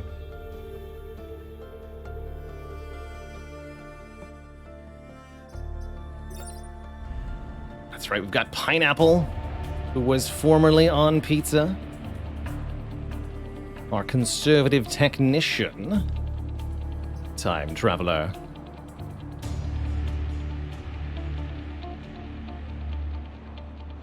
So, which squads do we actually have a win with? How many squads are there? 8. 16 now, okay. So we want to win with everybody. We have 1, 2, 3, 4 wins. 4 to 16.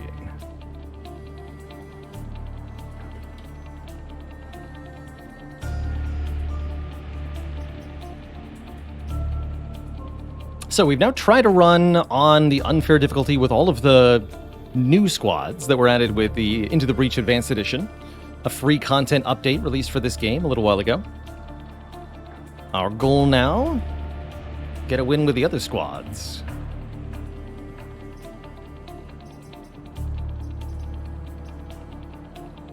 the mood for the Zenith card. It's been a little while since I played with these.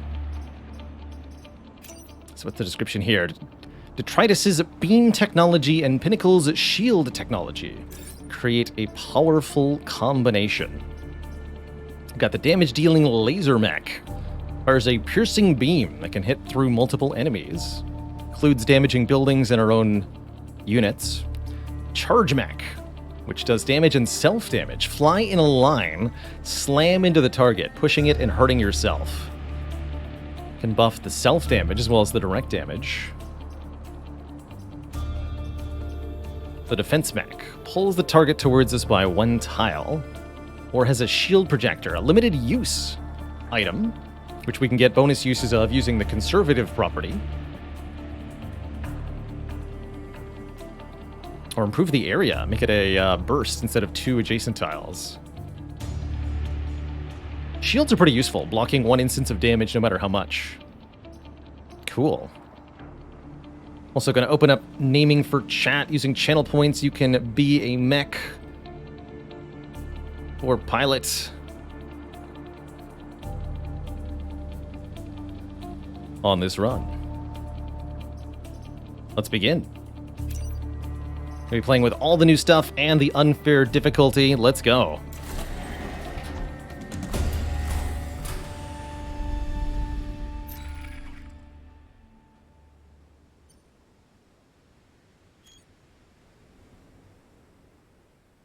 Asphyxia 108. How did the what are they called?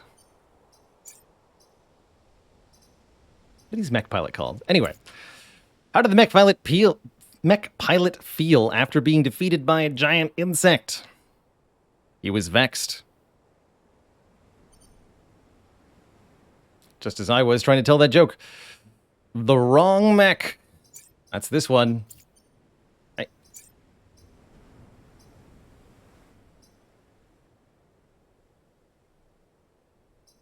Piloted by Pineapple. Rust Bucket.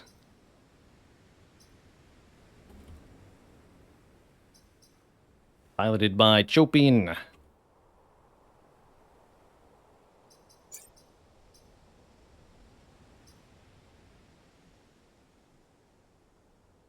Oh yeah, piloted by...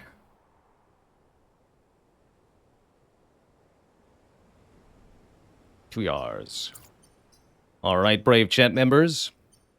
So, in a run of Into the Breach, your goal is to... I'm going to use this guy. Self-repair plus self-damage seems pretty good.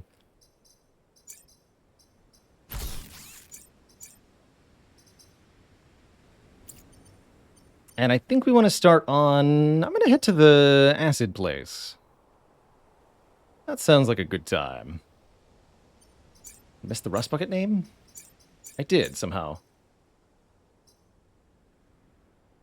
Thank you.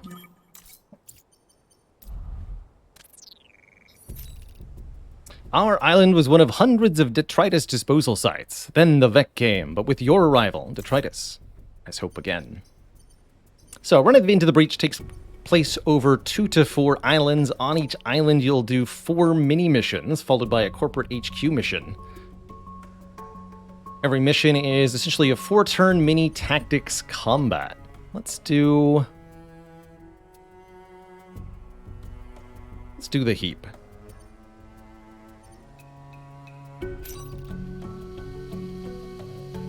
Sector has several acid storage lakes. The Vex seem to be using them as routes to reach the surface.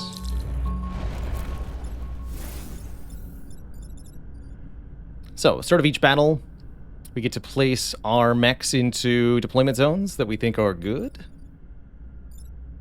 We have 3 move, right? You have 2 move.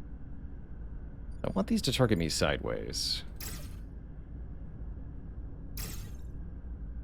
Put you behind. Something like that. You've got 3 move. 1, 2, 3. Try that. After deploying, all the enemies kind of declare what they're going to do on their turn. And then we have our own turn to respond. So every vac declares an attack in a particular direction. That's exactly what I was hoping for.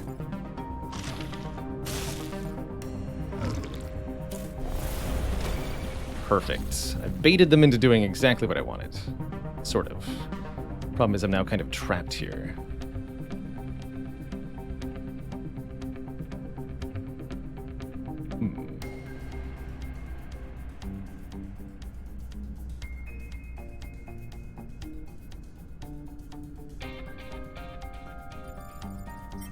So on every turn, you can see the order in which the enemies are going to perform their actions. And the goal is use your own units to reposition or outright defeat the enemies such that you can prevent them from harming the buildings on the map, primarily, and your own units secondarily. And then tricked them into trapping me, that's right. How foolish they are. Yeah, I am feeling pretty trapped, but getting out of the way will cause these enemies to attack each other, if nothing else. That's kind of nice. We can shield the buildings here, so I'm thinking this might actually work out. We just do this. It's not the greatest turn in the world. It's definitely not the worst.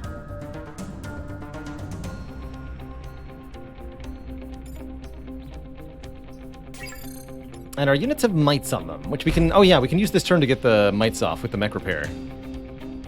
I believe that will knock the mechs off the mites. On every mission, we have several bonus objectives. If we can complete all of the bonus objectives on the island, we'll get what's called a perfect island reward, a bonus at the end of the island. Now, let's do this. Safe at last. That might be a good idea.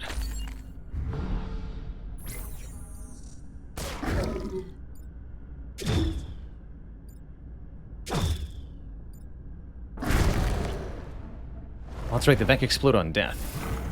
Currently. Just into fire.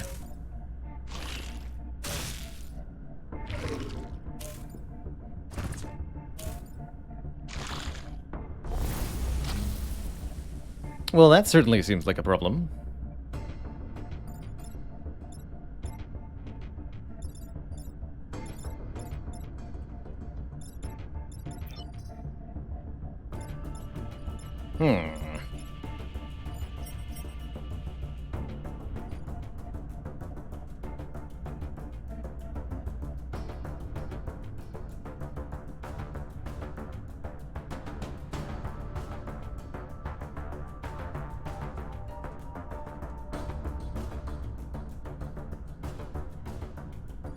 Use the charge mech to free our defensive mech, and that'll allow it to do other stuff.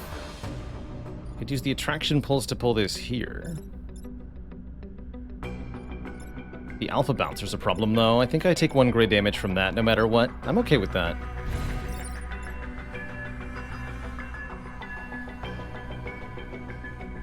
Having our mech on fire is a bit of a problem. At least it'll repair itself automatically. Not much I can do about that.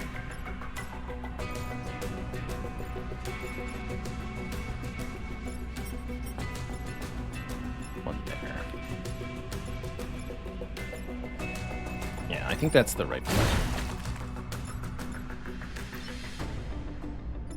Then you do a damage to your friend. Is there anything else I can do? This does what, 3 damage up close? That's pretty ridiculous. So I could kill this mega thingy if I wanted to. Anything else I can do over here that seems helpful? Pull it here, but then it bounces into that. Do we have Archie's bonus ability? Not yet. Takes a power core. So, not yet. Oh, I could actually shield the buildings again. Although not from here I can't. No, there's no safe place. Actually, wait, I could do this, right?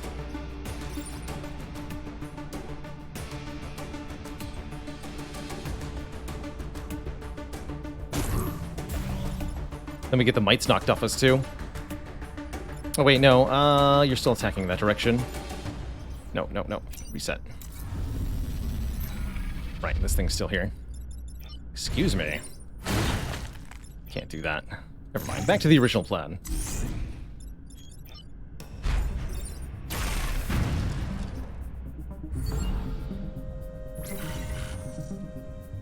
Oh, wait, no! You get pushed. Thank goodness for the repair.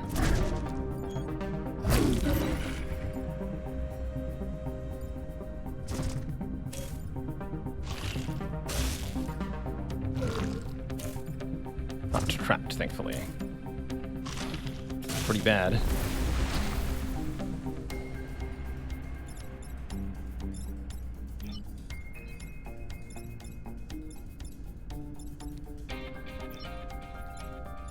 Oh, goodness.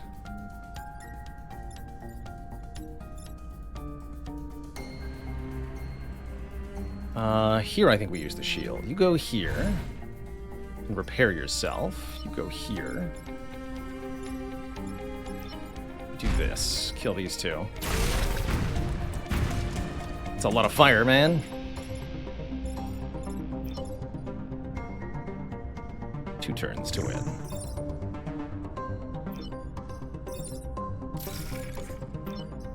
Have to get the mites knocked off this at the final turn.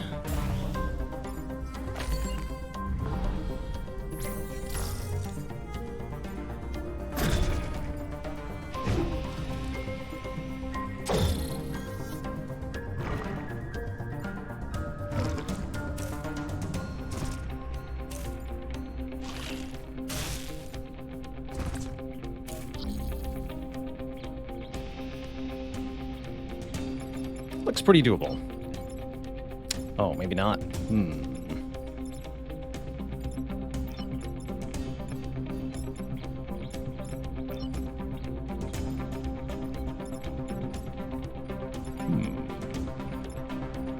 Might not be able to prevent this point of damage. Kill you here. We don't quite have the movement to laser this guy. It's the Smoldering Scion. The Rust Bucket doesn't have very good movement either. Seems like we really want to upgrade the movement on the wrong mech and Rust Bucket, or we're going to have problems.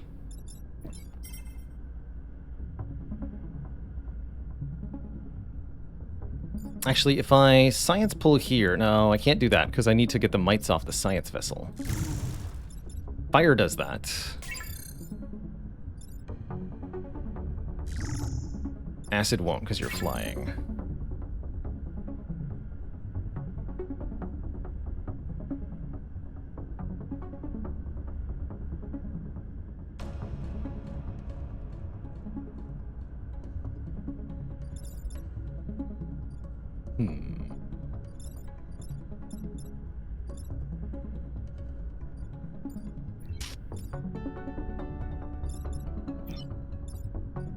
So one solve would be traction pulls here, then the charge mech moves here, charges this thing into this tile.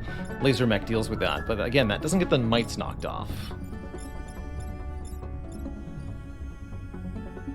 And I don't see a way to incorporate taking 1 damage on the defensive mech. Go here, but then I can't pull it out of position. So I think we have to take 1 grid damage if we want to get the bonus objective, which we do.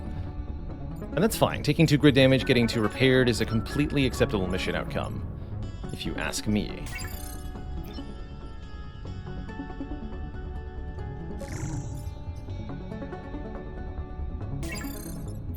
Alright, I'm not going to overthink it too hard.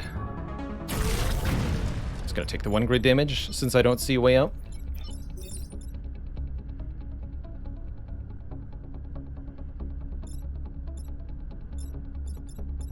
In that case, I might as well get experience on the science mech by doing this. Oh, that also gives us an achievement for, yeah, killing an enemy by pulling it into ourselves. Cool, so we already have 2 out of 3 achievements for this squad.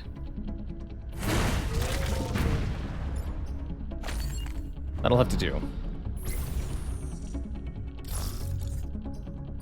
Oh yeah, I can reposition our camera here.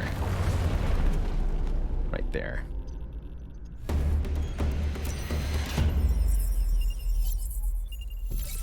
Time pod get. So that gives us a core to use. We'll probably immediately put that on our Archimedes pilot. And that could have also contained something else, but it didn't. Fire and forget. Move again after shooting. Yes, please. Yes, please.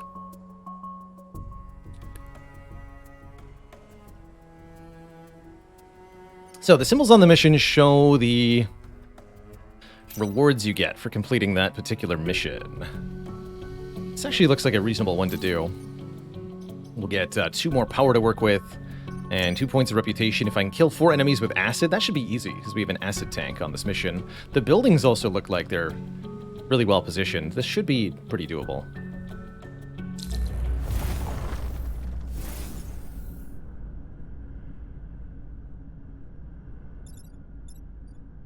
These scorpions can't even reach anything to attack. This one's almost assuredly going to go here, though.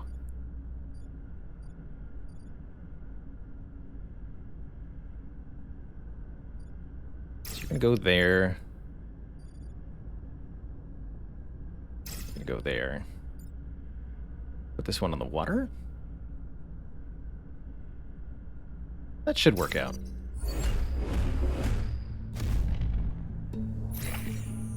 Might get entangled by this scorpion. No, now it can't.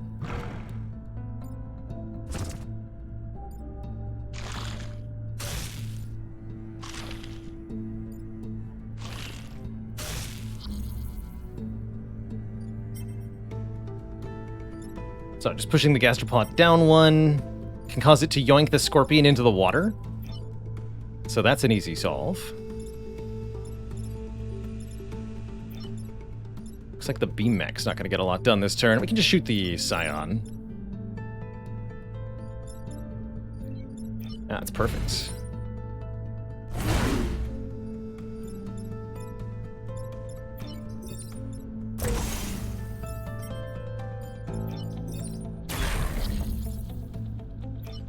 Oh, but this doesn't... Okay, we have to use the shield thing. So I can't pull it in either direction. So I have to use a shield.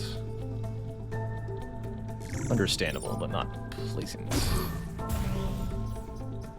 You're allowed to move again if you want to.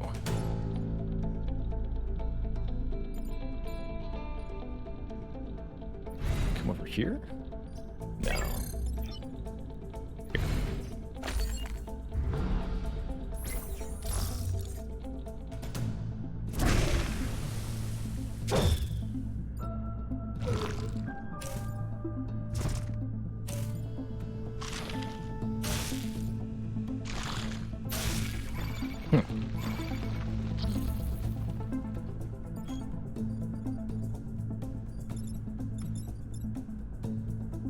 Not quite.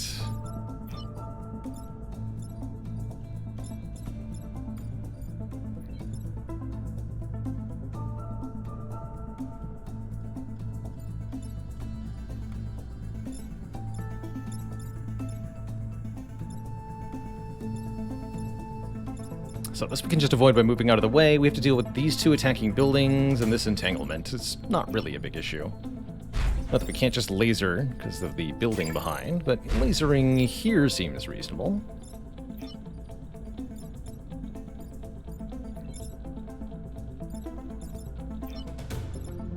It doesn't let me deal with both of these problems, though.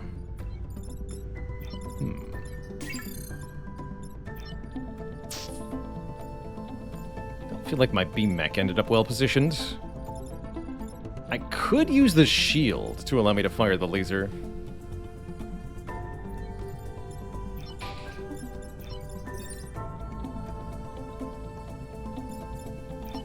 But I do not think that will prove sufficient. This I can do, though. Bounce only does 1 damage even with acid. Okay, this is the play.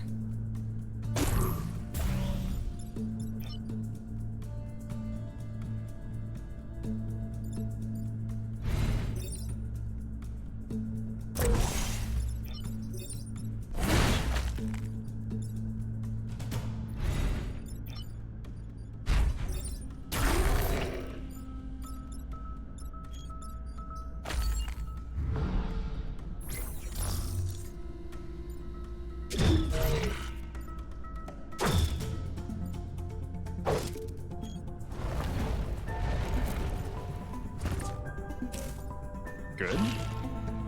Bad. Good. Awkward. Awkward.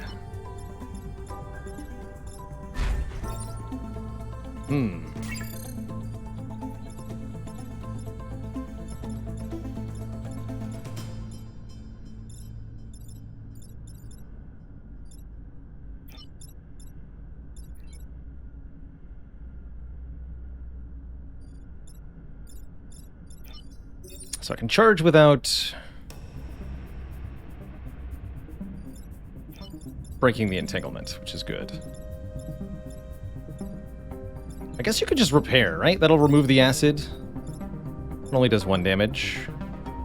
Although if you're still there, that would be 2 damage.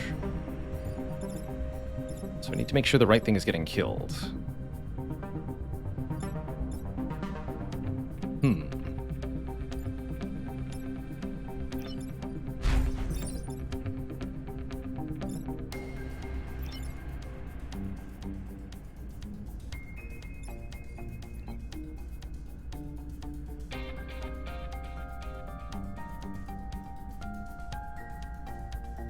Have to block the tile. You get any rep from selling a generic pilot? Yeah, 1 point. Just 1. Definitely missing the extra move here.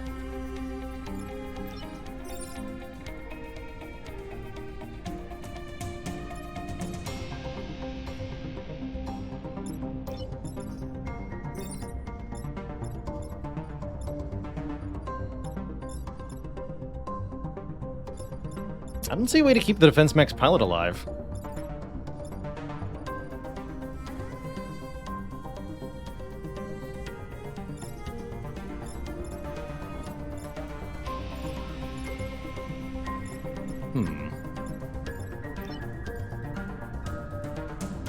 Oh, wait, I can move out of the way. Does that change anything? I don't think so.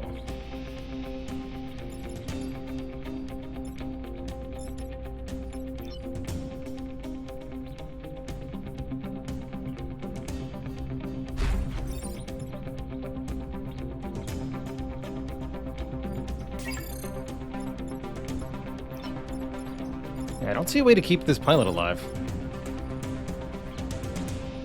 Can I acid the bug on F2? Yes, but it requires sacrificing the acid tank, which will prevent me from completing the bonus objective next turn. So that's a problem.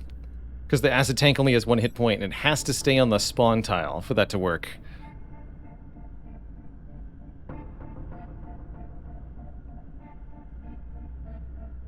I could then attraction beam it off after this thing's dead, but that still results in this pilot getting killed.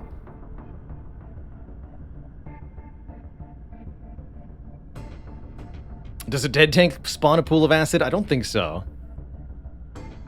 Enemies that are afflicted with acid will leave an acid pool when they die. That could work.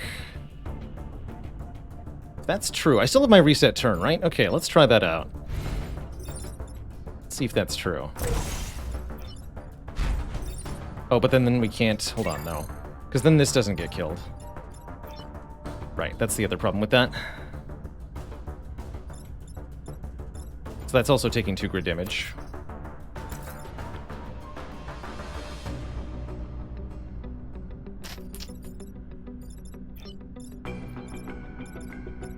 Potato, potato.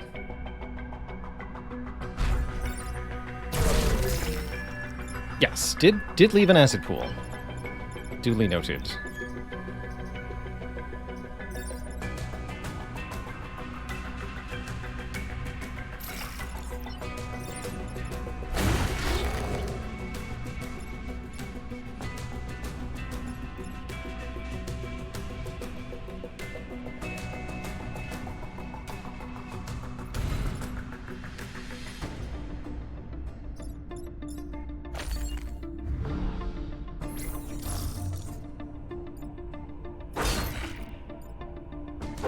This might make it impossible to complete the objective, too.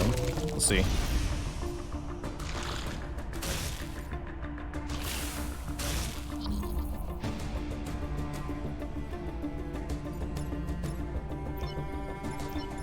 That looks pretty impossible.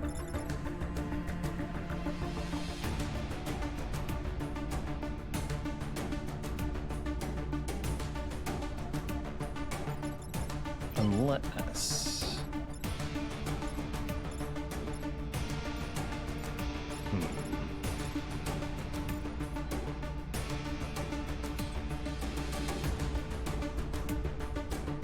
Yeah, that looks pretty impossible now. Dang. Well, we did keep the pilot alive, at least. And we lost our perfect island. Oh well. No going back now. We've made the choice. The Vec have been sanitized. At least we got one of the stars. Does not die when their mech is defeated. Alright, well, I'm going to put you into the 2 hit point mech then. That's funny. Close, close. Well, that's the price you pay when you do that. Downtown. Time to go downtown.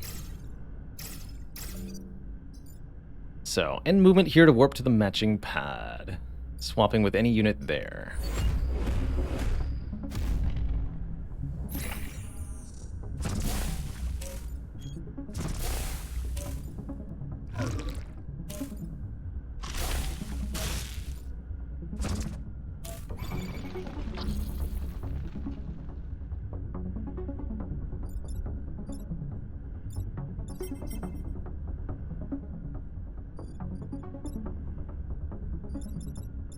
So got a double kill here at least.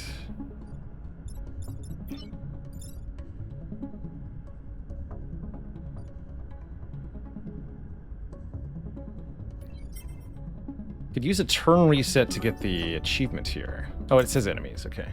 Never mind. I was thinking I could hit my own units. That's not going to count. Attack there and bounce. You attack there and bounce. You attack there. You attack there.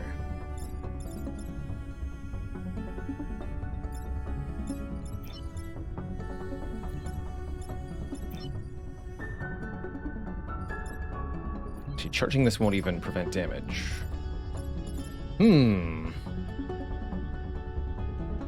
Not as simple as it looked.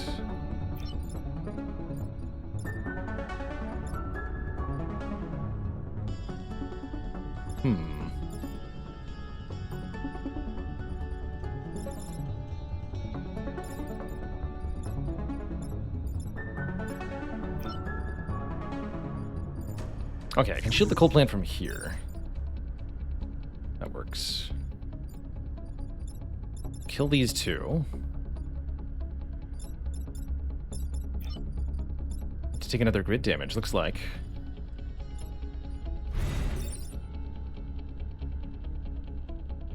That would be 2 grid damage.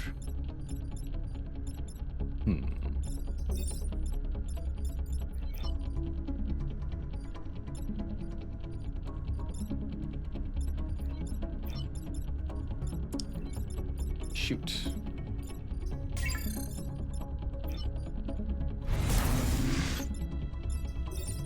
Not a lot I can use this mech for.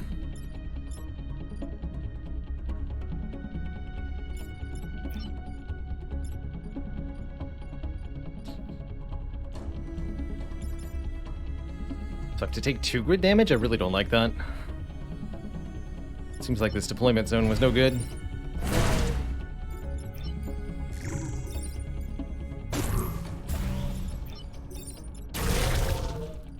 Getting really good pilot XP at least, but don't like the rest of it much.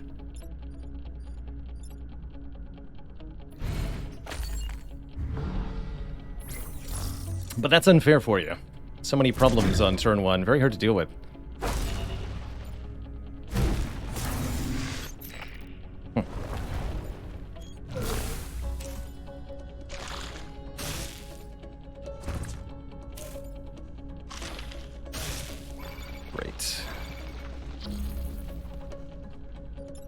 Okay, we just ignore this one.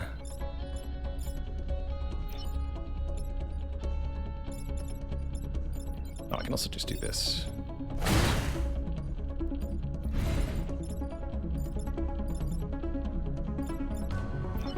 Seems like the easier choice.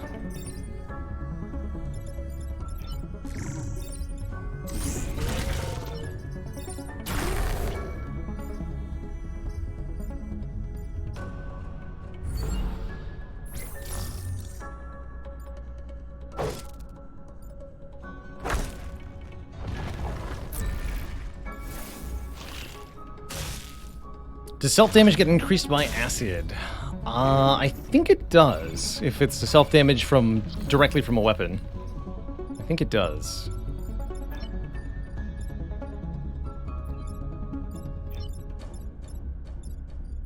You have acid.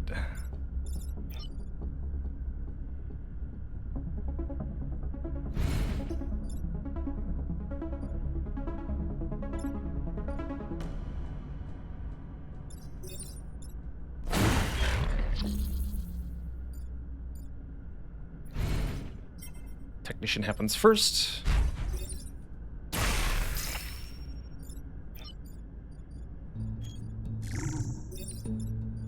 Could shield these buildings. Let's do that.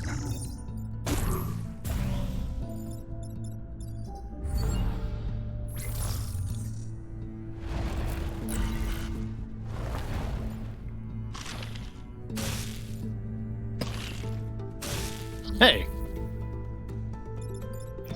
How dare you?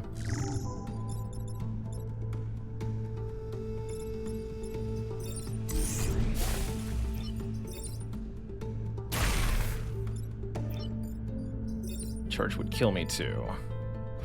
No need.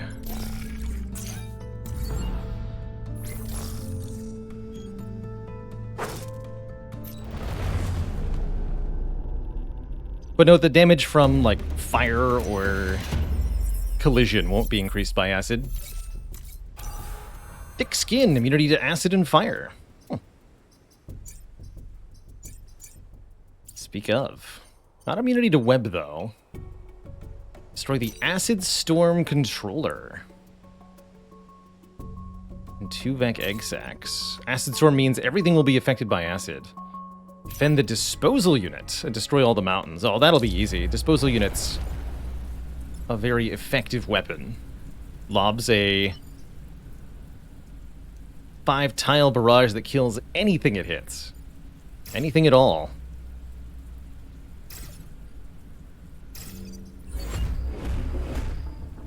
We just also have to use it to destroy these 4 mountains, which is no problem at all.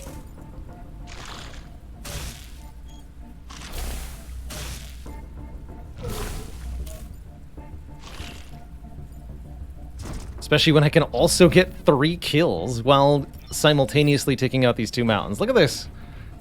Boom! No problem.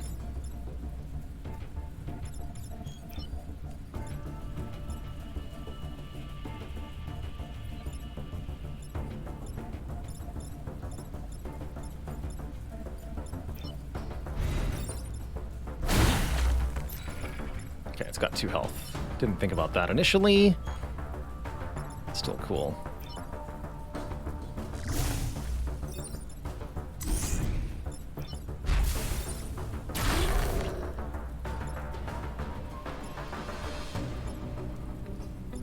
I think it's fine taking 1 damage. It's not like a...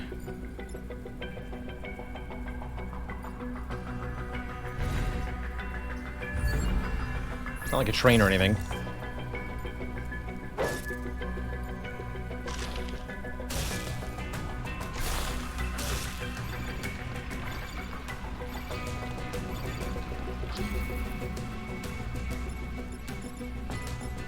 Okay, a lot of new stuff spawning in. The more Vec you kill, the more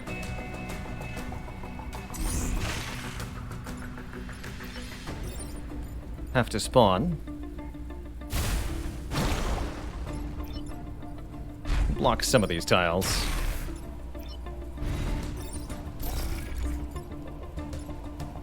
Actually, I do want to allow some of the Vec to spawn so we can get more kills for more XP.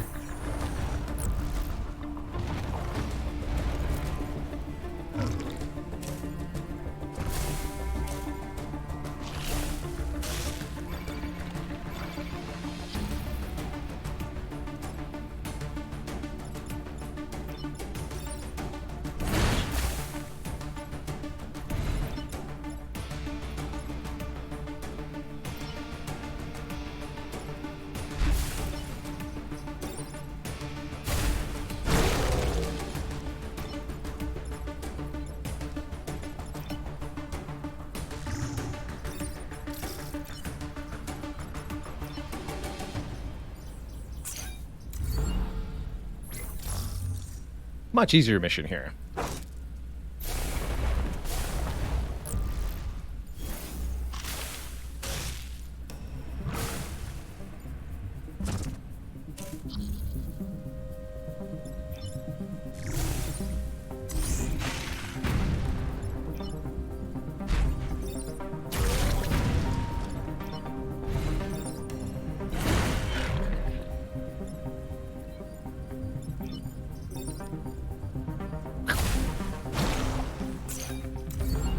GG.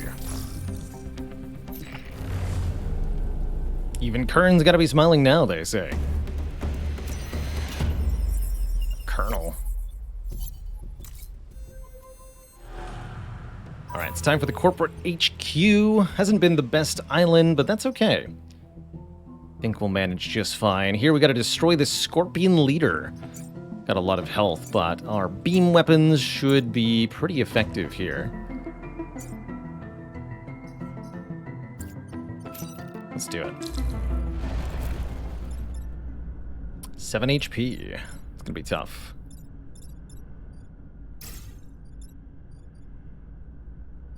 Not exactly sure where I want the charge mech to go. Definitely don't want to have multiple people entangled here. Try this. Expect this to be gnarly on turn 1.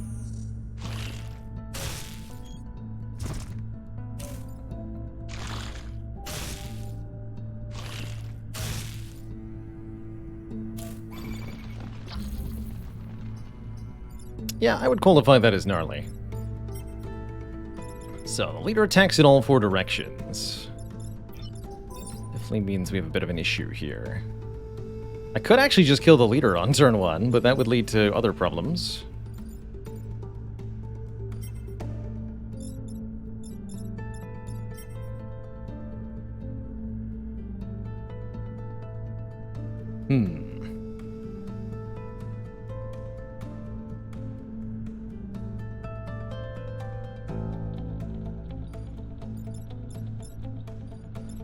Definitely baited that move. Don't think it was a good idea, though. Having both of my units entangled here is a real problem, especially with multiple threats to buildings besides.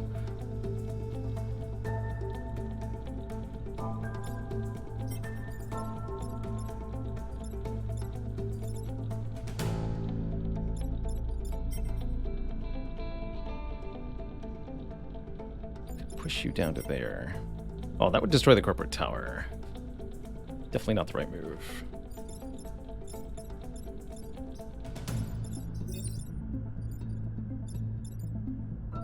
Might just have to let two crit damage go.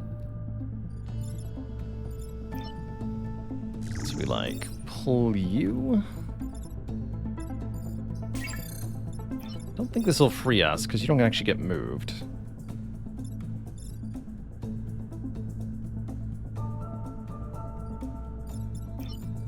Maybe better to pull the Scorpion leader. That way the other two can make their moves freely.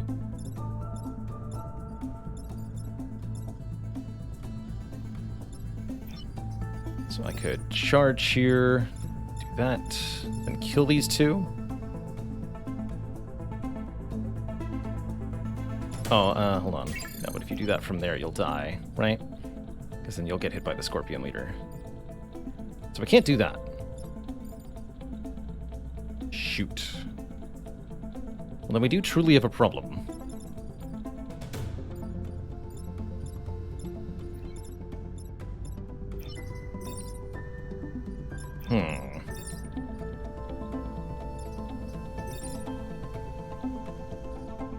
Yeah, so we truly have a problem.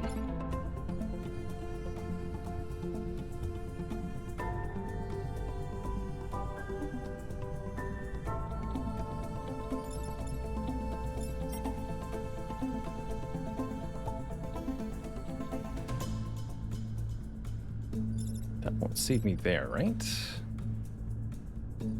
I do. I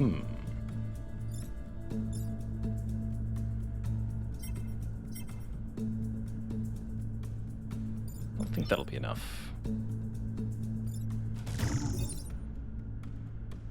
I'm thinking of pulling here, charging to here.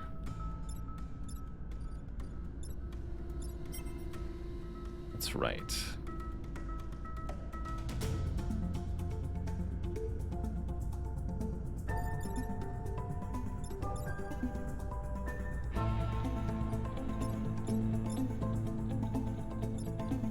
And then beaming from here? That won't work, because that gets the corporate tower destroyed.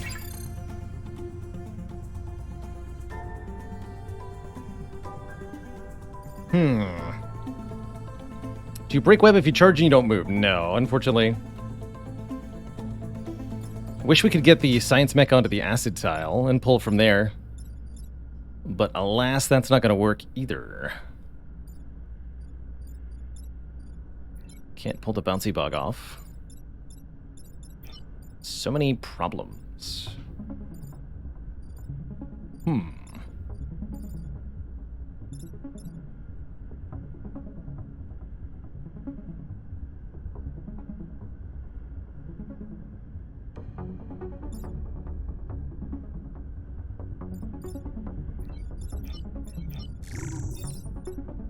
Potentially shield something. That might be what we have to do. Just shielding the tower this turn will be enough to protect it.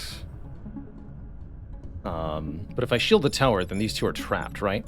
I can't shield anything because this science mech has to free somebody. There's no escape otherwise. I guess we could just take the hits, right?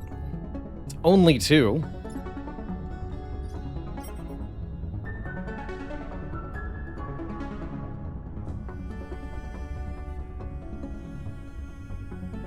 It's only 2.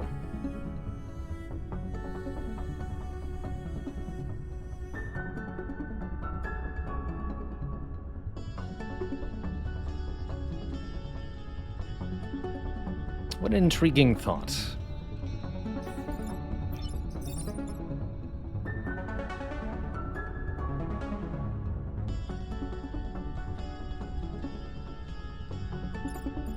I can also escape by charging this way and then moving afterwards. That's a fun one.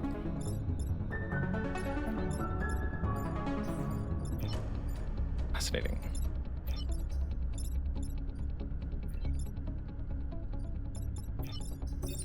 I'm thinking beam you here.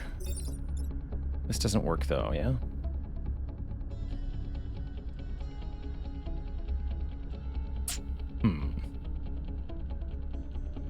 I guess protecting the corporate tower isn't necessarily required, given that we've already failed the mission.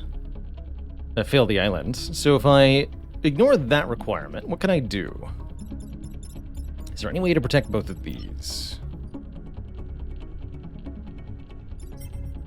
Not really. Actually, wait. I can charge this way.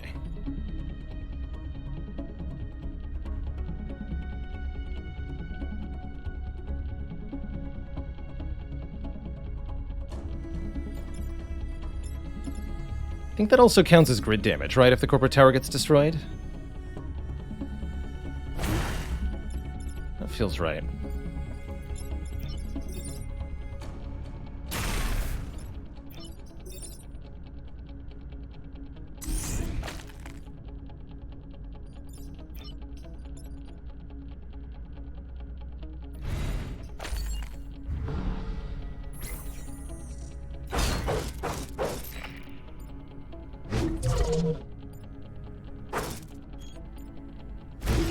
Yeah, so that's like taking 2 grid damage, essentially. But who needs corporations anyhow, right? Overrated.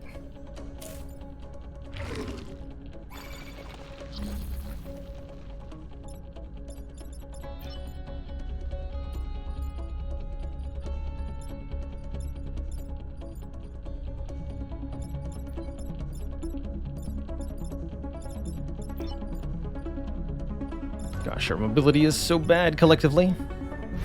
At least I can kill those 2. I can't deal with these 2. That's such bad mobility.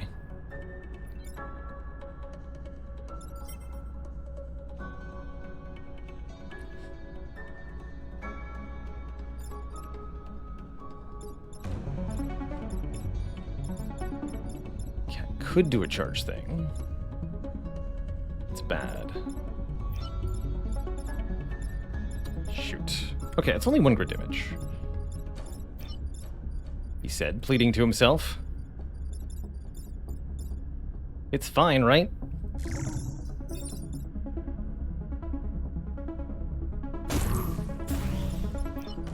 Never been more fine in my life.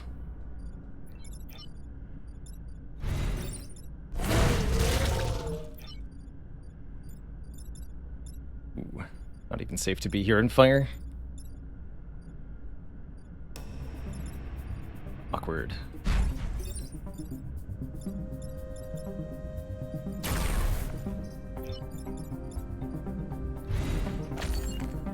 This is not going well.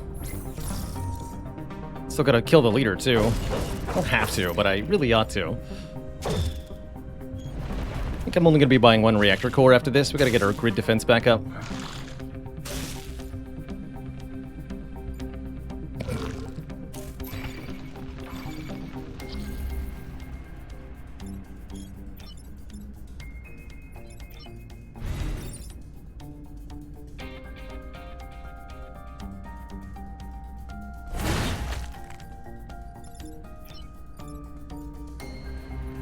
Shield that building, we'll have to do.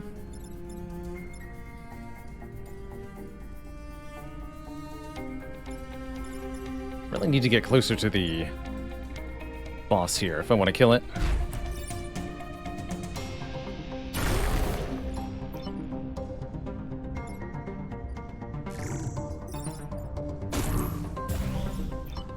I maybe wanted to get shielded, doesn't matter.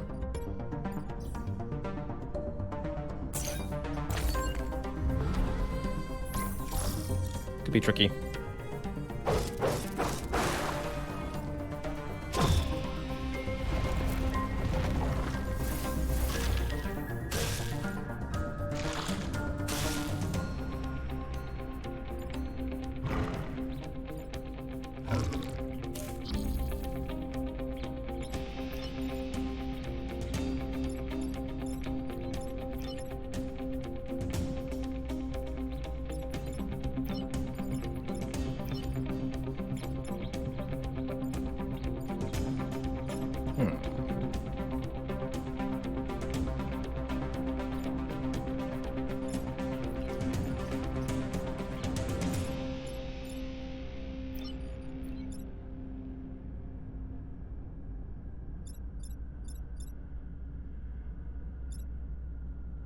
Five health. So I'd need a charge and a point-blank laser to kill.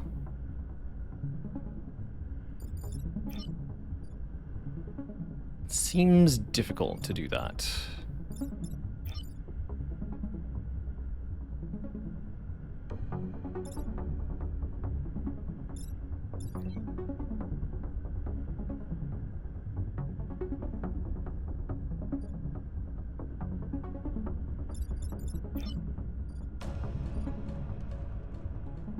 Since we're entangled. Does moving the Scorpion break the web? Yes, but moving the Scorpion is a bit of a challenge.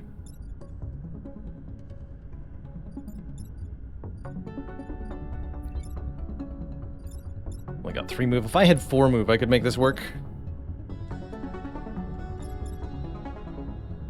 Dang.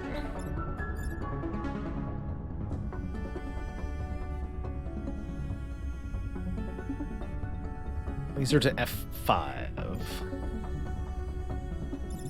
You see, the problem is, though, that once we do this, where's the charge mech gonna go? It needs to go to the same tile, F5, in order to charge.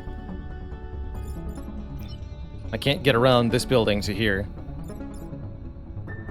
So if we move our beam mech onto F5, we're blocking our own attack. And that's the real problem on this turn.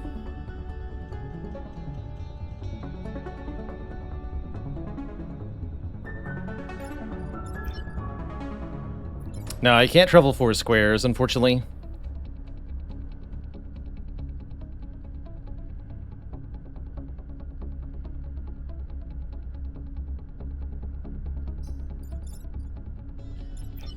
We're out of shield uses, too.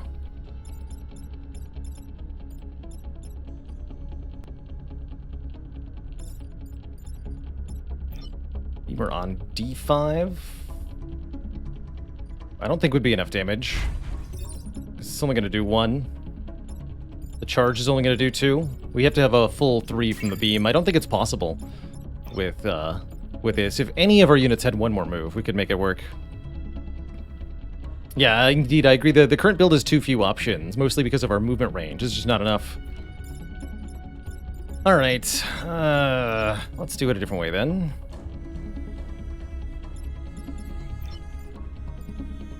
Whatever that might mean.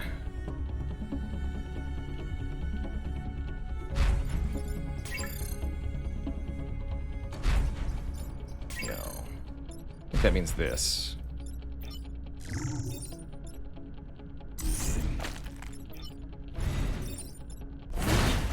Fail to kill the leader as well.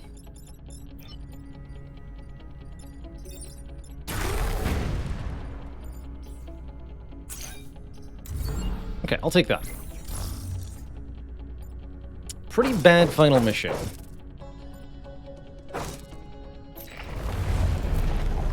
But it'll have to do.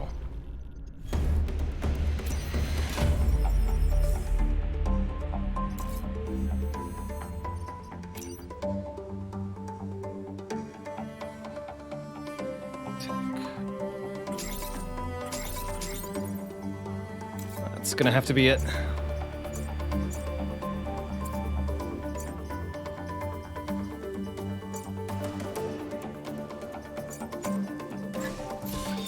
On that. And I'll go to the ice island second. Before we dive into things here on what I consider to be the easiest island, usually, I'm going to take a quick break, refill my legs, stretch my water. Back in a few. And we'll keep going. BRB.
All right, folks, we're back. Appreciate that patience. I see there's a reactor core on this end of the island, so I'm probably going to go for that. Although killing at least 7 enemies at Central Cryonics sounds pretty challenging, actually.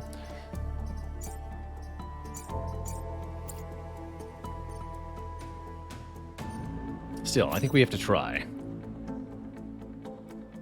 Machines frozen, threat very high. Recommend you avoid them. Speak for thyself. Oh dear, that's a lot of hit points on the board. We're gonna have a bad time.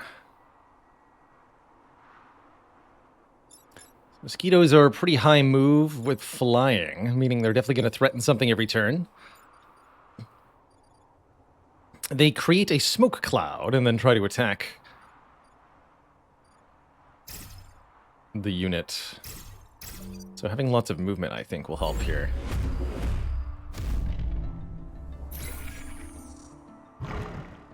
Might be able to turn them against each other if we're lucky. Oh, jeez. Okay, at least one of those was decent.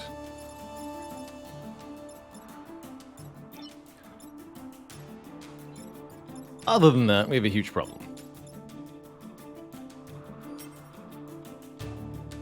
Oh, I wish I could move this one into this tile, but I can't. Curses.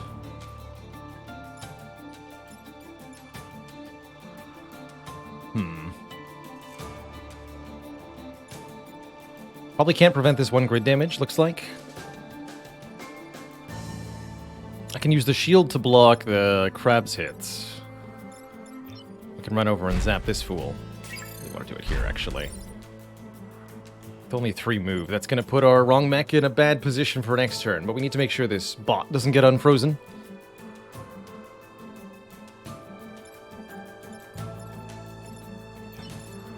Not a spider scion, unfortunately. It'd be such an easy solve if I could just move the alpha crab to hit the... Well, actually, wait, I could charge it south and then pull it, right? The 1-2? Because it attacks before that mosquito does. Yes, yes, there we go.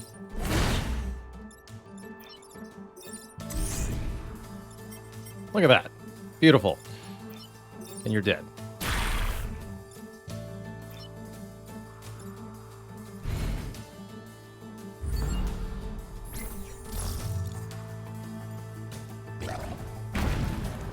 Turning the boost against them there.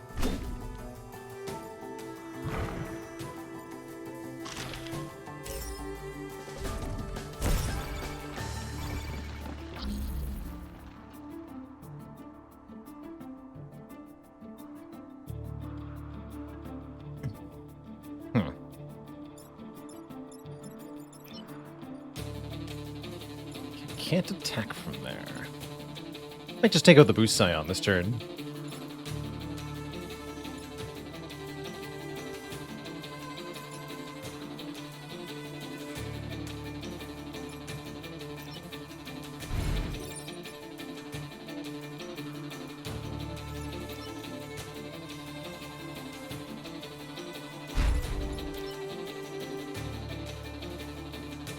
And then perhaps shield something useful.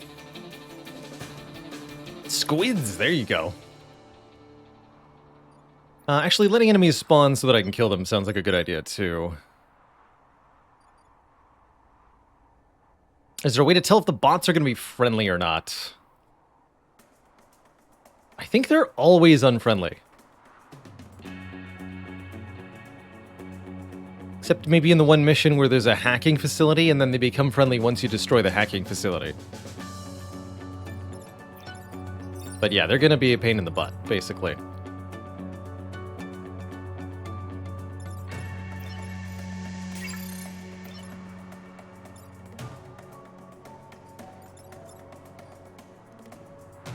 I don't see a way to get the mosquito into the... Actually, wait. There is, right? Because I can charge the mosquito here.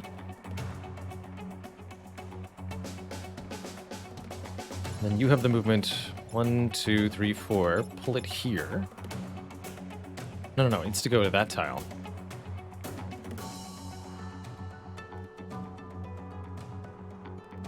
No, I can't do that.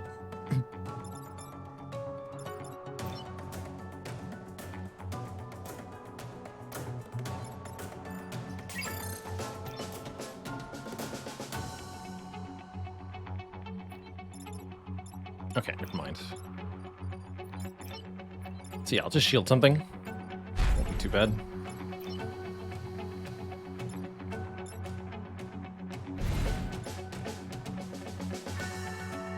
Probably this building so that I can block as well. We're gonna get a bot on the field, but I can probably just kill the bot for a kill.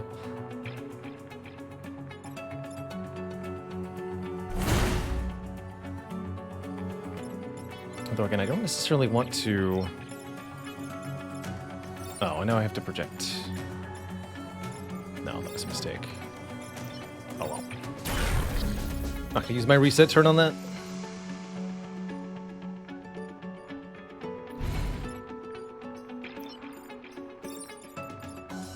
Did that wrong though. I'll take it.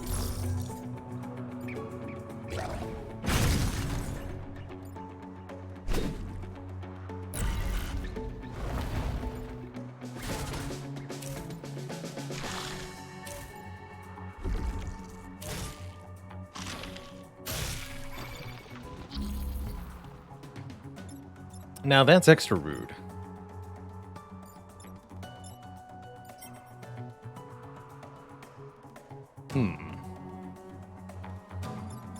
Definitely a problematic turn.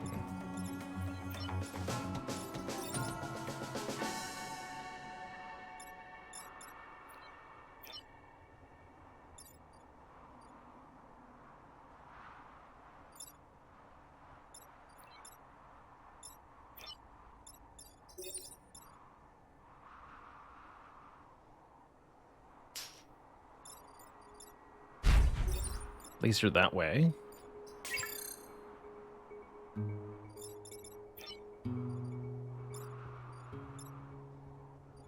I can pull or reposition a couple of things, but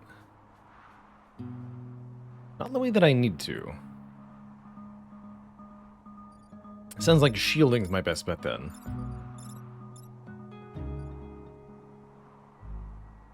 Or pulling this thing away.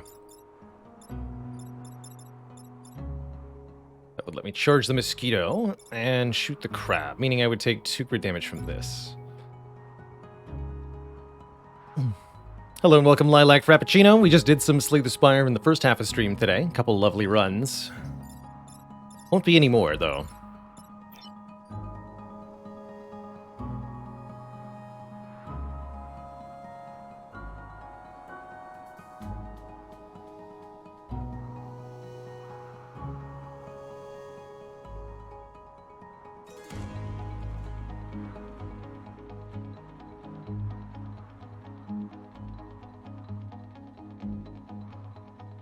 Surely I can bring this down to just 1 grid damage.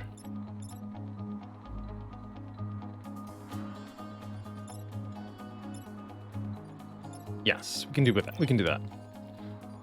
We'll do that.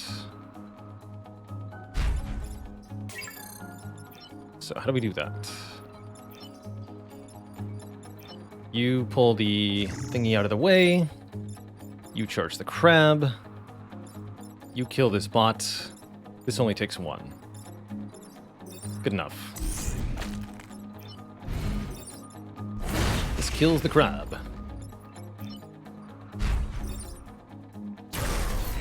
And that did count it as an enemy, at least. Good.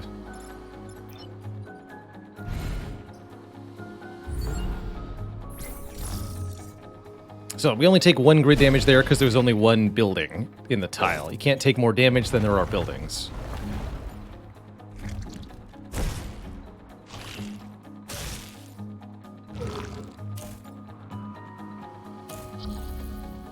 Alright, that's an easy turn at least.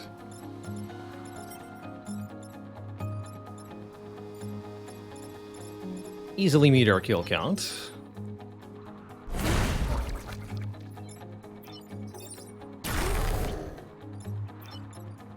That could even prevent the bot from being freed, which I might as Well, this is the last turn, right?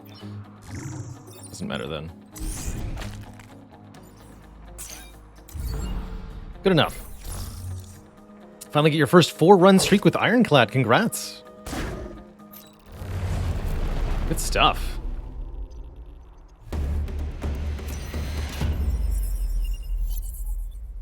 And we even get that grid power back immediately anyway. Freeze and defend both robots. This is always a fun one. These machines are not currently themselves. Look past their malfunctioning aggression and see them as living beings with lasers.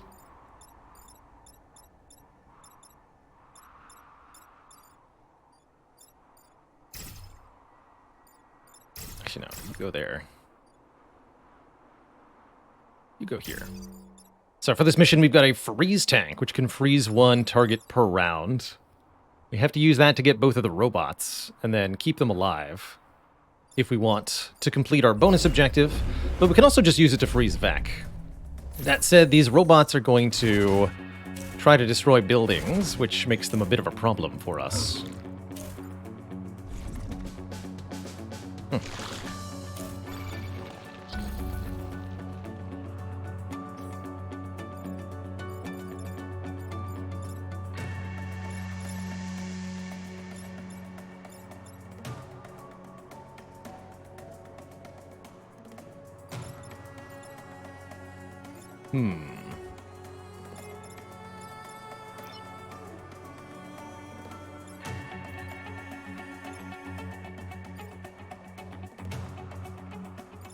Real living beans.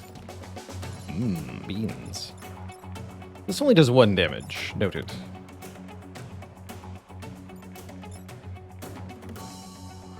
Can't push the crowd backwards. Or pull it this way. Could do pretty big damage like that. That actually outright kills the mosquito, which is not attacking, unfortunately.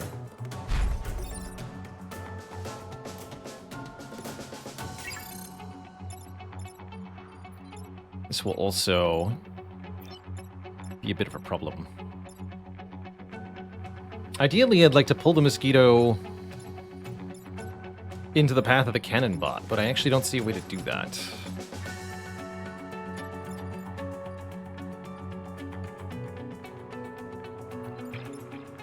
I suppose simply body blocking the cannon bot's shot is a good idea. How am I going to deal with this thing over here? This I'll have to shield. Okay, so we freeze this one, shield these buildings. Means the ice tank goes here.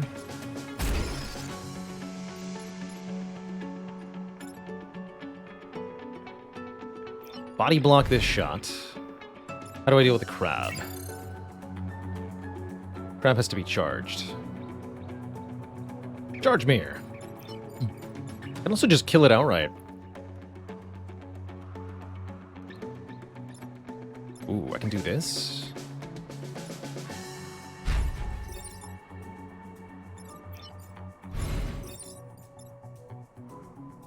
It's body blocking with the wrong bot. But it does do enormous damage.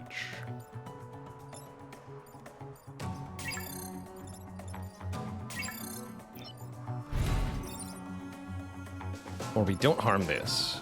We just kill the crab.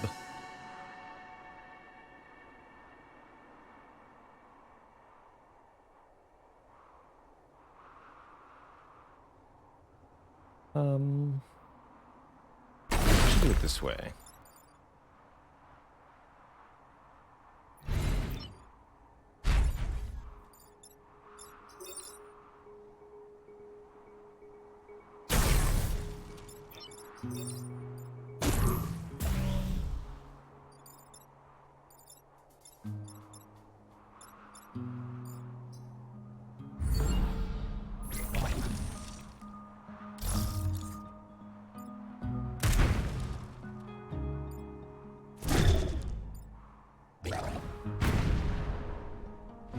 That also would have been a good body block for the pilot that's immune to fire. Didn't consider that.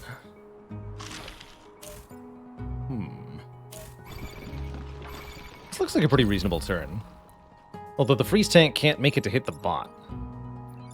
Don't think that'll be a huge problem for us.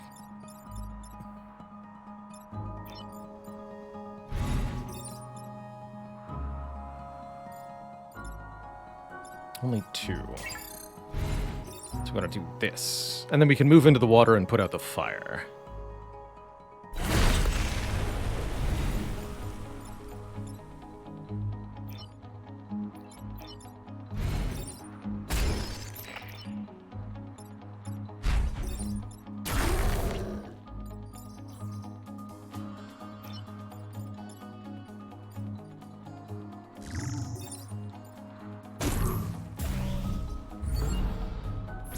Feels like I might as well.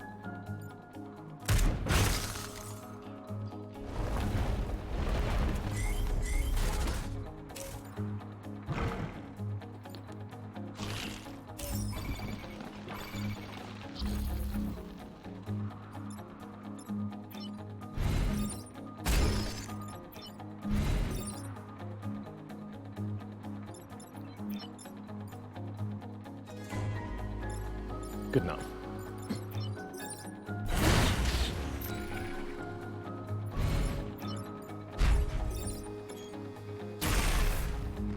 Take that, you stupid mountain. Technician repairs before the damage occurs here.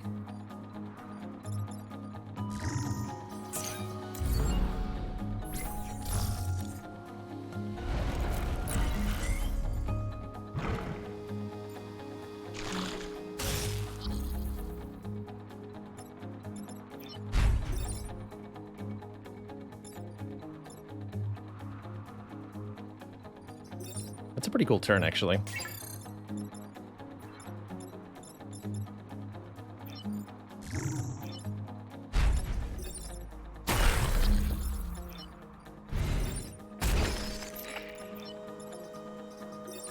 I think that'll suffice.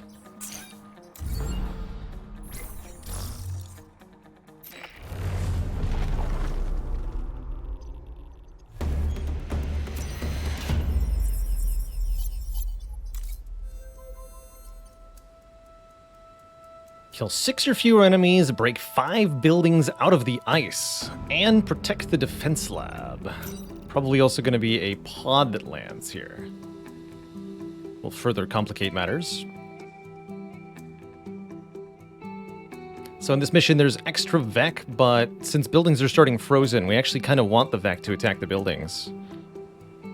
Killing less isn't too bad either. Surprisingly easy to do if you just block a couple spawns. Just wondering if we maybe want to do venting. I'm really expecting a pod to land, so I should probably do venting field first.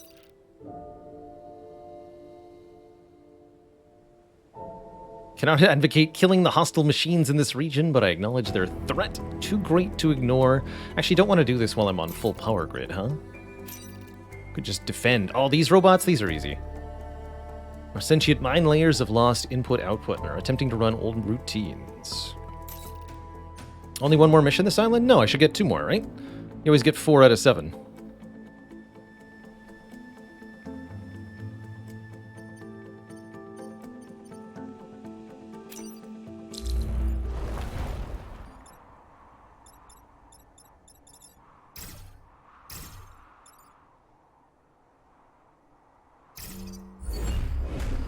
I don't know if that's right, but I'm doing it.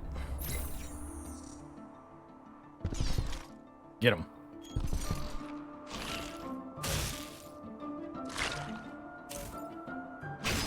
Perfect.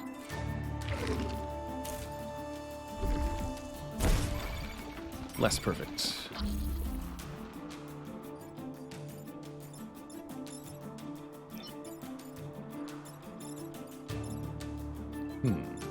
Might have to shield the mine layer.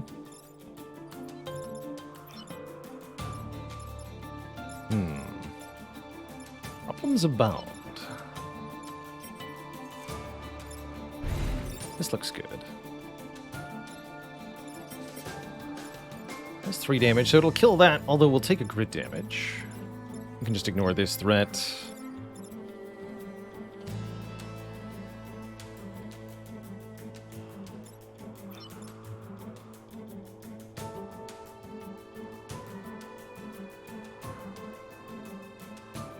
Out of the way. That won't help, though.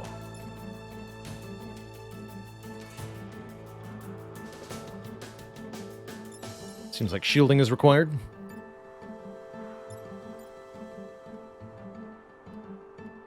Though I won't be able to shield them both. I guess that's okay.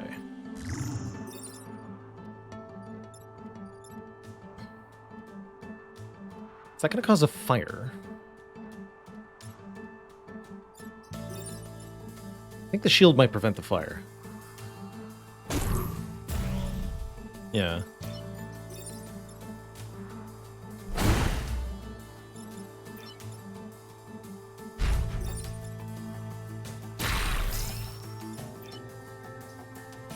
Popular hero. Cool. We'll get some bonus reputation at the end of this island, at least.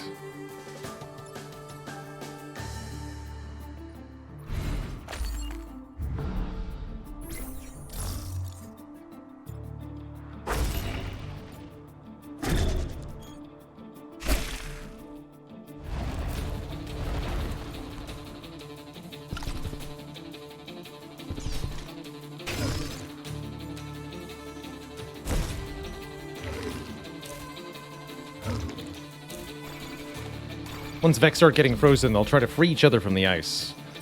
But it doesn't always help.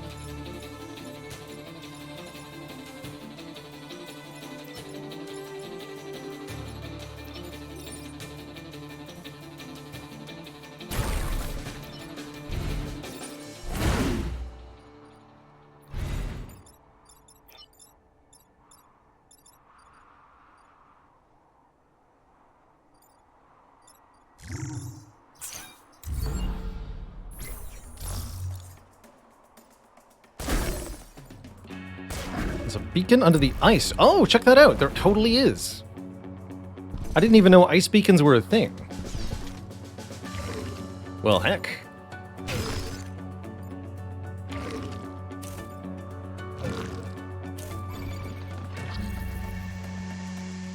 I think we can get that by charging here.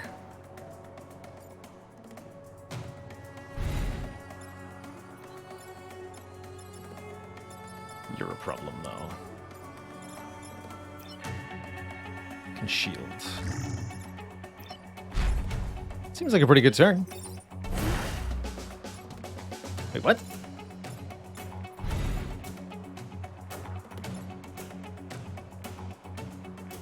That doesn't work?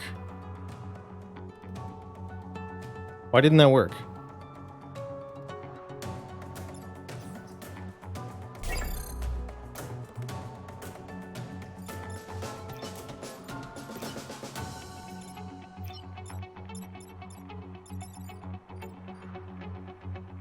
Has to hit something. But it hit the... Oh, alright.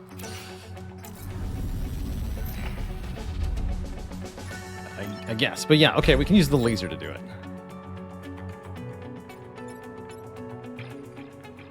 And then we can just still solve that. Okay. A relic. Of an age gone by.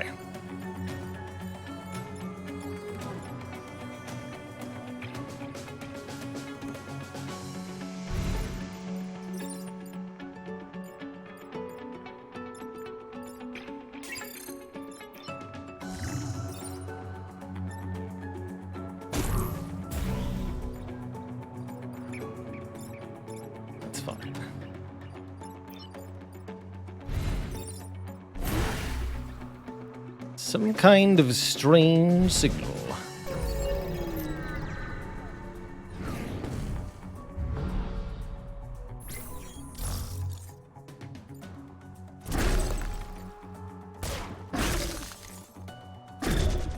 What could it mean?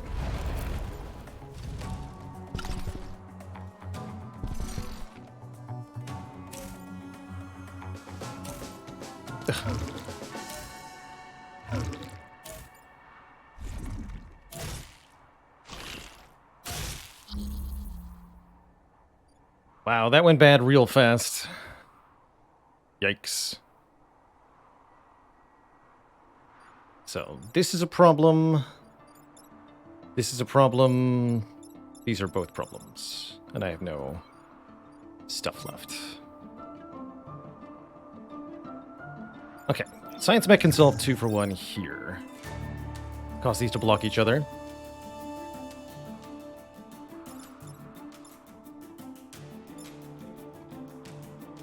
I have absolutely no way to protect this mech. Crap.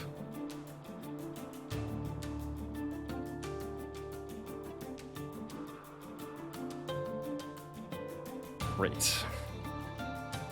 What a mess.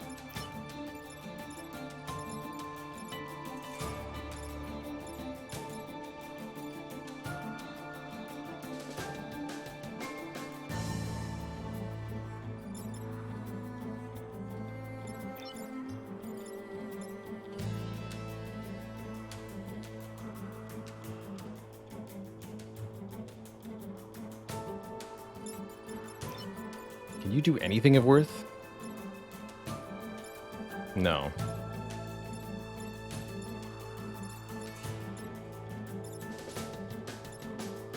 Bummer. That's why it's the wrong mech, I suppose. So my best turn is take 1 grid damage and lose a robot.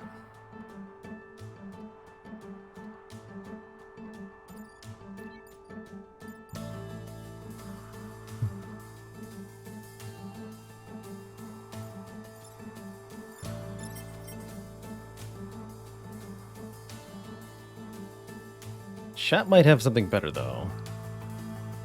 We're out of shields, that's right. H4 to H5.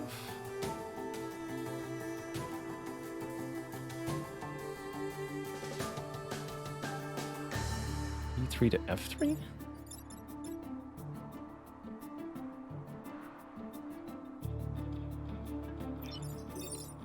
No, that's... I can't charge for a limited distance. I can only go all the way to the end here. And yeah, we're also tied up there.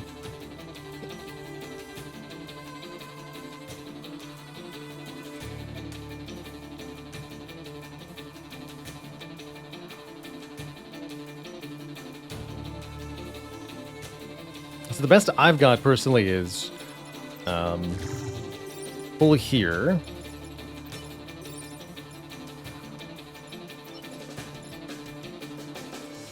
Wait, how do I save? Yeah, and then discharge this thing into the water. This dies. This takes 1 damage.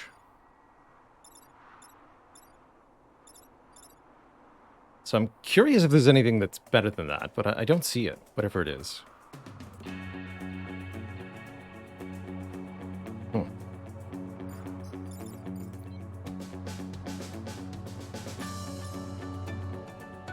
Let's see, what are some other things that we could pull?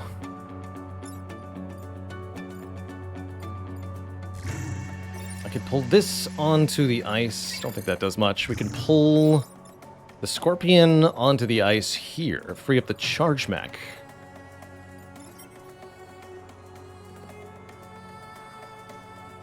I don't think that does anything. We can, yeah, pull this robot. We can pull this thing here.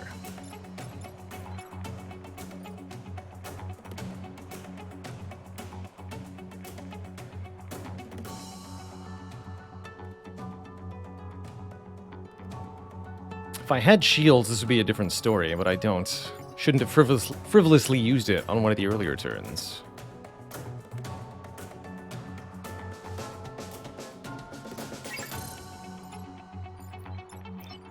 Alright, well I got nothing better, so let's just do that.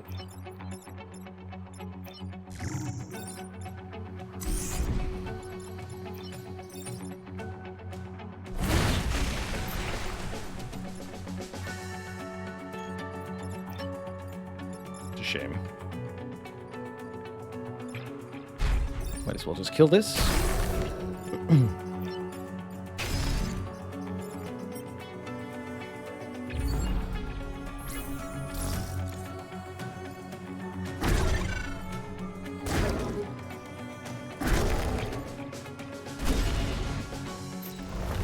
Happy to have the pilot, though.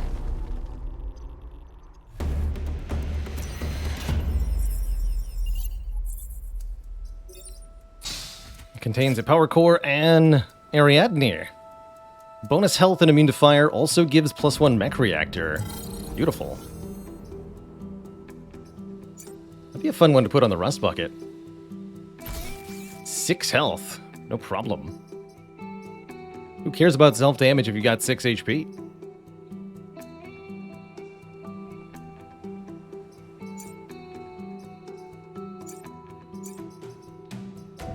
You're gonna get sold. Having the wrong mech able to move after shooting seems pretty good.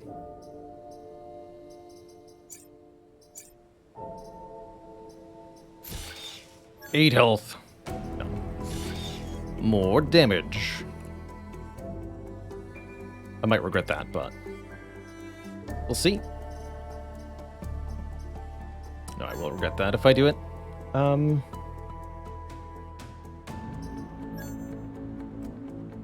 I've got 3.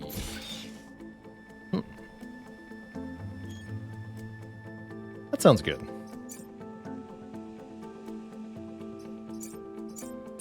So we'll go back to 3 move for 1. Yeah, all special pilots fit well into the charge mech. I think that's pretty true. So many that are broadly useful.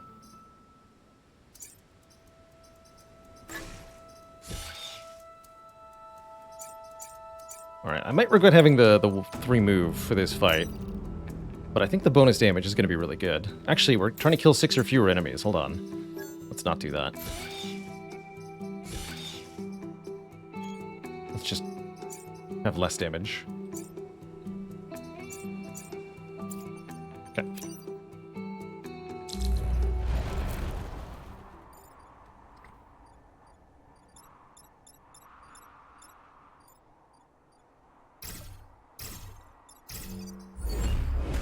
Please attack the buildings.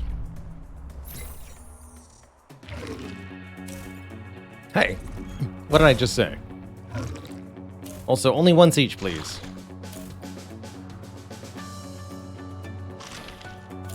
Kindly form a line.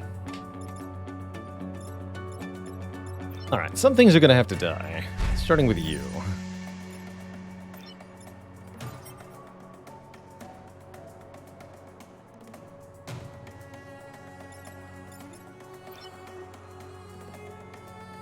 I could shield the Vex so that they don't die? Now that's funny.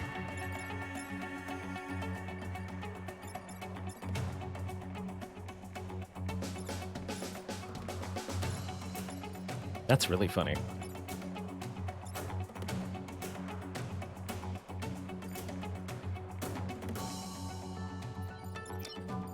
Should need to check.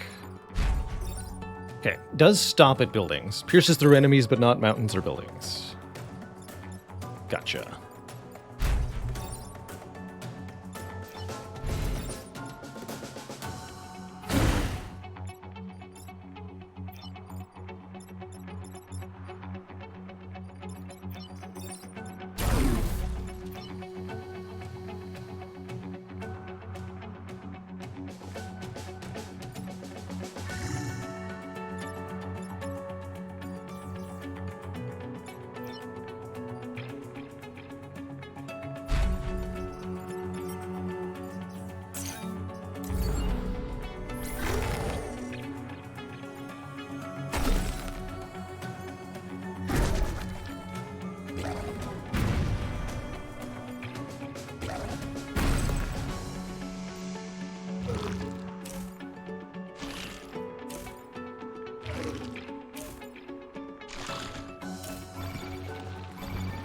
Okay.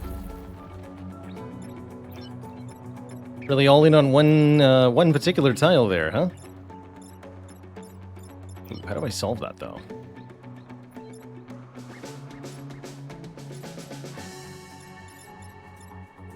I'd have to pull them onto fire. Although you're technician, so that'd be okay. Pull you here, run over here, shoot. That's not even enough damage. Unless I also do this. That'll get 2 more kills. That's fine. Oh, you can't move afterwards either. But you can. So you move, shoot, and then remove. Understood.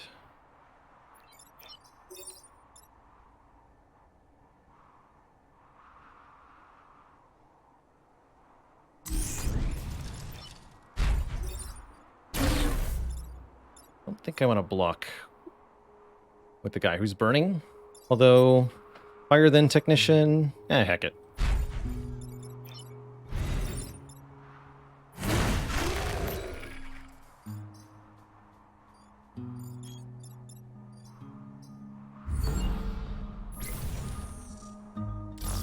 Last turn's going to be a real problem. This next turn won't be much, but there's going to be so many spawns that attempt on this turn.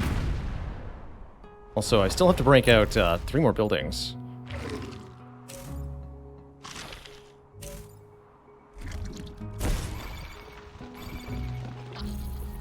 Okay, that doesn't look too bad, actually. Now that I think about it, this might actually be fine.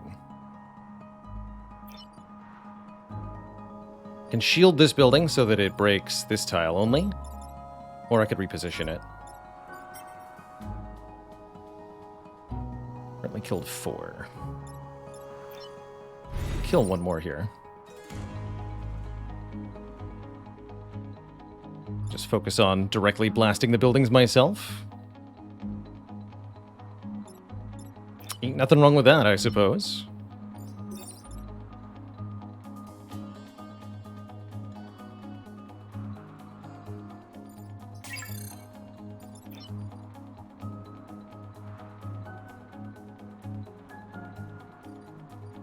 Oh, I don't even need to charge it, actually.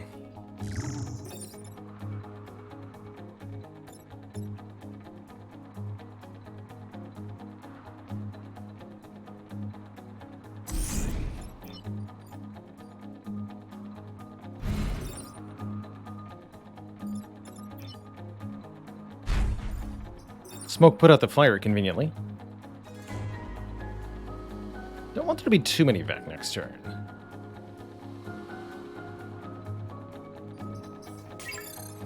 Why don't you block a spawn instead?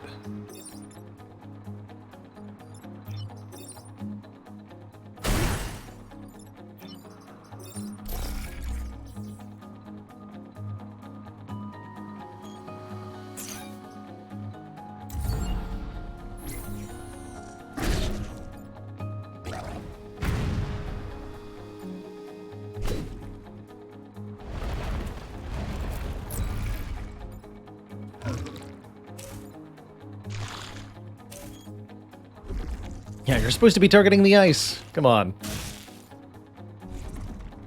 Nobody cooperated. Bummer.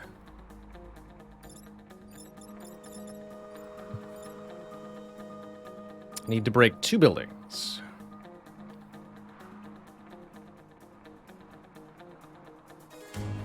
Two.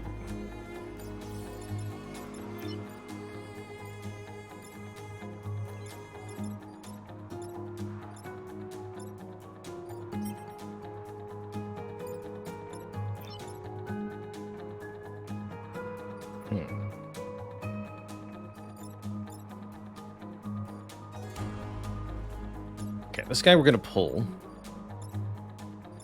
I think you need to zap. Just leaves this unresolved. I think I have to take 1 grid damage to get the objective, so basically it's a wash.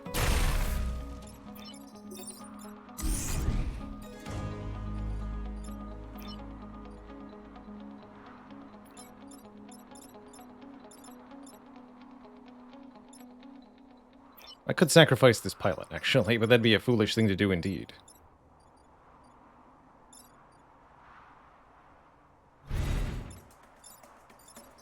Given that we've already failed 1 objective,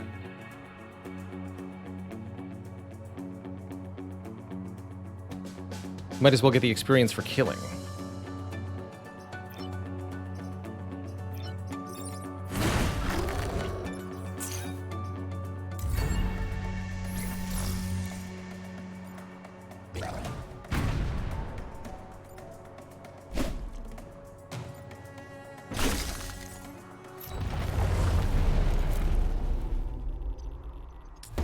So we're having a bit of a scuffed run, but I think that's alright.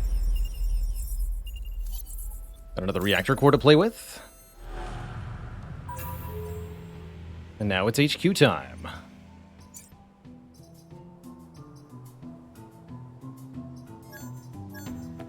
Now I am going to want the bonus damage. We also get one more reactor core.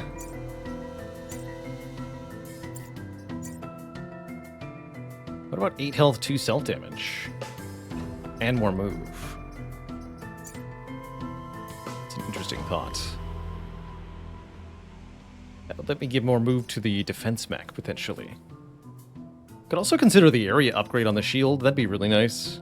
I need 2 reactor cores. We can do that at the end of the island pretty easily. We've got the popular hero.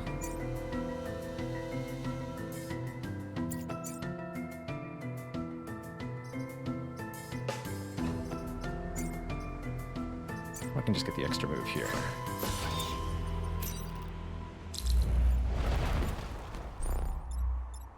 It's a lot of skeeters.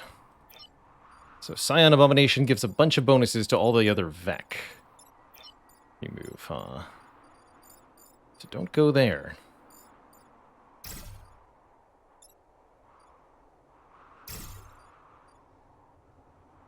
I can tell this is going to backfire. Very awkward spawning location with the mountains here. That at least lets me kill the Abomination turn 1 if I want to, but as you can see, there might be other problems with that. Alright, at the minimum, I can get the achievement for hitting 4 enemies here.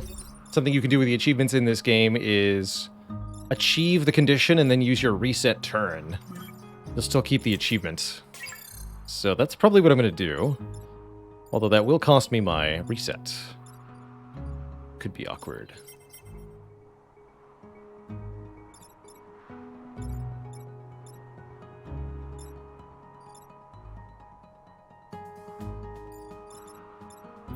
But yeah, we're pretty much blocked in here.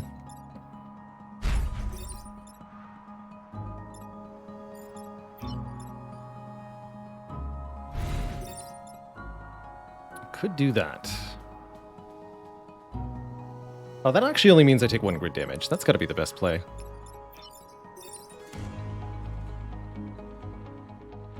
Although the regeneration will heal most of the damage we do.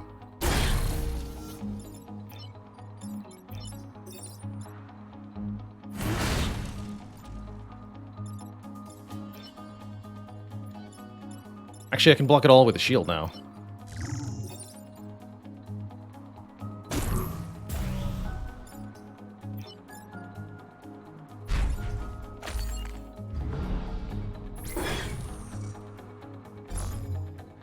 So Sign will die to fire next turn, too. Can use that to our advantage.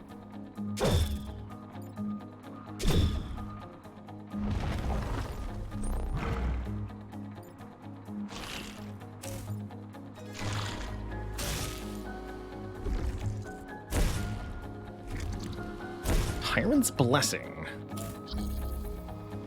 Can't say I've heard of that one.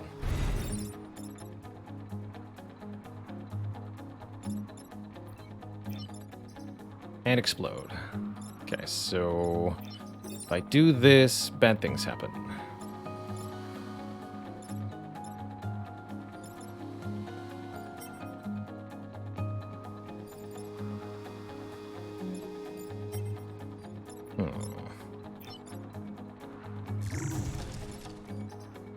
You're not immune to fire, but you are immune to dying.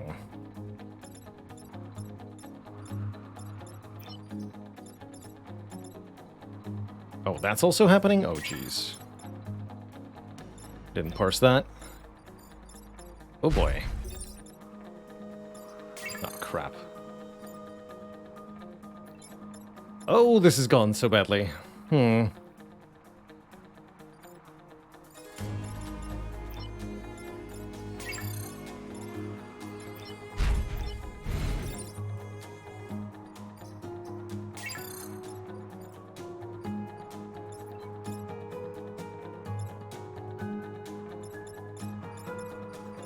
Alright, what if I just tank the explosion? Bonk you. And these two are threatened. Shield them. Can't solve this problem, so I'm taking a minimum 2 grid damage, no, 3 grid damage with that plan. Yikes. Yeah, seems unfair is the appropriate descriptor for the difficulty. Indeed. As you can see, it's quite the challenge.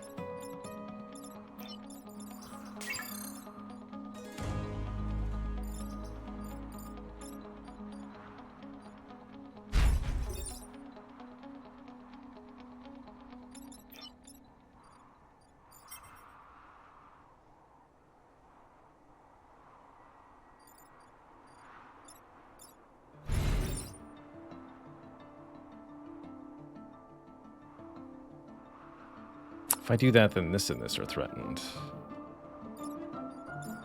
Bruh. Hey there, Chrono.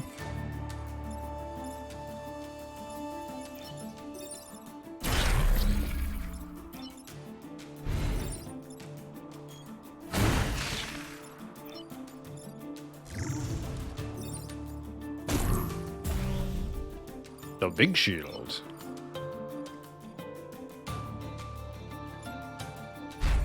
Fortunately, nothing I can do about these 2 hits. And the fire on the Science Mech is also a huge problem.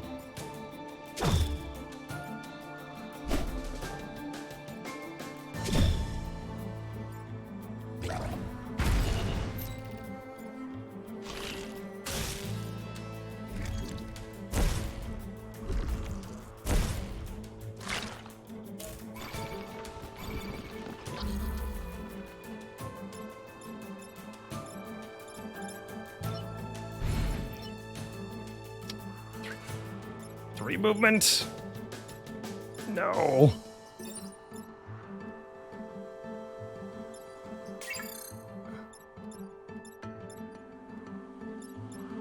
Shoot. Well, fair enough, I suppose.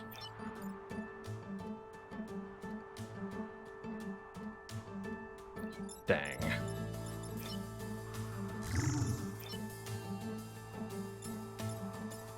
So I'll have to lose the corporate tower.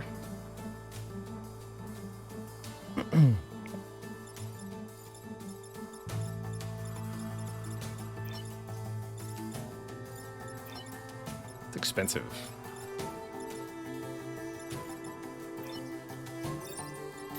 That's what that is. Very expensive.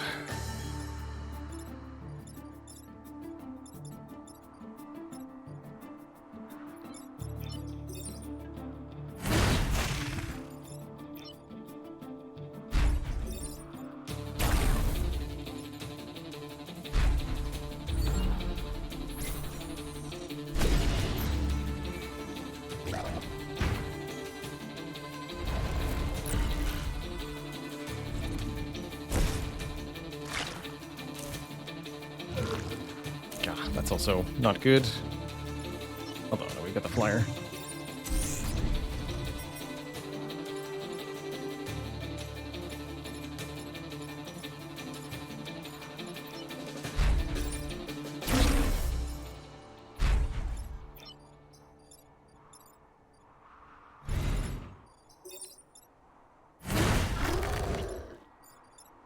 You die, right?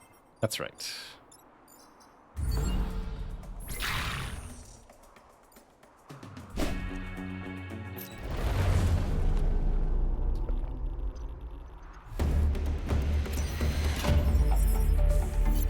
Despite everything, we end up with pretty decent reputation to spend here, because we have a pilot we can sell for 4.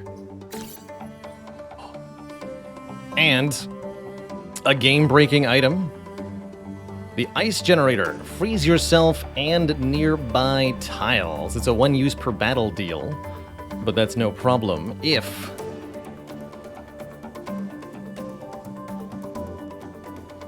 everything's frozen.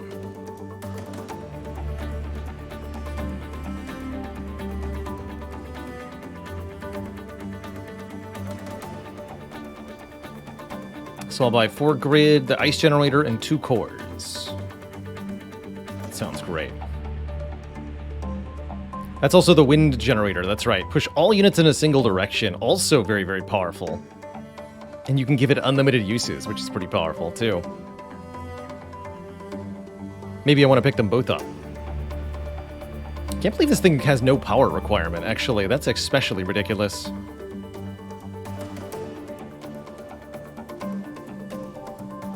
The AI just can't deal with wind generator. They can't deal with the ice generator either.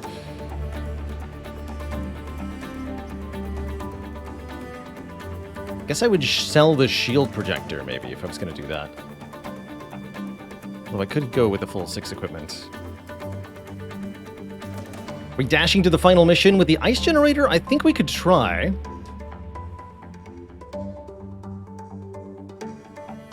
I'd rather get our grid defense back up to maximum, though. And no one can deal with conveyor belts. That's right. That's right. Alright, heck, I'll buy them both.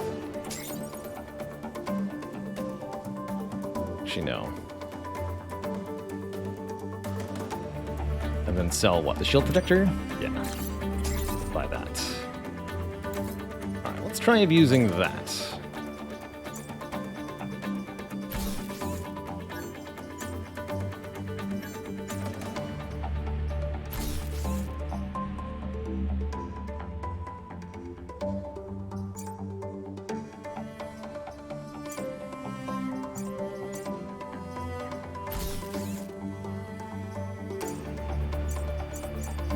Torn's gonna go on you.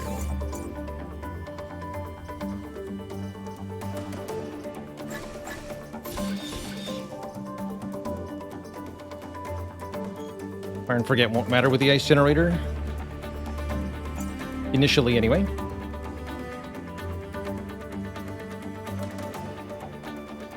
Actually, maybe I wanted to put it in here because I've installed so many cores on this thing.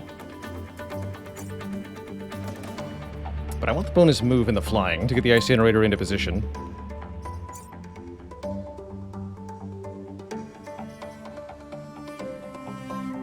Could go unlimited uses, not yet. Alright, we'll do Archive Inc. 3rd. It's kind of spooky, actually. We've got the Burrowers, which are immune to nonsense. Or explosive scions. And those stinky beetle things. Those beetles would be a real problem. I don't want to deal with diggers, though. I hate them. I hate them so. We'll go here. Don't think for a moment I'm falling for the time traveler stories. But the mechs are cool. Kill 6 or fewer enemies, you say? Oh, yeah. Watch me. Easy.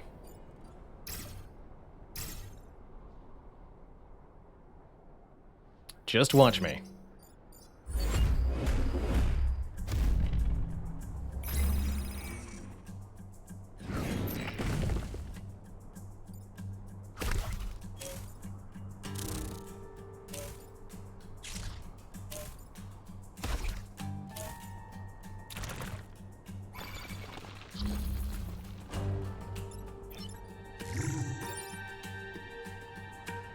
Nice to meet you.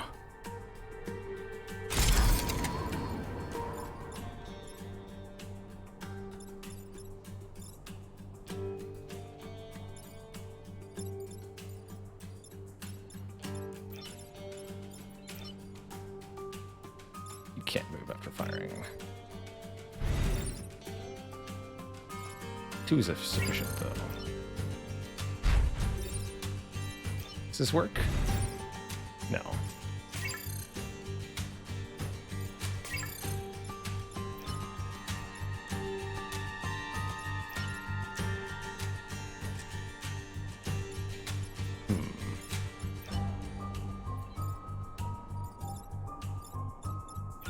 Could just block the shot. Seems fine. The frozen vet count against the spawn limit? Yes, which is exactly what makes ice so ridiculously overpowered.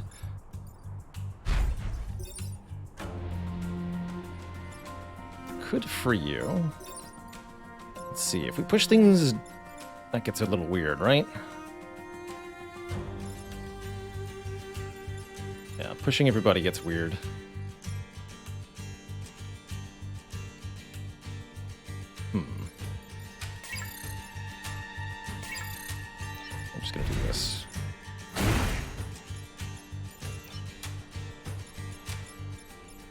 Free the ice one.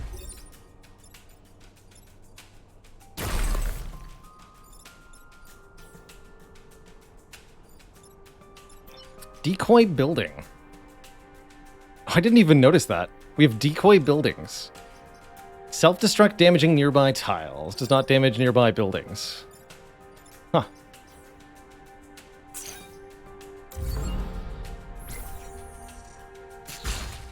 Tricky.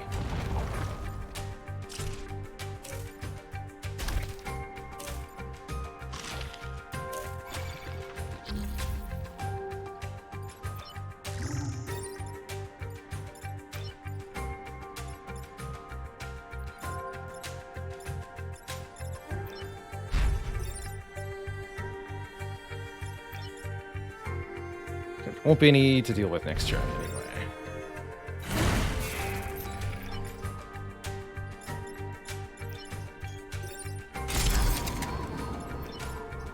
Nicely done.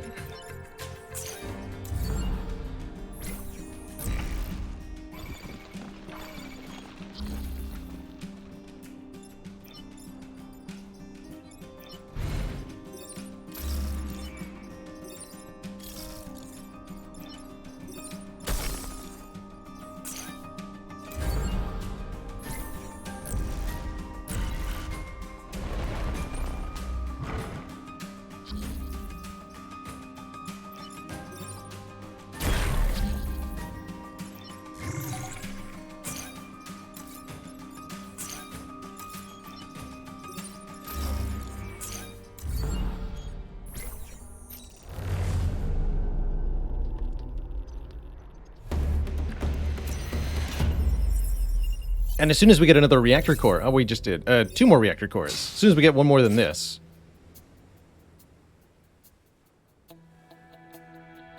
Projectile that explodes on contact, damaging and pushing all nearby tiles. Cool.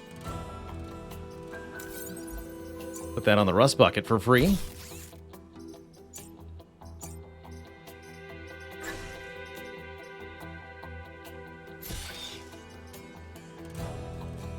We can up the size of the thingy even more.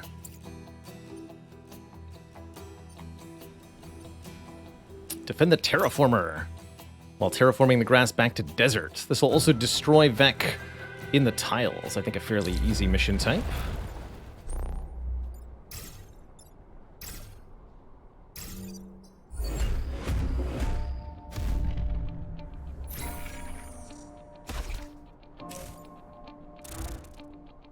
Rude.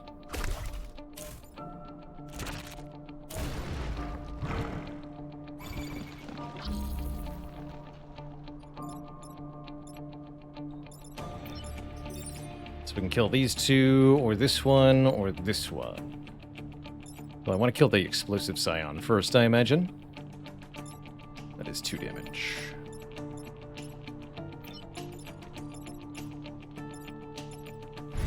Adjacent tiles. That's kind of cool. That's not even doing anything.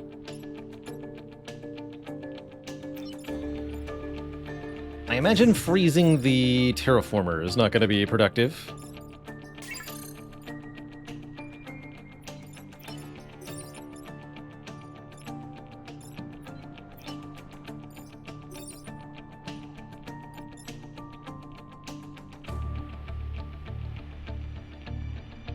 Wind Torrent will work after I kill these two.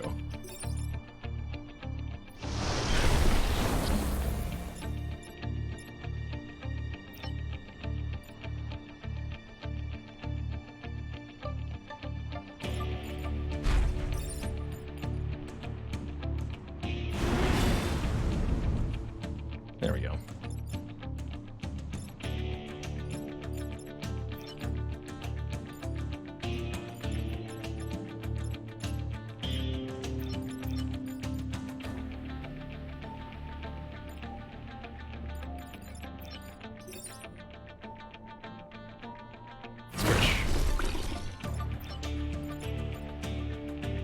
Pulling that thing further doesn't seem helpful.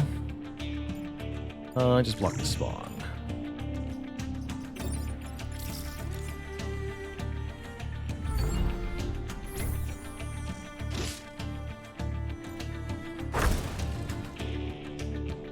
Burning is like terraforming, right?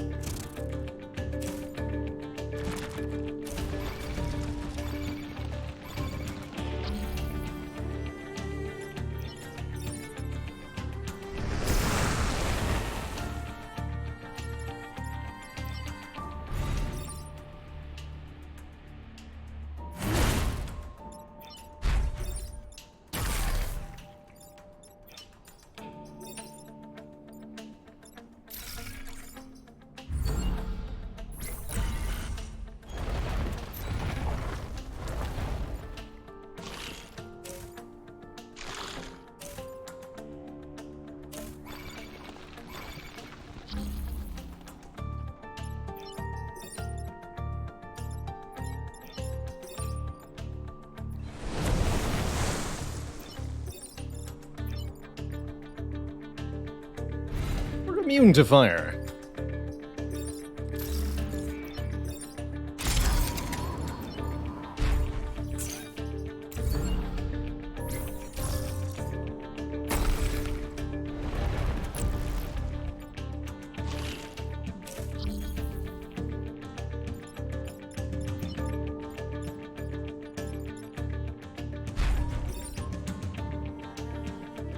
It's gonna make a lot of smoke.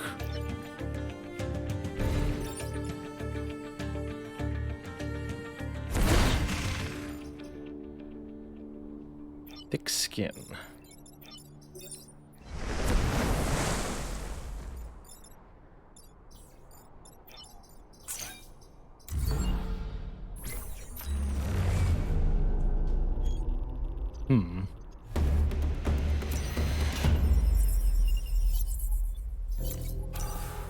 Immune to acid and fire. Well, that's a really unfortunate skill to have gotten on the Rockman, who's already immune to fire.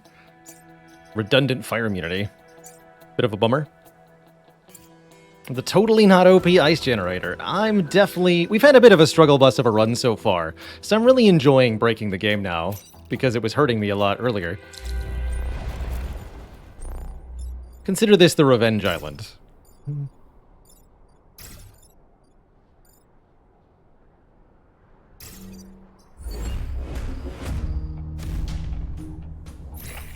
Oh, nice.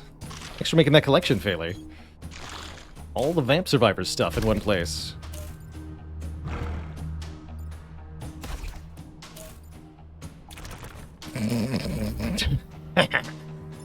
Is this, Oh, that doesn't get the 2 diagonal boys.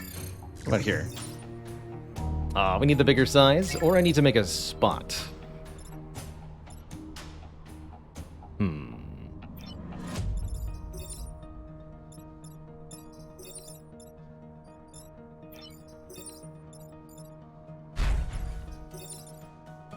Good lord, no.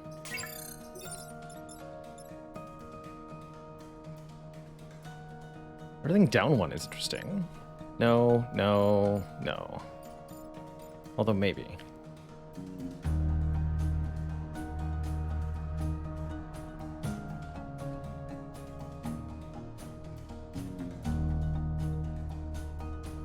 Yeah, that one's a maybe.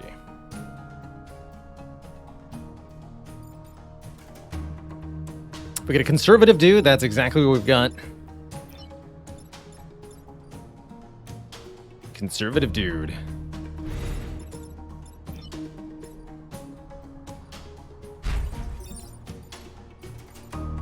Go this way. Is that actually helpful?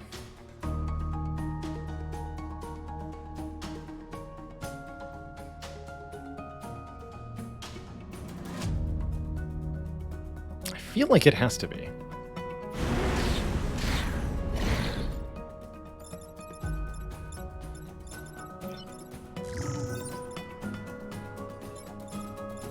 Yep.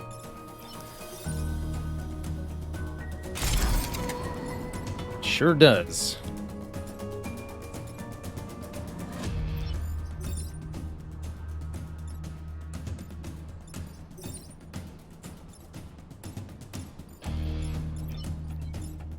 Good enough for me.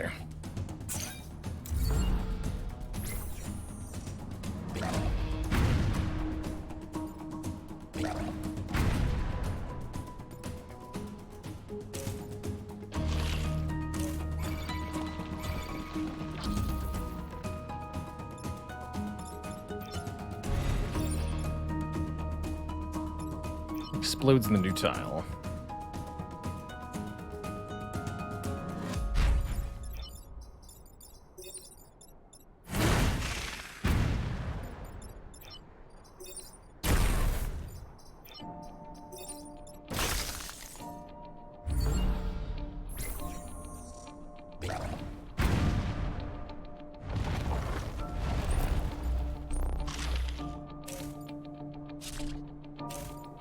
Everybody, freeze.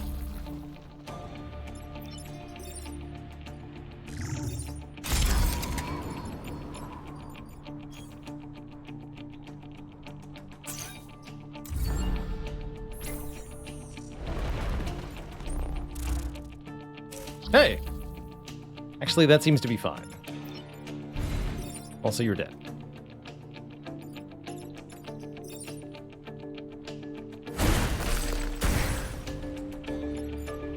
Easy.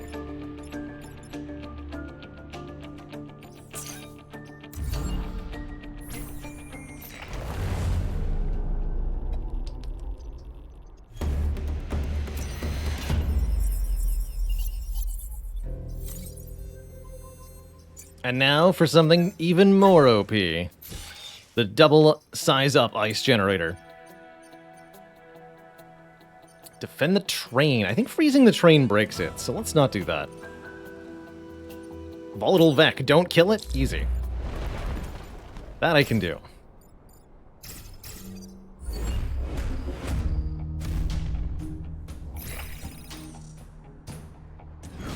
So many pods this island.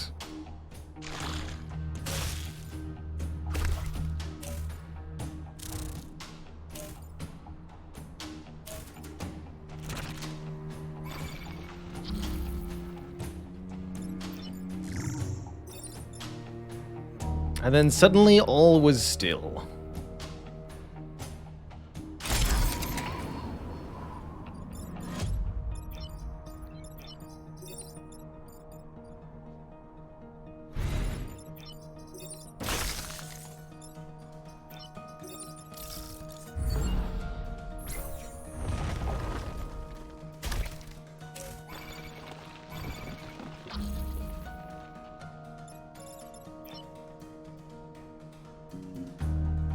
Oh, that's right. No, yes, that's right. Freezing the train is good.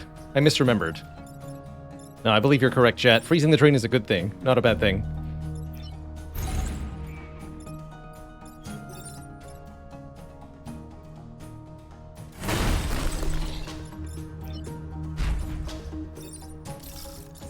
Totally correct.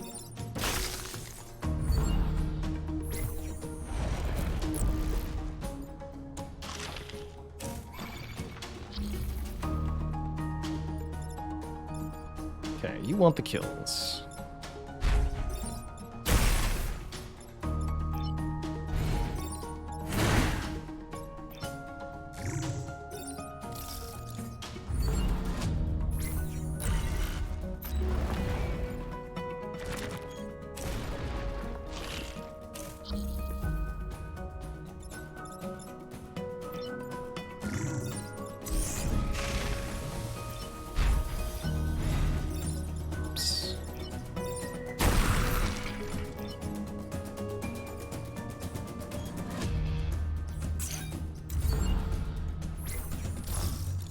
Easy peasy.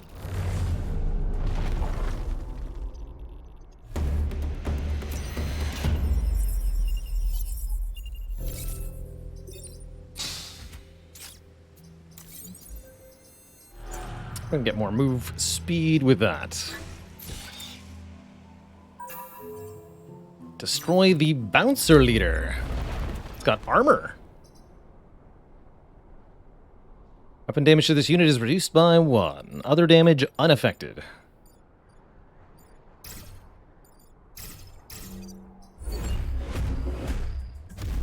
So if we want our perfect island, we'll have to get the kill on the boss.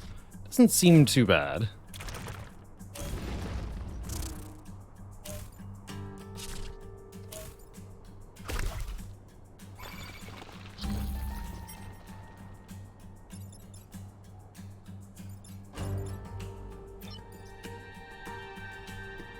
Damage and push 3 tiles. Oh, geez.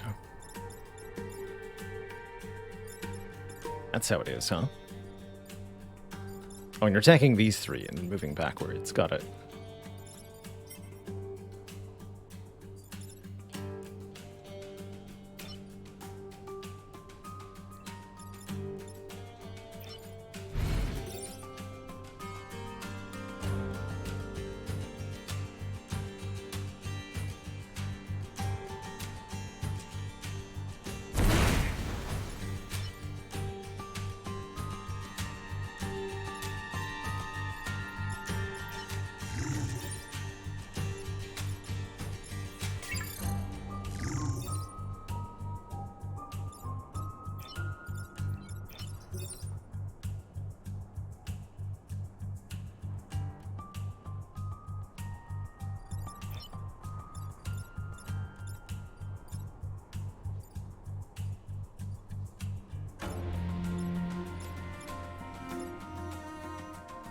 I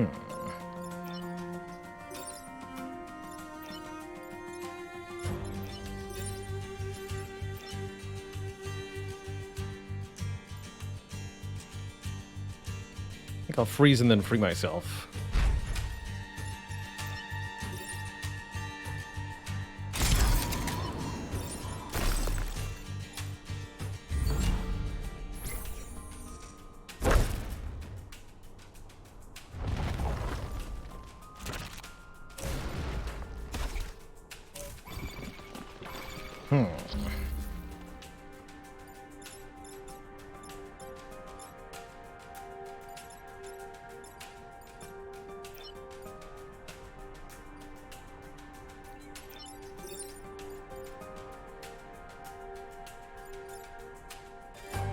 Rock is a problem. Can't use the wind generator without doing grid damage as a result. So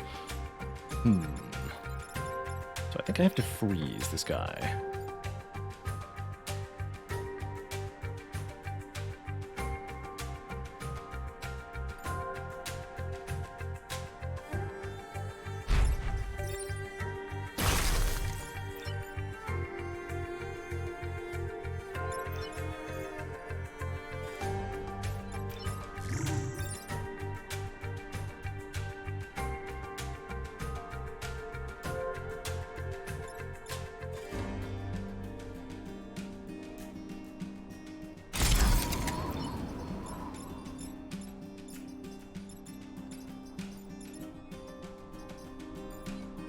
Oh, you already did your turn? Seems that way. Thought I hadn't charged anything yet. Interesting.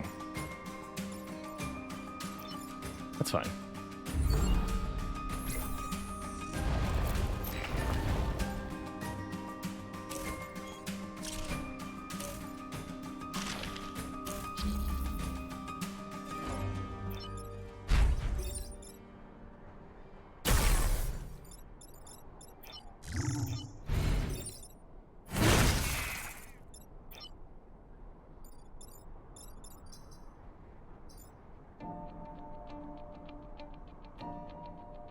That's fine.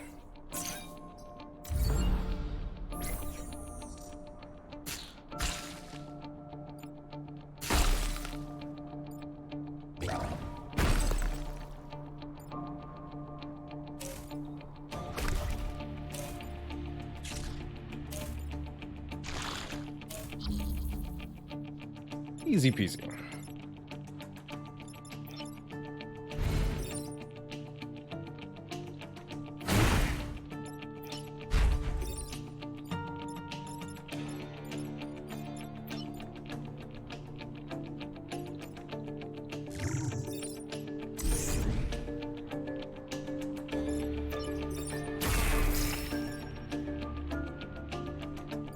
Another Technician pilot. That's probably pretty good. I don't think Technician frees you from the ice, unfortunately.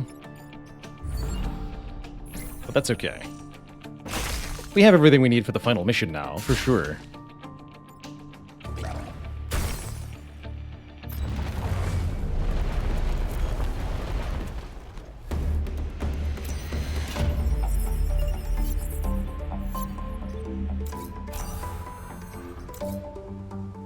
completed every mission on RST despite the odds.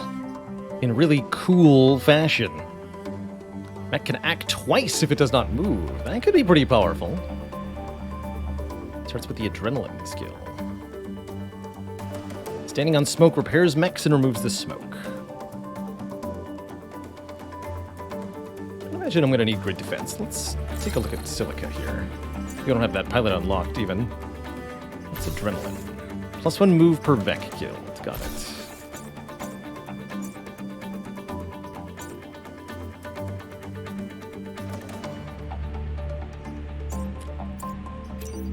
So I can get one more reactor core by just selling them? That might be what I do. Aegon Mortar.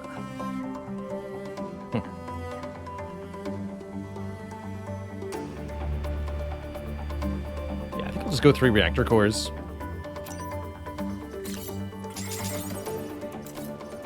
Never seen that one because we started a new save file for Advanced Edition, so we're kind of discovering everything all over again. It's been fun.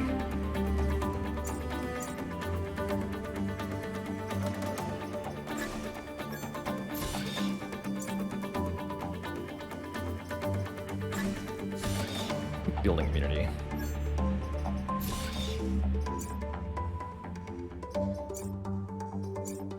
Do I need more health? I doubt it.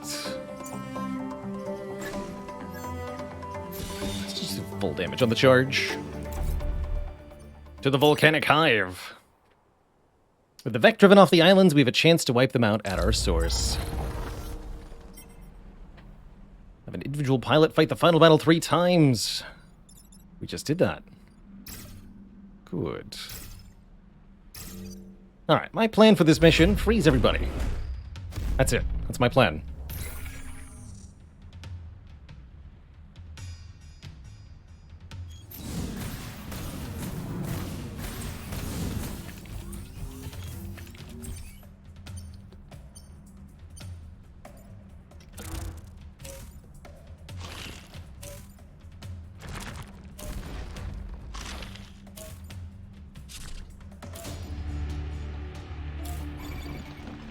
Alright, we got one good spot for it. Here, right?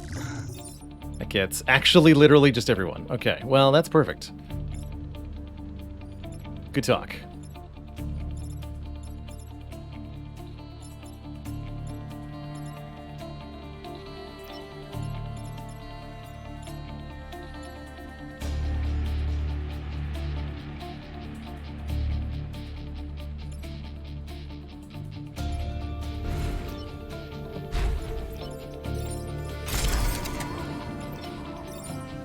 Ridiculous.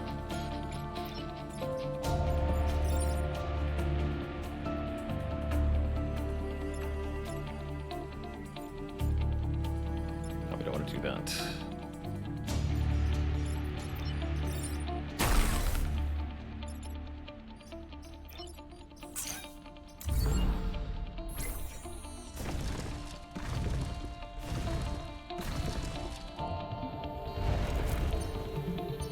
The new spawns can barely even move.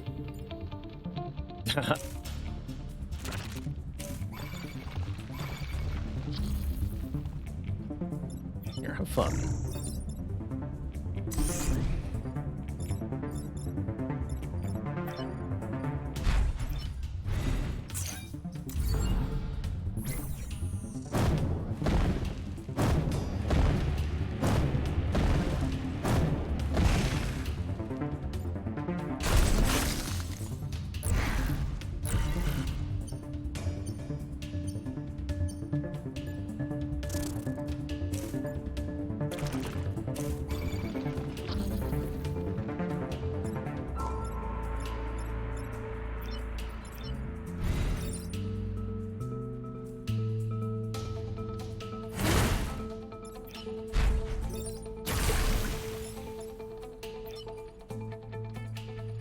Just move out of the way.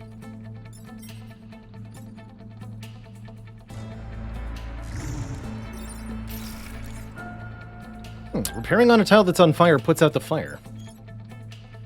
Actually never noticed that.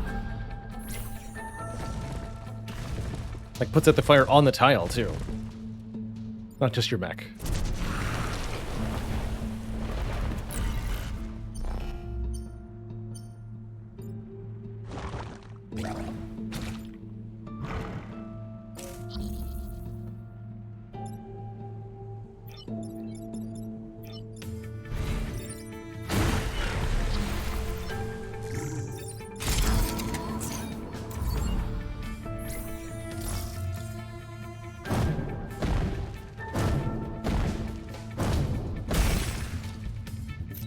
Going down.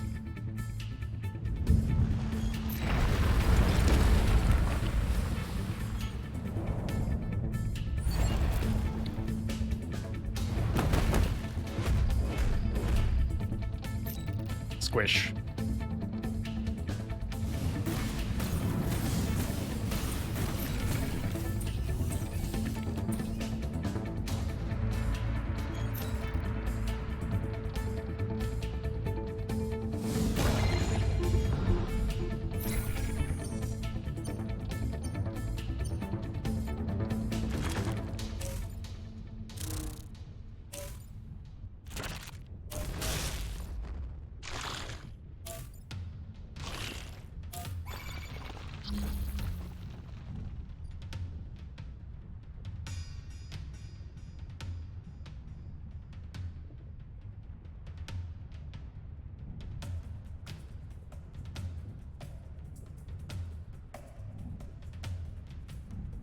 Looks like the wind generator can solve a lot of the problems here.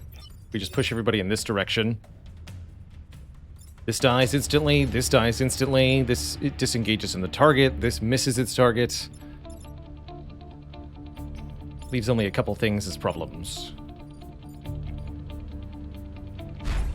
Let's do that over here.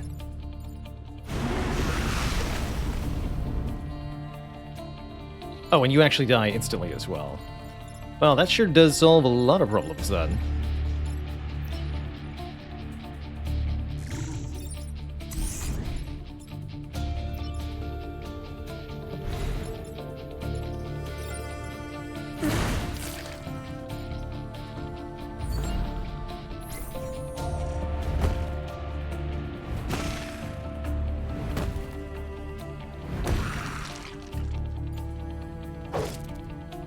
Who needs ice when you've got wind?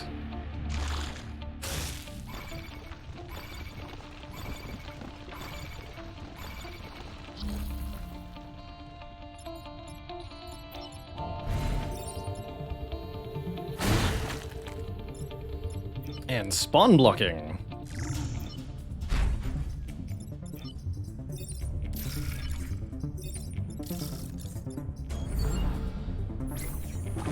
Oh wait, I actually failed to notice that that attack was going to resolve. Not a perfect mission, but I think a effective sacrifice of a couple of grid points.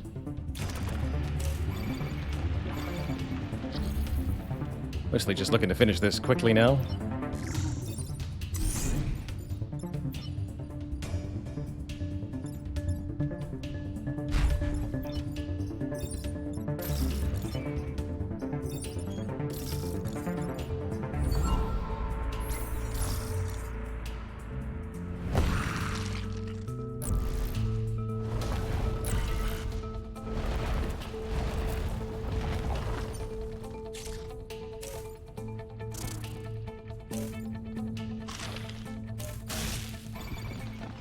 That's a bit of an obstacle.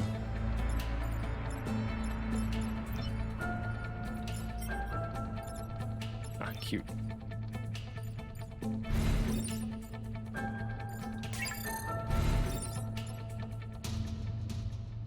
Okay, that solves both of those. It does. I can just freeze over here.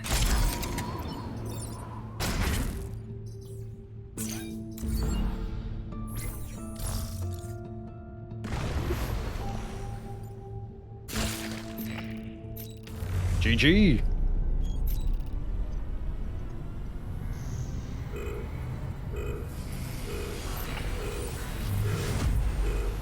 GG, everybody.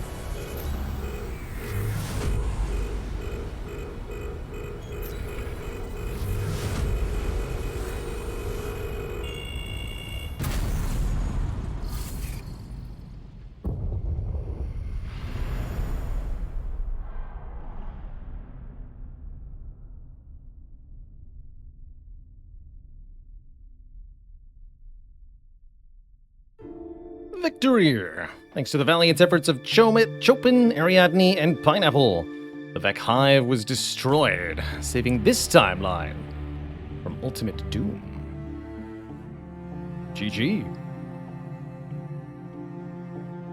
And so they all just, those pilots escaped by jumping through time, essentially. I think we're going to keep Pineapple around. Really been enjoying the conservative skill. Very, very, very abusable with so many different things. So Pineapple lives for another day. I had another squad down. We even got all the achievements for the Zenith Guard in one go. That was great. Great squad. Not sure who we'll play with next. Let's get these other squads unlocked here.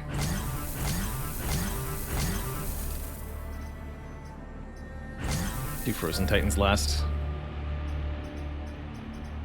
So, next time we play Into the Breach, we'll be jumping in with one of the other unbeaten squads. Maybe the Flame Behemoths. They were one of my favorites, personally. I'm also looking forward to trying Blitzkrieg on Unfair.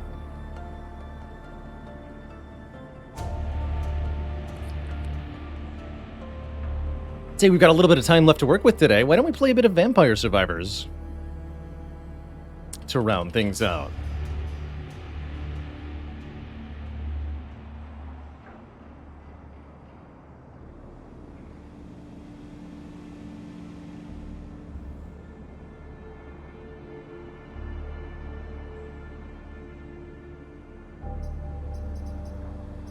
GG.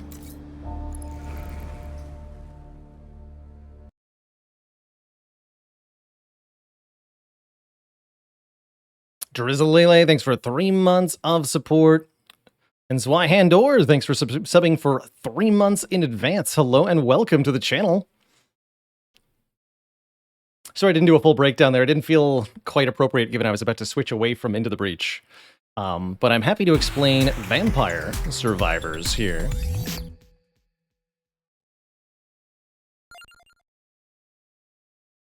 Let me just buy a couple power-ups.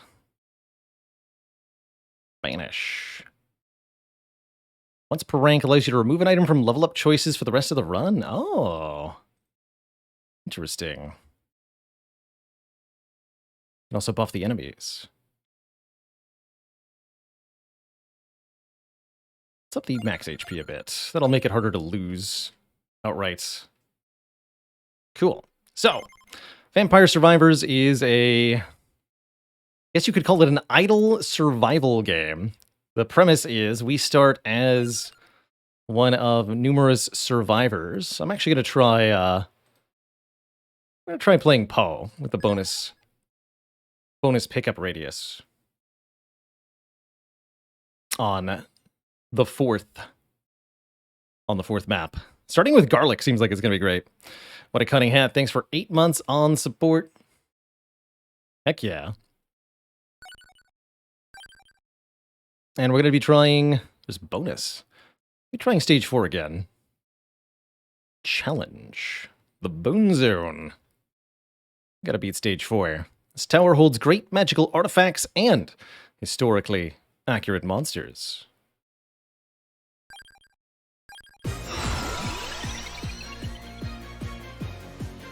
So we get double healing because of the randomazo, I guess. But basic gameplay in Vampire Survivors. We've got a character, we move around. That character will automatically attack with items that they have. I think I'm going to go early Pentagram here.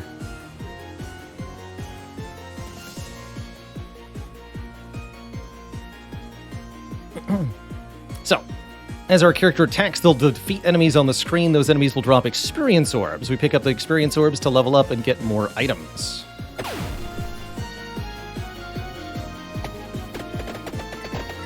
Currently we attack just kind of in a little radius around us, so these weak skulls get destroyed. Let's see. Axe or cross? Don't want to go clock this early. Let's go axe. Chuck some axes at him. Let me axe you a question.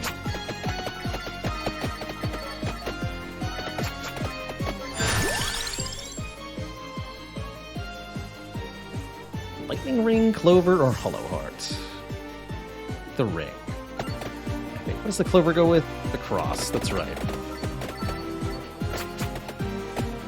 You want Candelabra to go with the axe, healing to go with the garlic, duplicator and crown. So as we're picking the items, we're looking to create specific item pairs or combos that'll give us super powerful evolutions later on, they're called. Pomarola for the garlic evolution is going to be an early grab for me here. But we also want to make sure we level up one of our items to a higher rank quickly. Each item has... Most of the items have 8 ranks to level up through.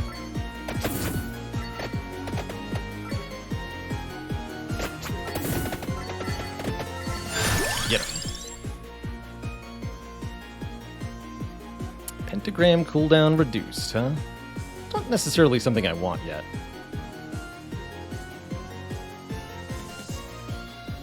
Take it anyway.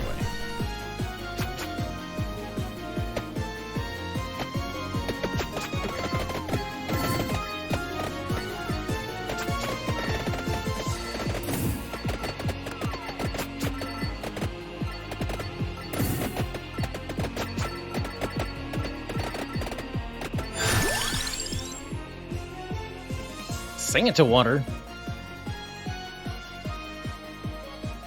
Take the Santa water. Creates damaging splashes on the ground that will kill enemies. Got lots of area damage, not a whole lot of targeted damage. That may or may not be a good thing. It's deeply unclear to me. Did I play this off-stream any? 1 or 2 runs. About a week ago I did. Didn't take the cross, dang it. Okay, at least the pentagram doesn't delete items all the time now.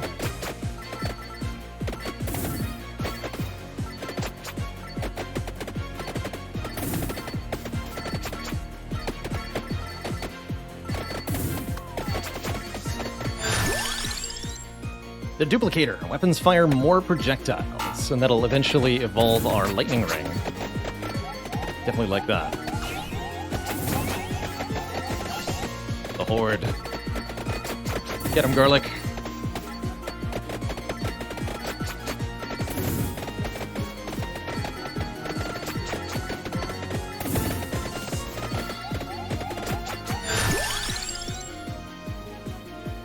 One more projectile.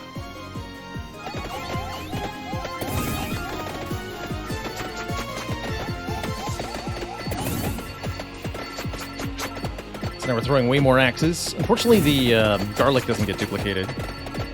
It's okay. It can be leveled up, at least.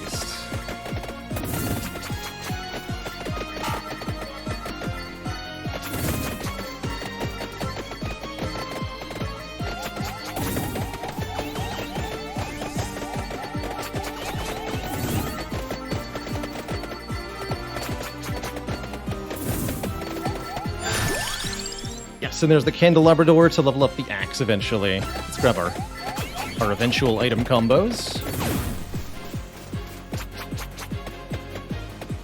This enemy will drop a chest containing items when we kill them.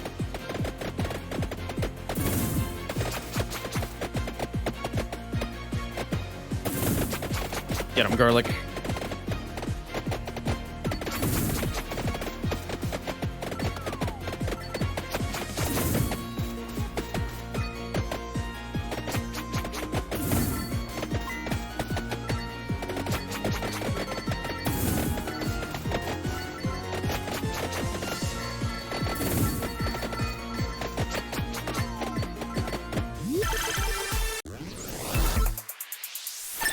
And that item is more area.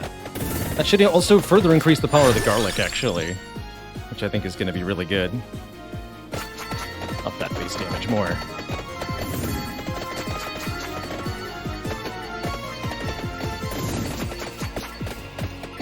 Now repulsing.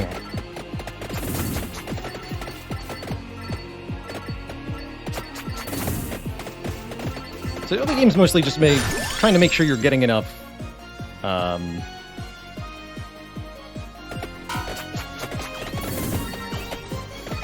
getting enough levels to keep killing the enemies. Game's very much about snowballing, using early strength to get more strength. Leveling out of control. Basically no cap to the amount of levels you can get, which is sweet.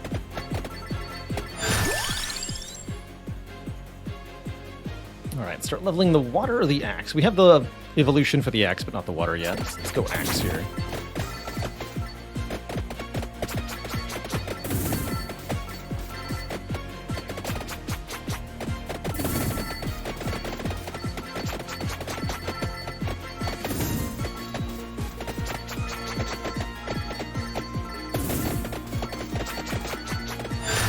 Then the blip blap. First goal is to get garlic to level 8 for me, personally.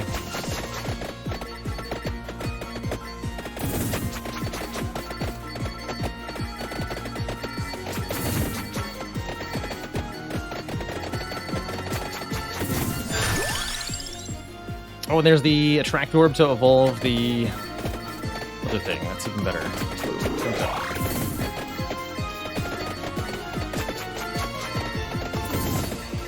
So now we've got a really good late game build. All we have to do is survive.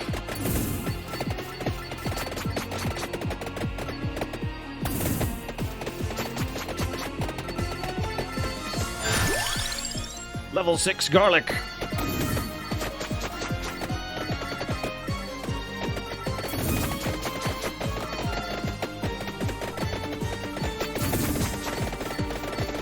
Terrifying.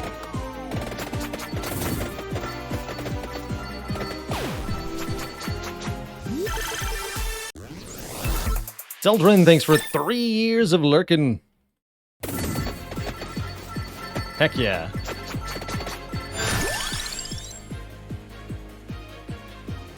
More water. There's a max number of items you can have, 6 of each type. 6 weapons and 6 support items, basically.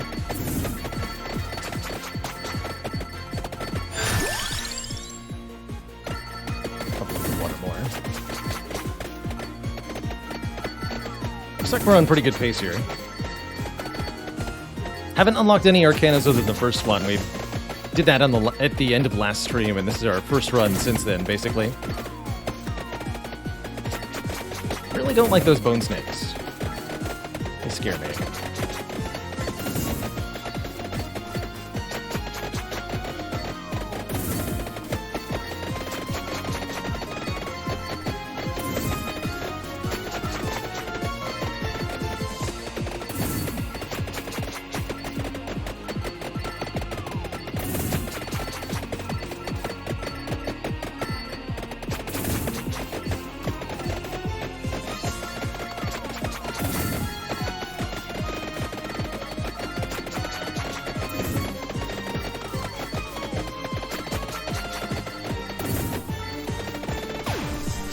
That works. That cost me a lot of experience orbs, but that worked.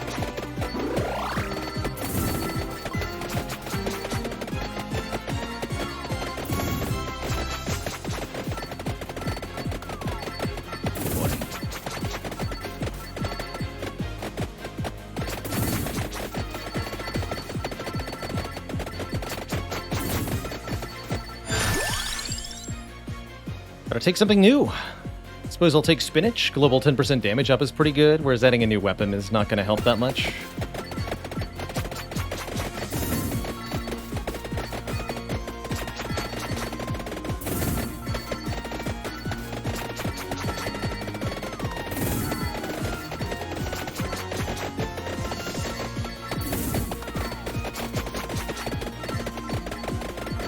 Don't like it. Don't like it.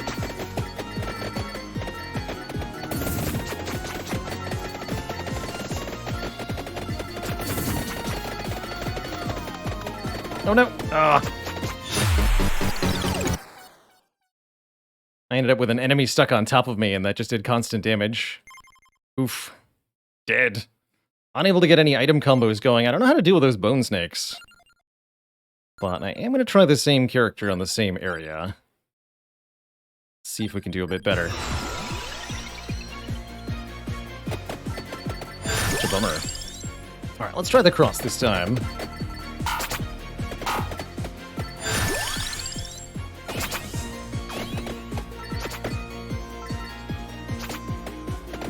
Having the damage number seems pretty pointless. A little bit, yeah. Maybe I could probably help with the bitrate by turning those off, actually. Let's see how it feels without. Yeah. The Bibbly Bible.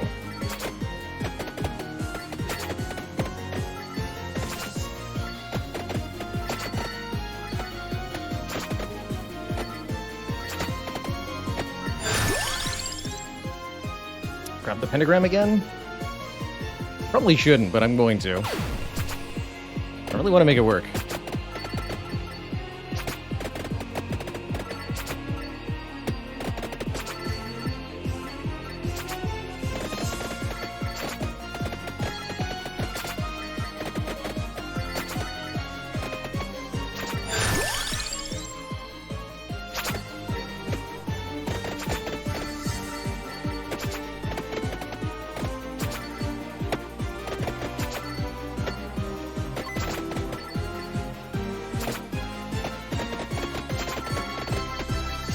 Delicious.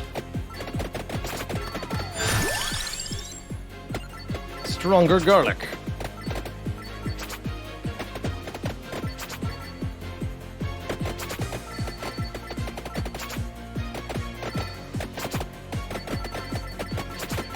I think I do like it more without the damage numbers.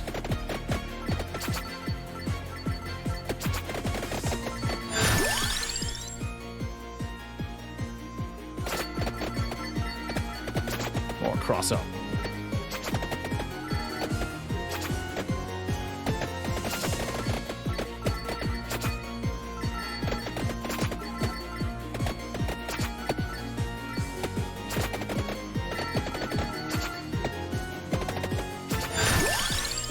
Clover. That'll evolve our cross eventually, so we definitely want to pick that up now. I imagine.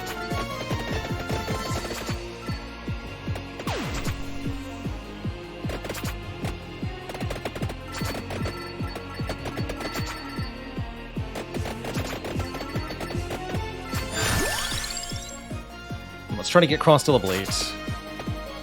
For that reason.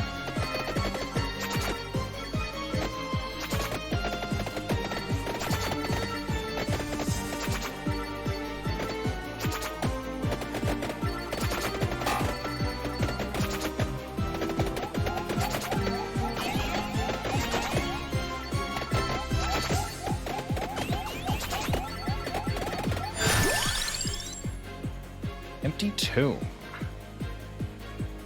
It's not the one that combos with... Oh, that combos with the wand. That's right. Let's take garlic then. I do like the Empty Tome a lot, but it's better if you've got the evolution counterpart for it.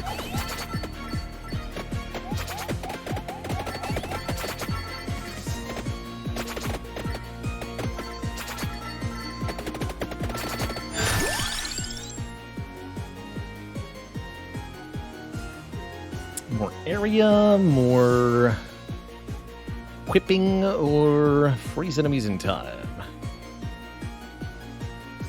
Take the clock lancet. I really like that as a defensive item. Clock shoots in a clockwise pattern. These little bolts that freeze enemies solid in blue, which will prevent them from dealing contact damage.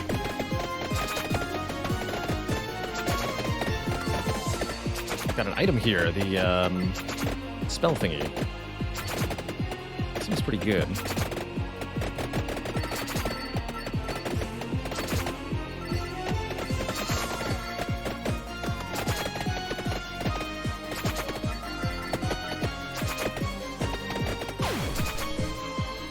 Oh, shoot. Destroyed the chest. Classic. Pentagram.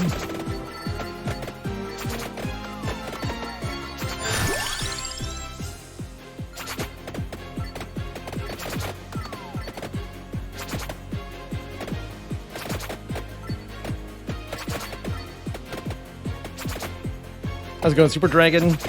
maybe like 6 hours in this game so far. Definitely willing to put in at least another 6.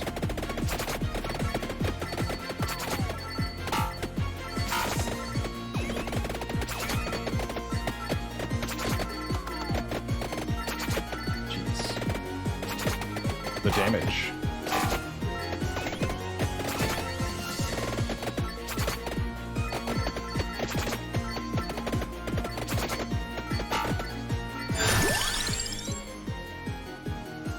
Haven't been liking wing speed when I tried it. Wand's not too bad as a last weapon. Just gonna grab the clover for now.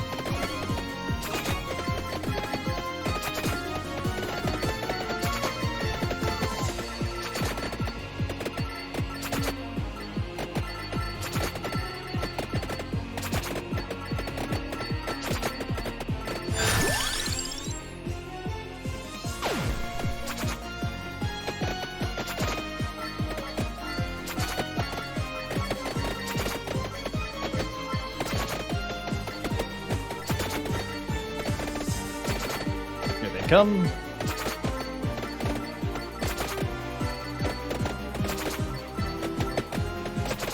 These are terrifying.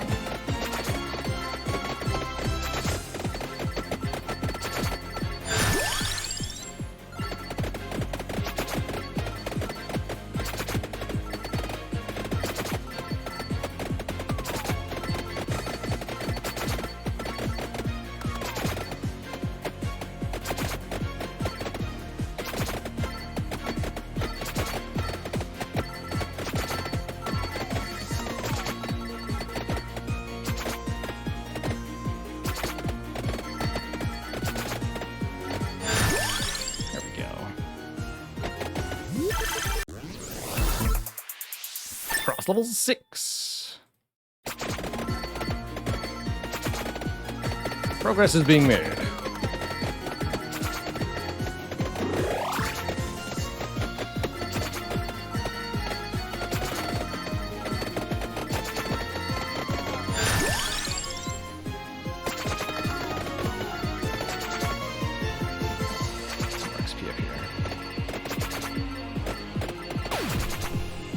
Get him, Pentagram. Good work.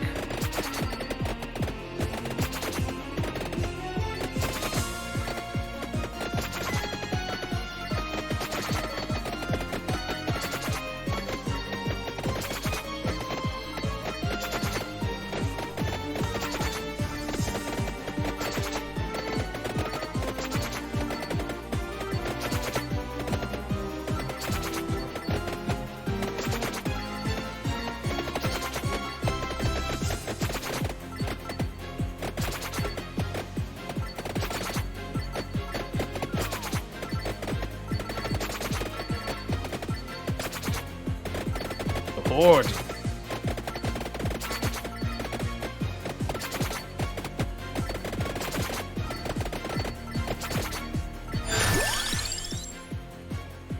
Still haven't found the Evo for the garlic. A little bit worrying.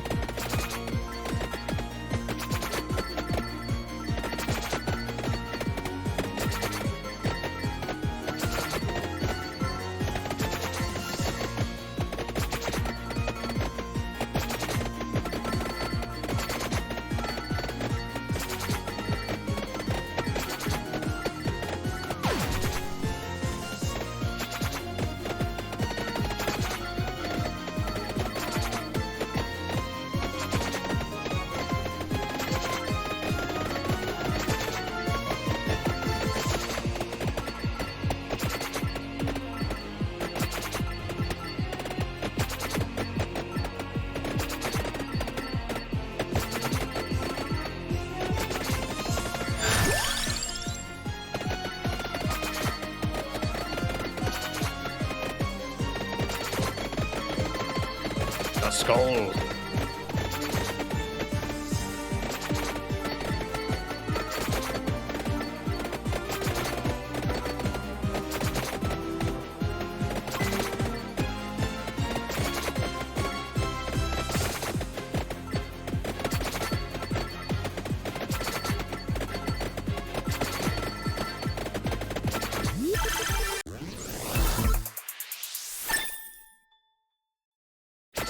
Alright, max ranks cross. Now when we find a chest, next time we find a chest, we should be able to evolve the cross into its higher form. Beautiful. Get garlic to red ghosts, easy.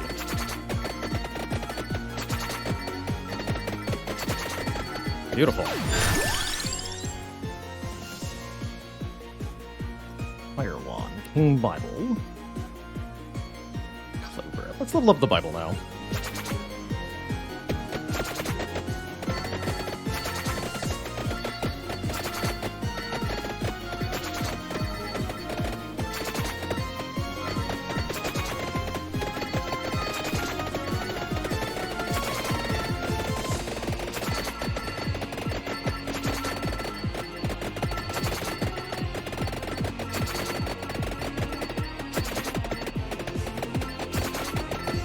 This is horrifying.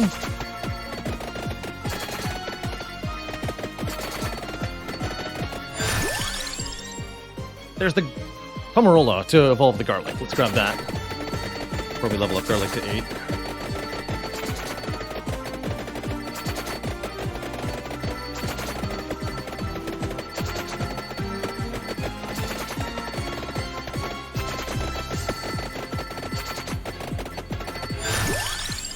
Ooh, duplicator or empty tome. Duplicator lets us fire more projectiles. That seems pretty good. Or less weapons cooldown means we'll fire everything faster. Let's actually go faster. Garlic doesn't get more projectiles, but does benefit from being faster.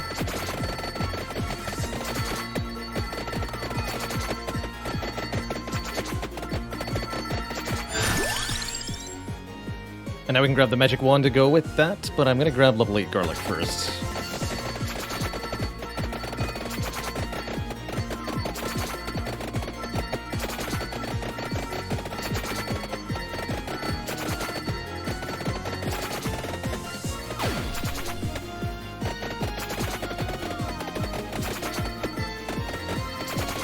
Back at the boss. It's fine.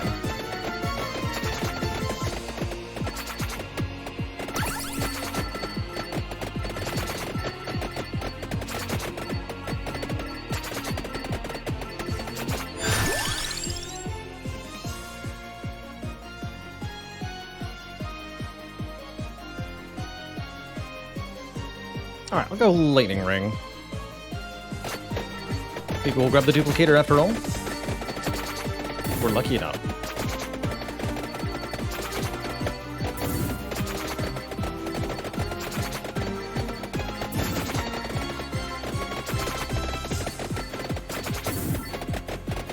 Maybe I wanted the axe for bonus area? Maybe.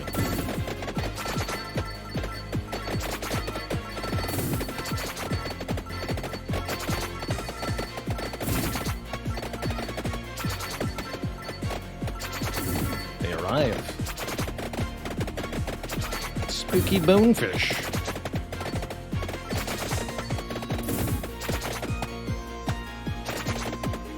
No idea what item that is, but I want it.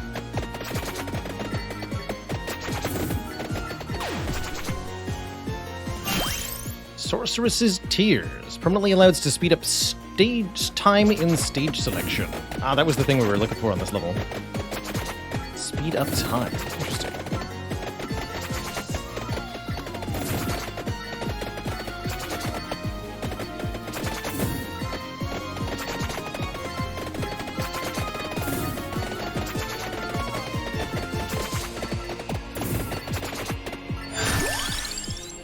And there's the crown. More XP, and that'll eventually evolve our pentagram, which is going to be very good, if we can get that far.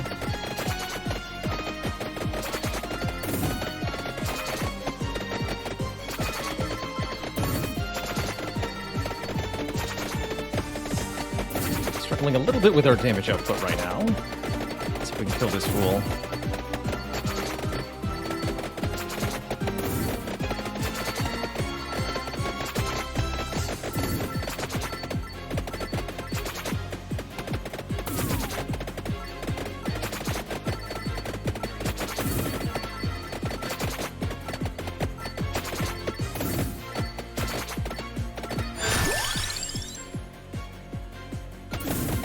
go.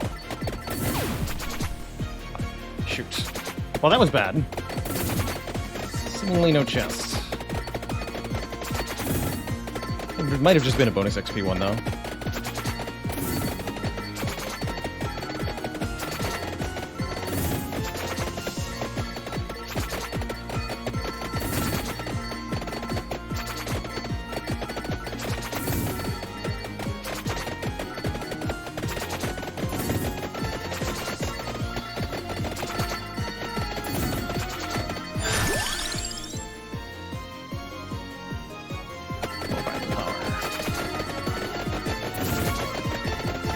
There's a boss.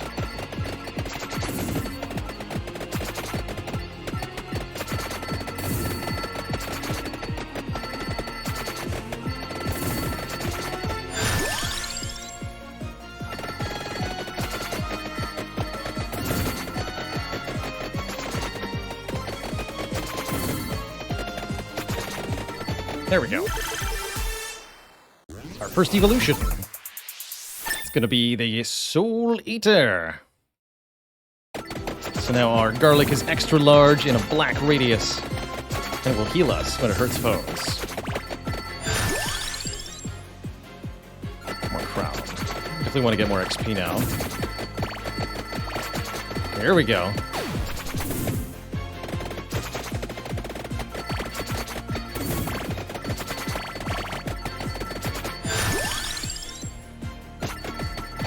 Level 5. Oh dear.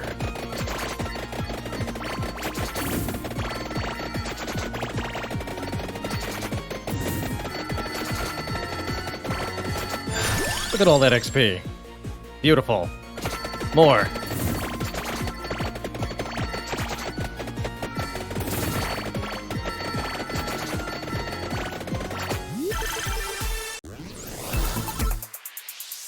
And there's our cross evolution. The Heaven Sword can deal critical damage.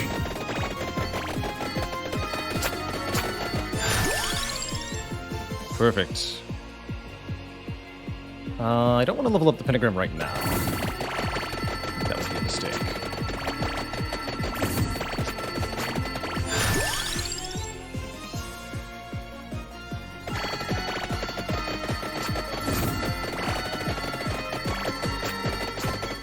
It's like a level up vacuum. Bible level 8. All of these abilities are passive, that's right. The only controls in Vampire Survivors is just walking around in the 4 directions. All your attacks happen automatically.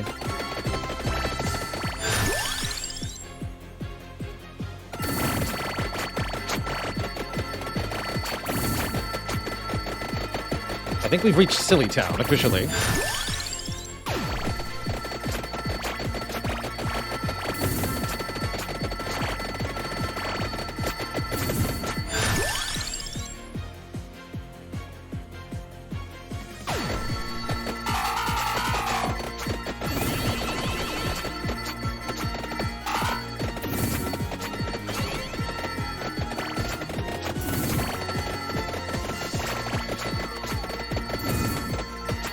Ouch, something hit me. Spooky.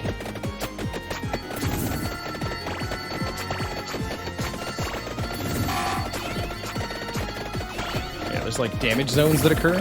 Those are really crazy.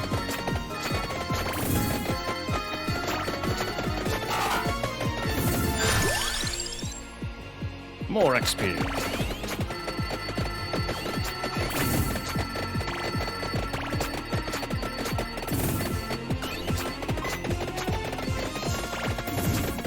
What's that wizard man?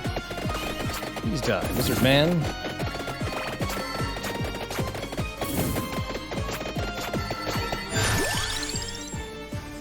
%45 chance to not erase items. Good. Oh dear. Oh no. Thanks, I hate it.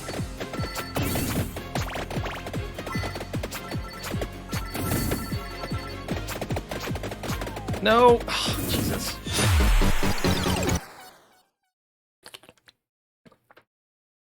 Floating head guys are immune to knockback. It's really nasty. GG. It was going so well. And then it wasn't. Alright, let's try a different character. Clarici. As bonus max health. We'll try that in the Gallo Tower. Such a bummer. Hello?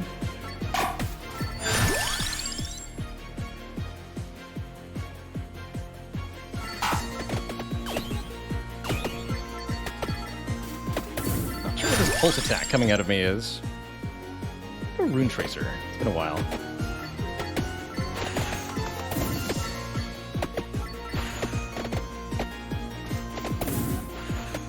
That's right, this character starts with an area up to help them out in the early stages. That'll eventually fade.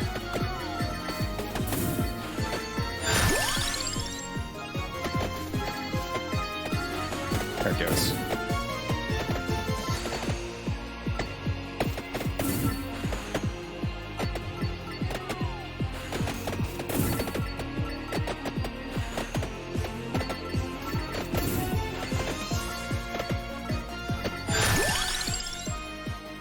Level 4.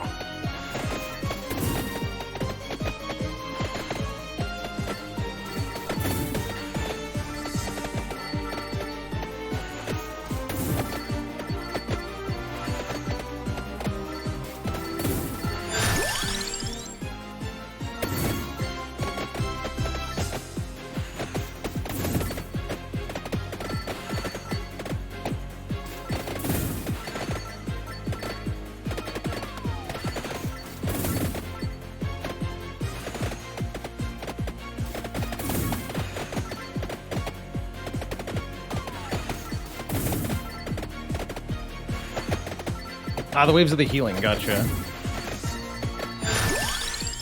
That makes sense.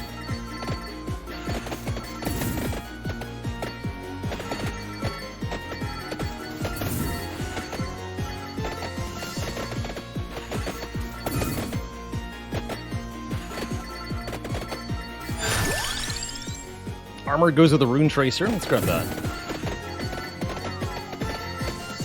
This will make us even tankier.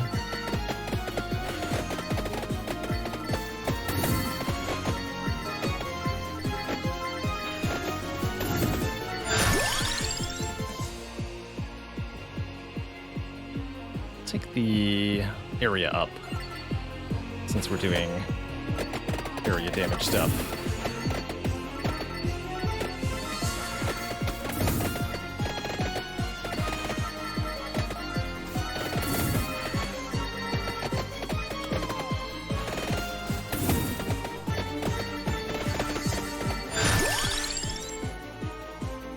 And the axe goes with it.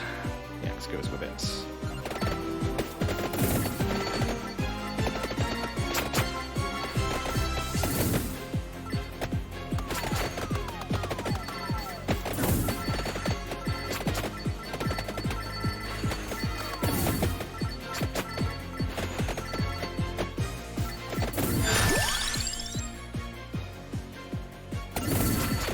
Spellbinder revival on this one?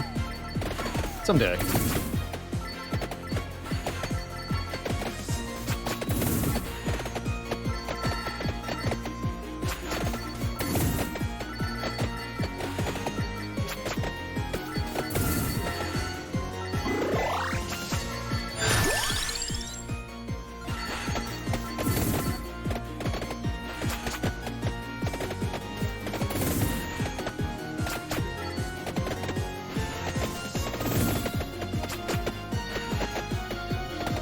And the wave pushes back enemies, it looks like. Kind of passive knockback, just like Garlic. Interesting.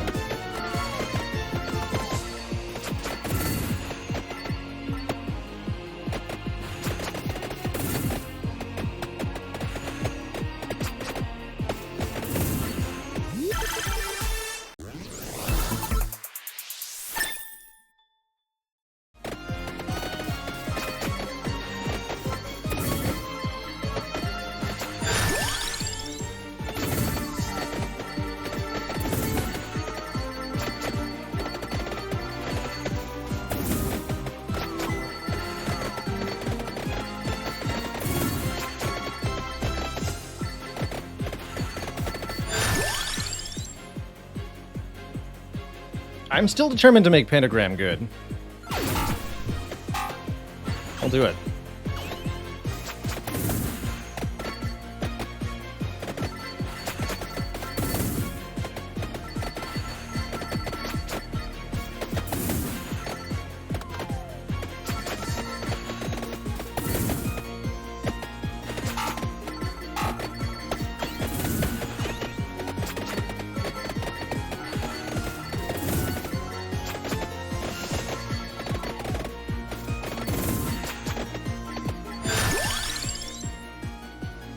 Wow, Duplicator versus Attract Orb. Both are very good picks. Both are weapons close to evolving. I think I'm going to go with the Attract Orb. The extra pickup radius to level up faster.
Problem with Pentagram.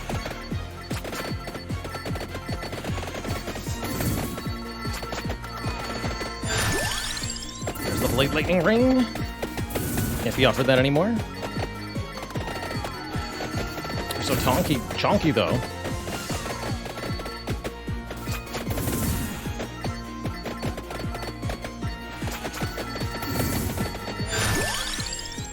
There's the crown. Don't want to overcommit on crown though. I've learned that lesson. Not yet anyway.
For support items, cooldown is nice, but I think we'll go Rune Tracer.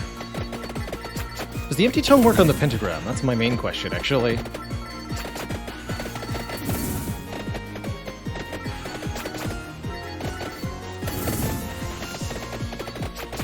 Does.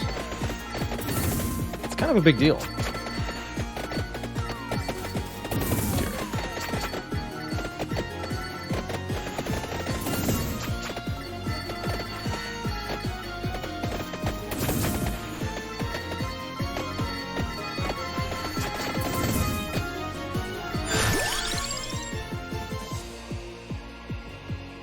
Okay, let's start leveling up Pentagram. Make it more relevant.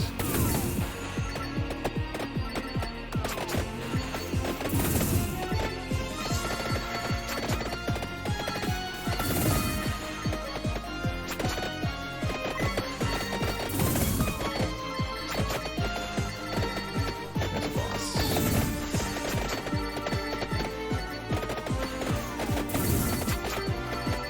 Boss is gonna follow me around. Boomerang.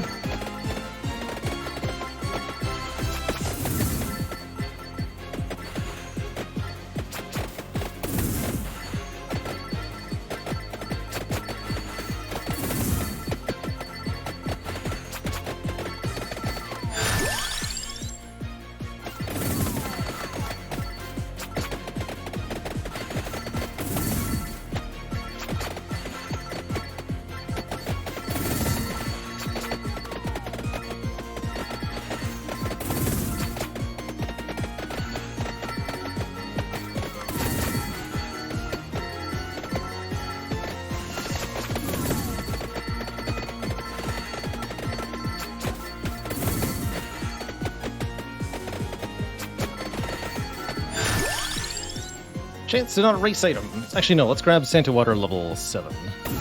Let's get that evolved.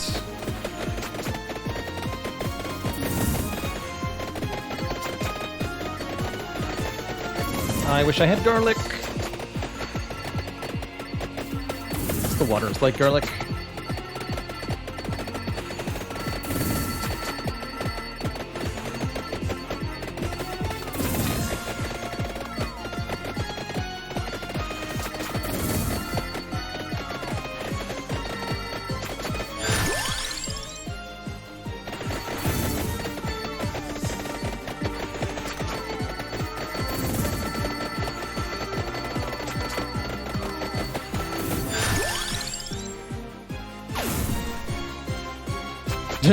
The horde that immediately respawns. Terrifying. It's terrifying.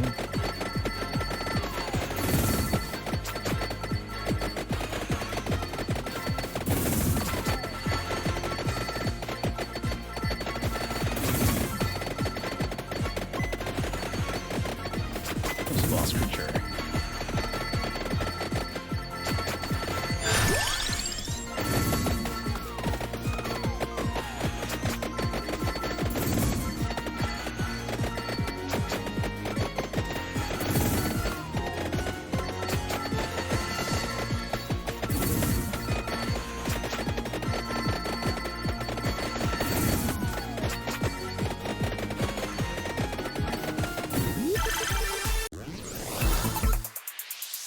Perfect. A great first evolution to get. Labora.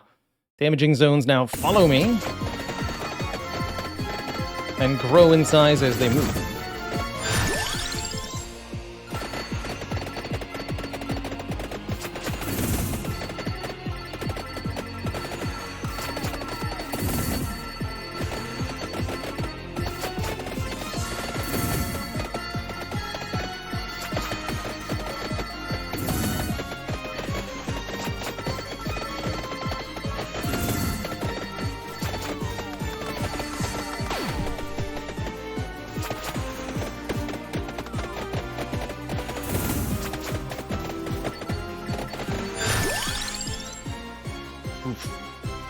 Guess I'll take a 1 to go with cooldown reduction if we get it, but not a fan of 3 options that don't combo with anything I've already got.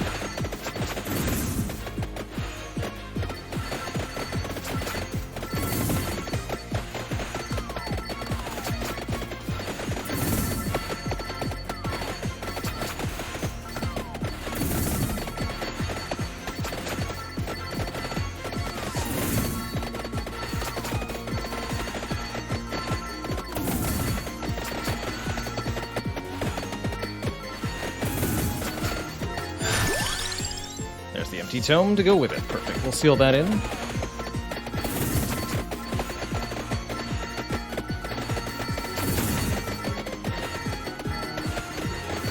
a third of the way through this run. Every run goes to exactly 30 minutes if it's successful. I have a feeling we're going to be okay.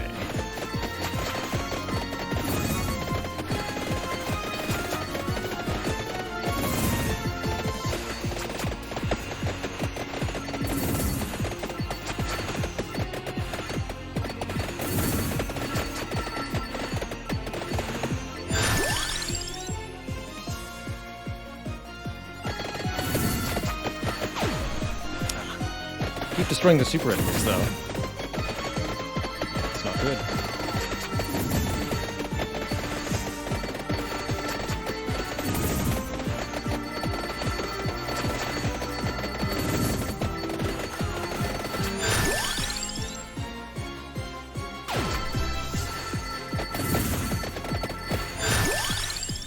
There's the duplicator. Perfect. And more area.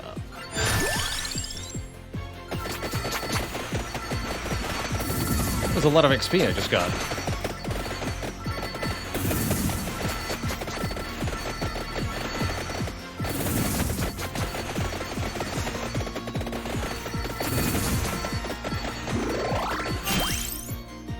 Got it.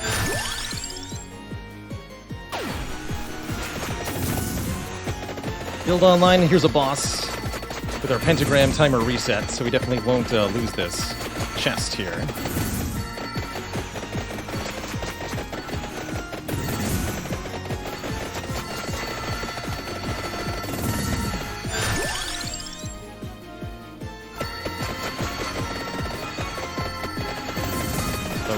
a chest.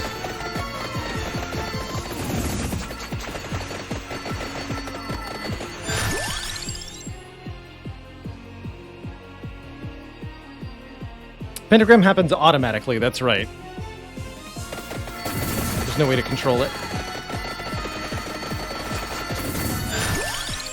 Level 6.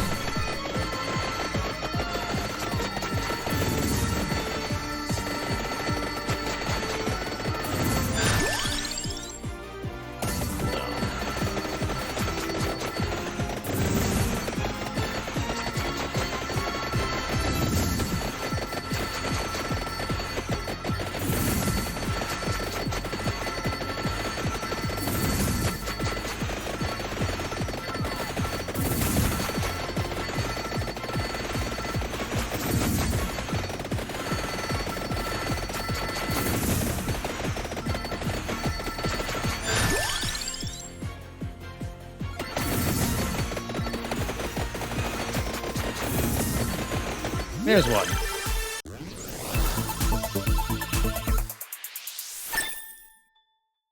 Thunder Loop. Projectiles strike twice.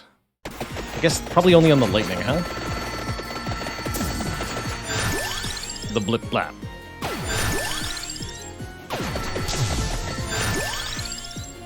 Tracer level 6. Whoa! Oh my goodness. Wow.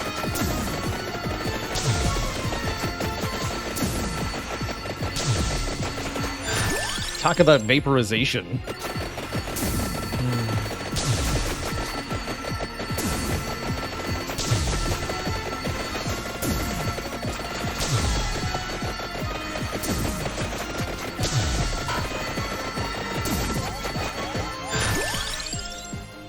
More XP.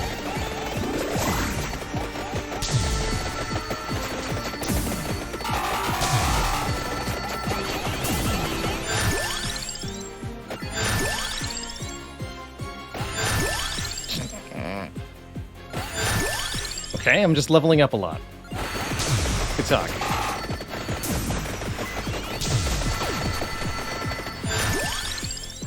More cooldown reduction. More attraction. More blapping.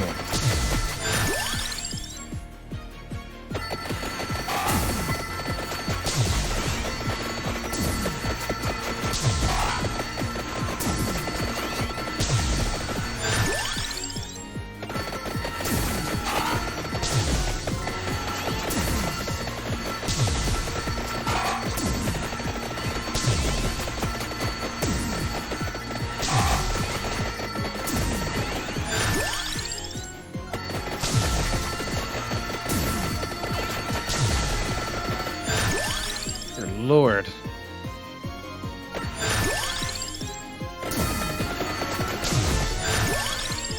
More area, more cooldown. I want all of it.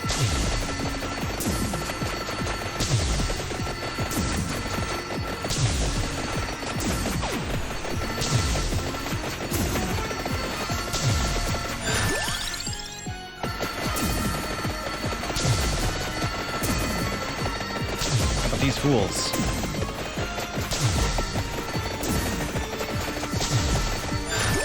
There's a chest! I must get it. It's in the box.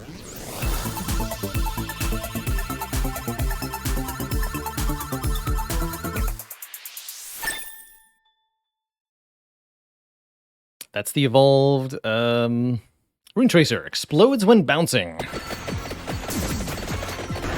Powerful. Oh, and if I ever get hit, it also explodes. Glorious. And then this would be... Yes. The gorgeous moon, the evolved pentagram, generates extra gems and gathers all of them when it goes off.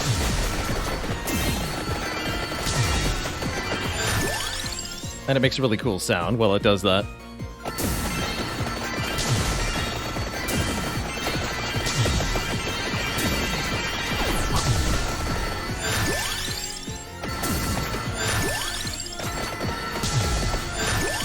All the gems.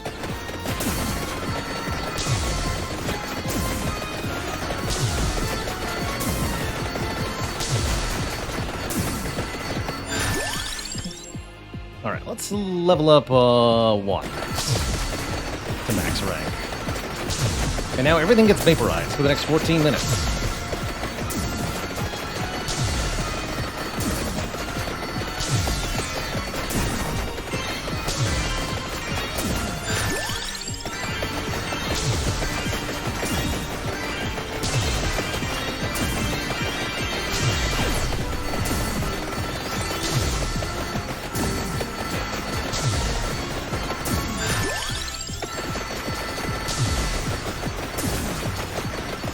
Rune Tracer's going ballistic, too.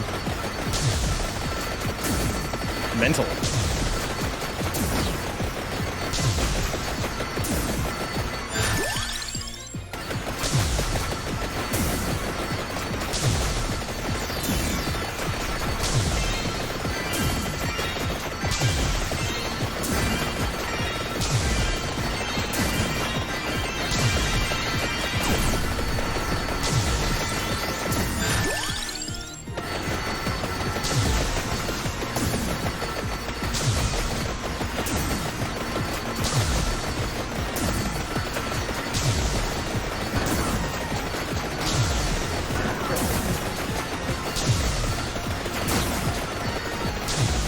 So durable, too.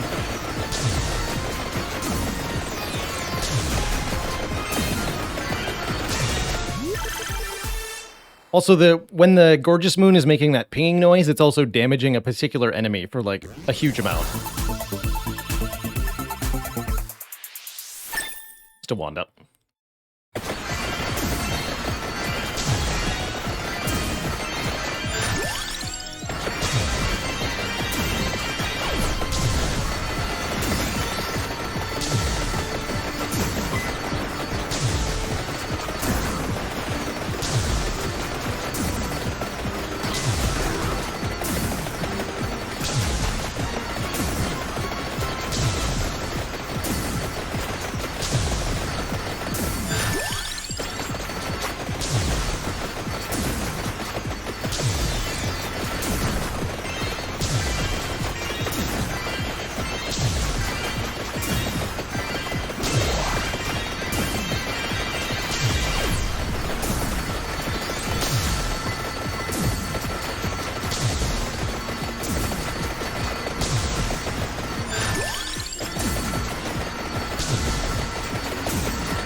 Gonna run out of things to level up pretty soon.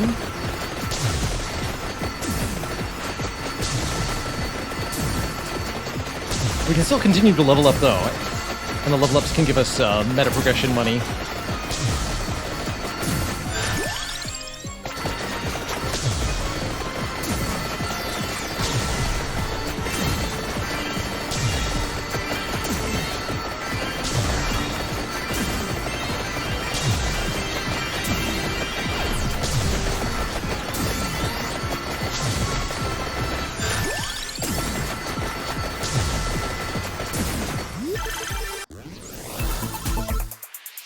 And there's the super wand, not that we'll barely even be able to notice. Which just fires projectiles at the nearest enemy very rapidly.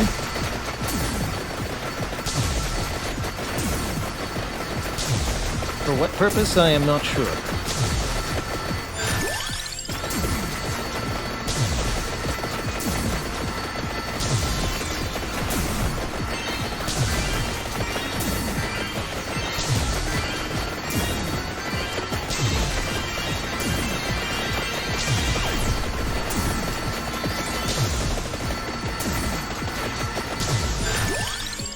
So we can get either a big coin bag or a floor chicken. Instant heal or money up.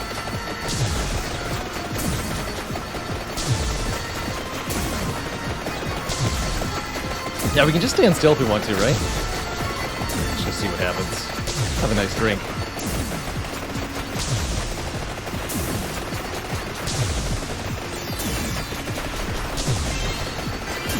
Got not a chance.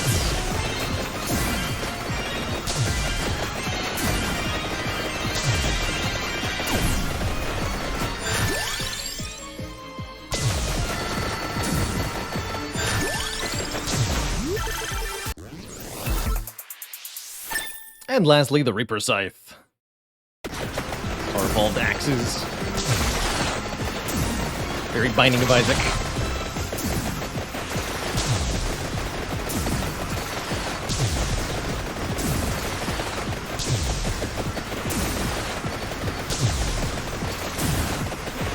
It's beautiful.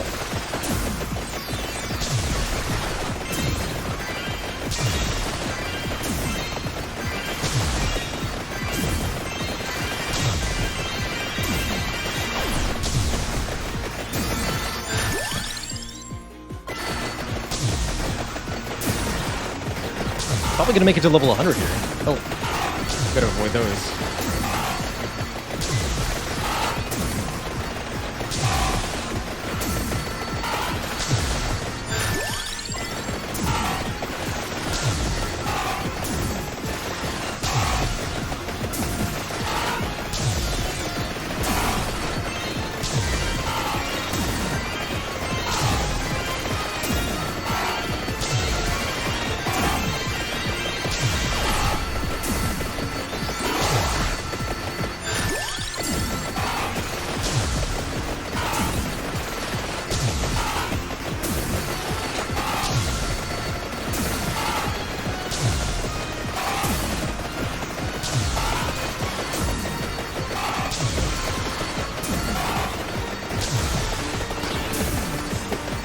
Hit me.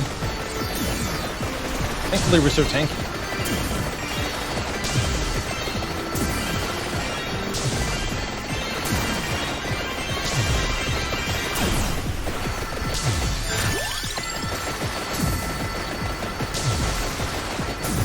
Big chicken.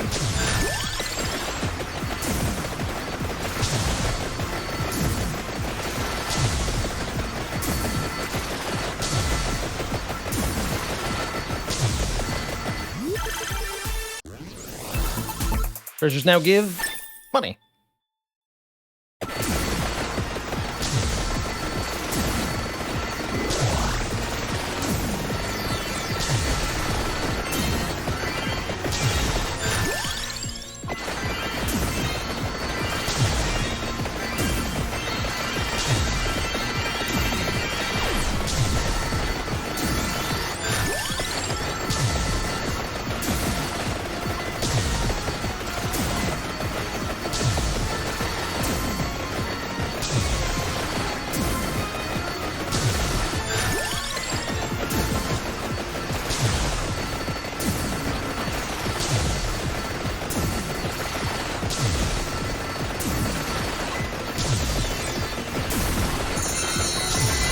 Gold fever!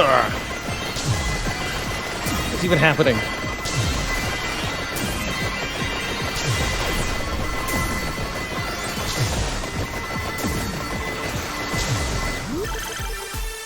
$1 bills.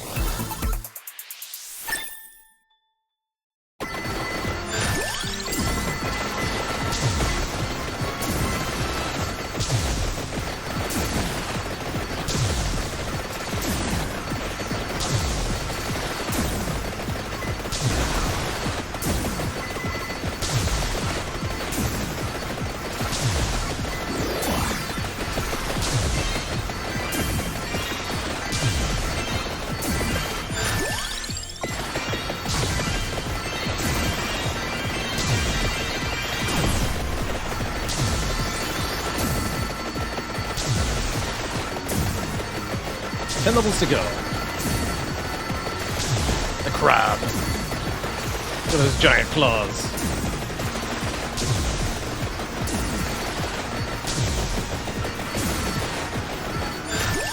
So big.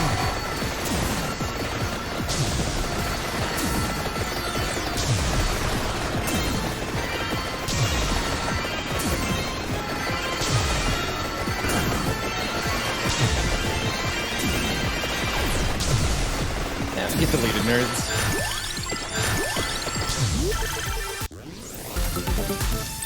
triple money.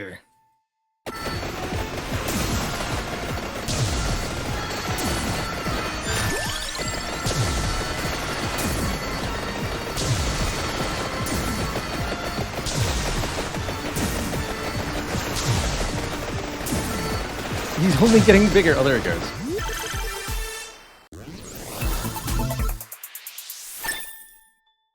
All right.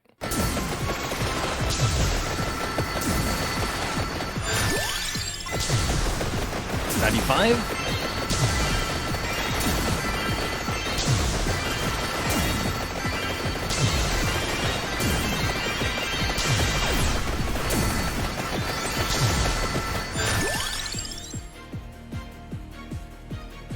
Always pick for the rest of the run. Interesting. Yeah, give me always big coin bag, please. Cool.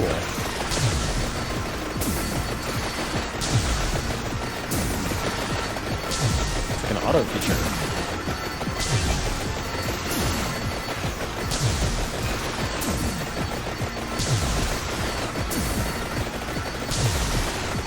Oh, it's an attractor. Yes!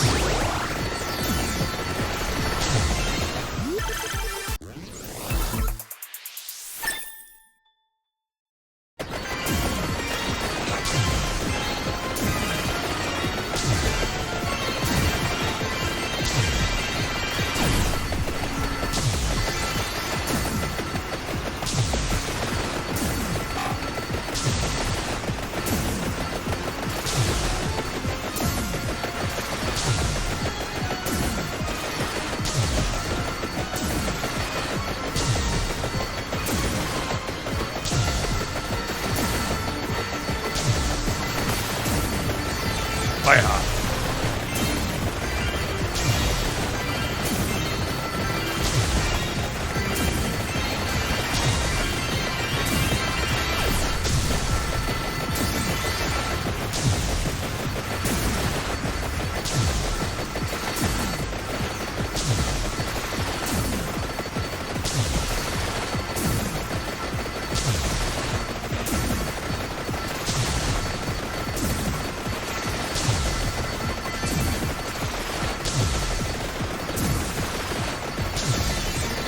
Yeah, at the 30-minute mark, a super powerful death enemy is going to spawn that will kill us instantly if it touches us. I think it's possible to beat it, but you have to be able to stun it, I think.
One more minute.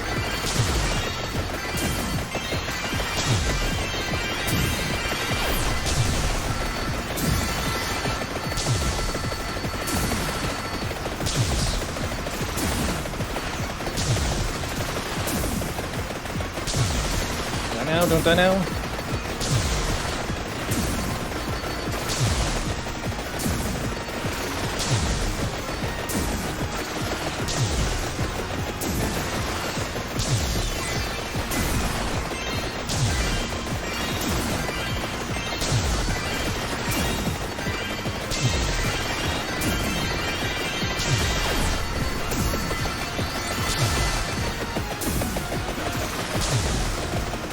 Seconds.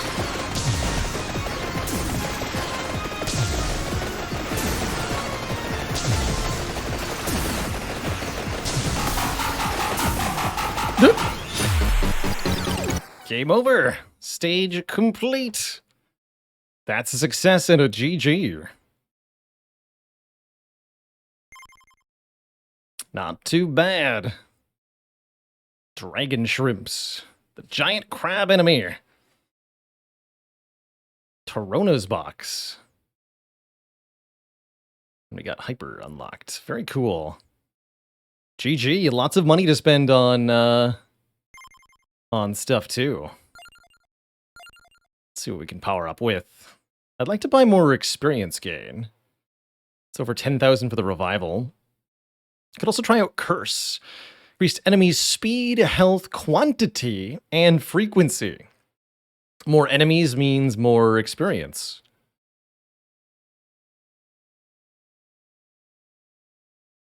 But the speed and health upgrade is terrifying. Now, I could also refund everything here. Too early for the Curse. Reasonable. Right, let's go 5% cooldown. Another point of growth. That'll be for next time we play Vampire Survivors. Is there a new stage too?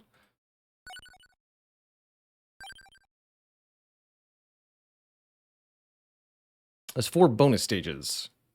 So we'll have to try those out next time. But for now, my friends, that's going to bring us to the end of stream. It's been another lovely, lovely one. Some awesome Spire, some awesome Into the Breach, and some dang good Vampire Survivors too. We'll be back tomorrow, of course, not later than noon Eastern time, with some more wonderful content. Hope to catch many of you on the flip side, folks. But for now, have a wonderful evening. Ta-ta for now. Till next time, toodaloo, my friends. Stay cozy. And have a good night. Bye-bye.